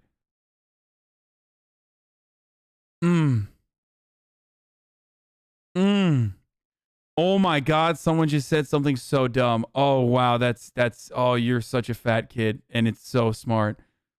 Dip them in cream cheese, it's fire.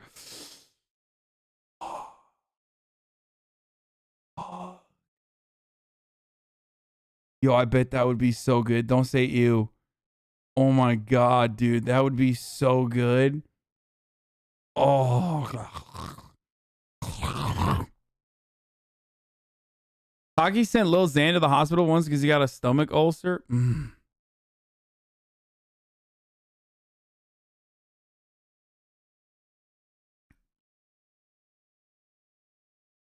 What? Can you look at this super quick? Ah!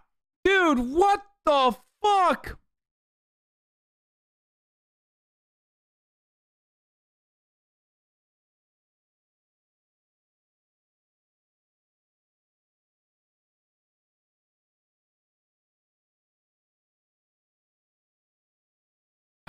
Fuck, ew.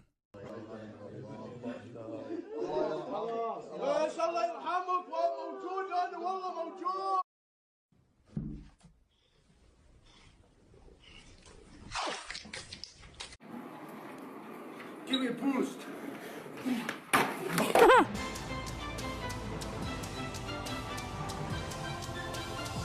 What the fuck was that, dude? What is that? What animal is that? Is that a fucking bear? No shot, that's a raccoon, dude.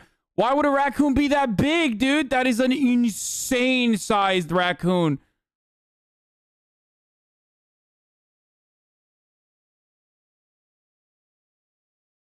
Bro, that is literally...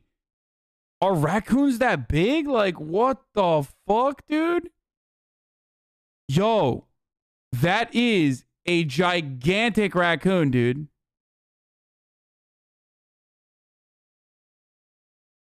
Bro, I have bigger ones in my yard all the time. Oh my fucking god, that is scary, dude.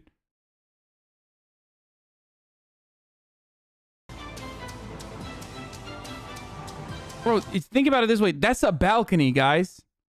Guys, that is literally a balcony. If you can see a raccoon from that distance, that's a big ass raccoon, dude. That's too big.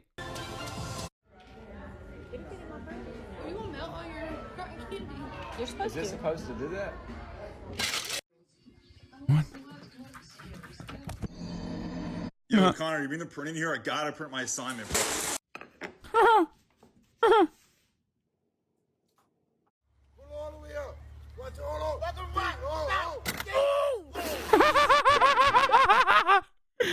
Yo, that's so perfect. I'm gonna run that again. Look at that. Crump.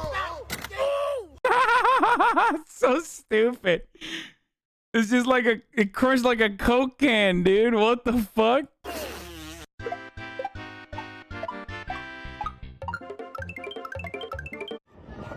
I'm sideways. I'm fucking horizontal.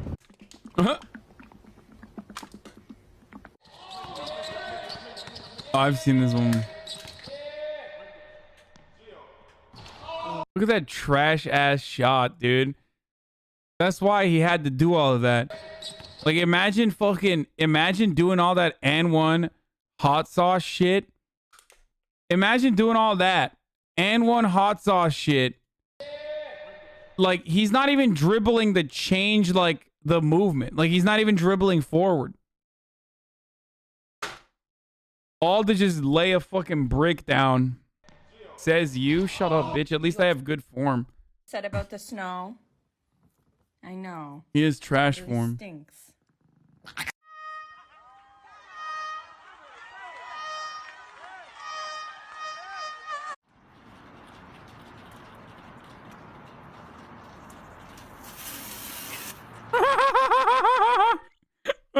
Stupid ass cat.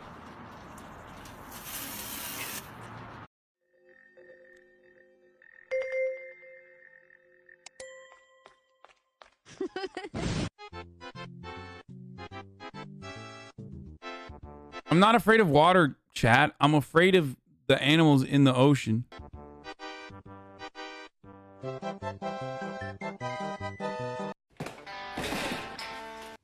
Hey. Oh my god. It is time to wake up. It is the morning. Jeez, man, I sure am hungry. Oh, what do you know? There's pistachios. Pistachios. On table. Oh, I think that's him. Shit, but you ain't no fucking far fucking ranger. Grand Theft Auto, dude.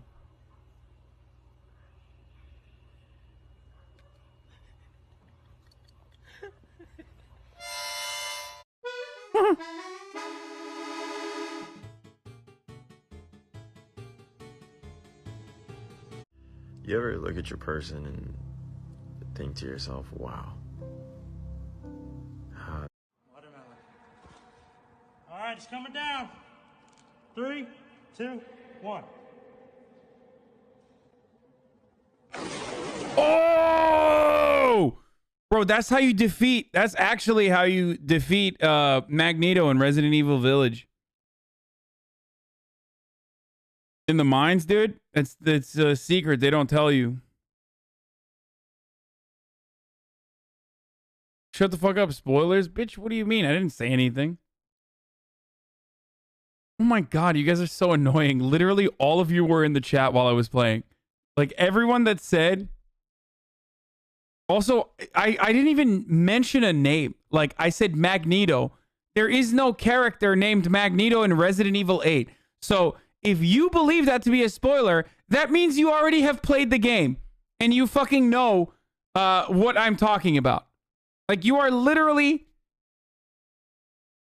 Like, I just completely made it up.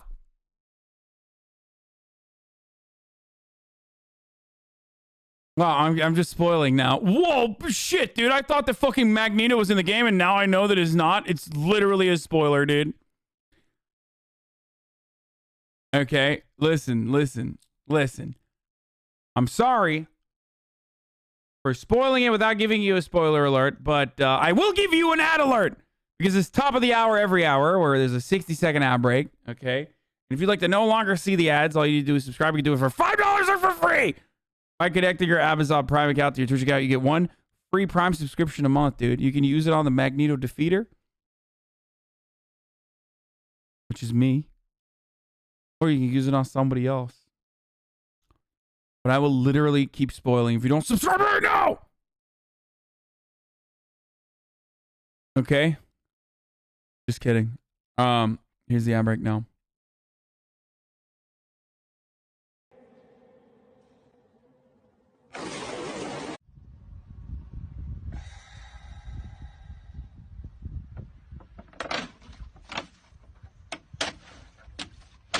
Oh! Yeah, he hitting this hoe for sure. Hey, yo, come get you right. My boy Richie, I already know what the fuck. What? Come get you right. My boy Richie, I already know what the fuck. My man is just sitting on him.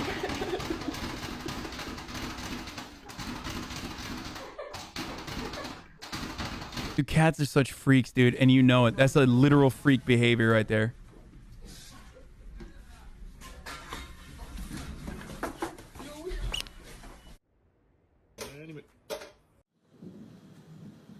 I'm not gonna watch that, Frogan. Hey babe, can you turn off the light, please?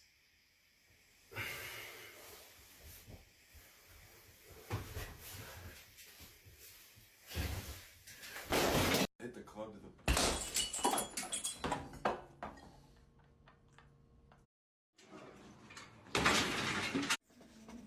Ryan, look. Don't look. Thoughts in here, but I hate you. Wow, that was no. Wait, that's a British wall too, huh? British walls are fucked up too. Wow, that was no. Didn't she just say that was not? Okay, bruv. It's the fucking EU walls, bruv. That's why we're no longer a part of the fucking EU, bruv. We got Brexit walls now, Boris. Drywall all the way, Boris. You got a license for that drywall in it?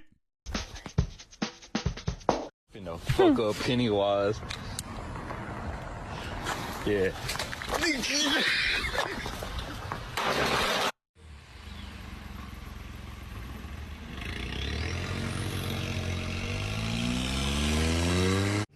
Insane. Yeah.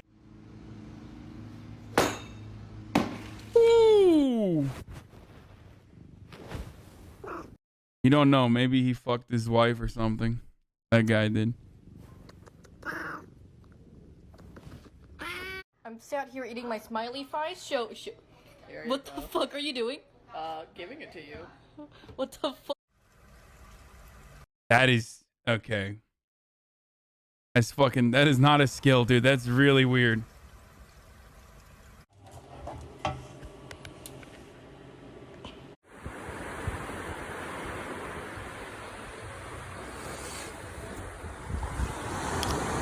we talk about the fact that, like...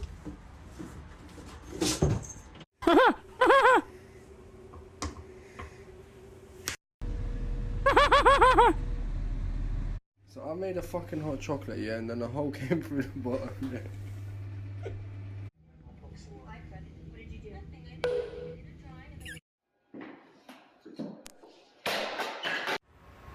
Bro, this is TikTok nurses, dude.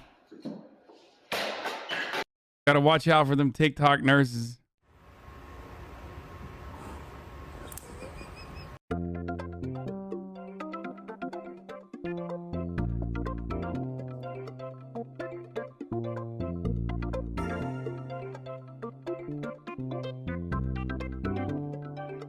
God damn, dude. Cute as fuck. Hey, boys.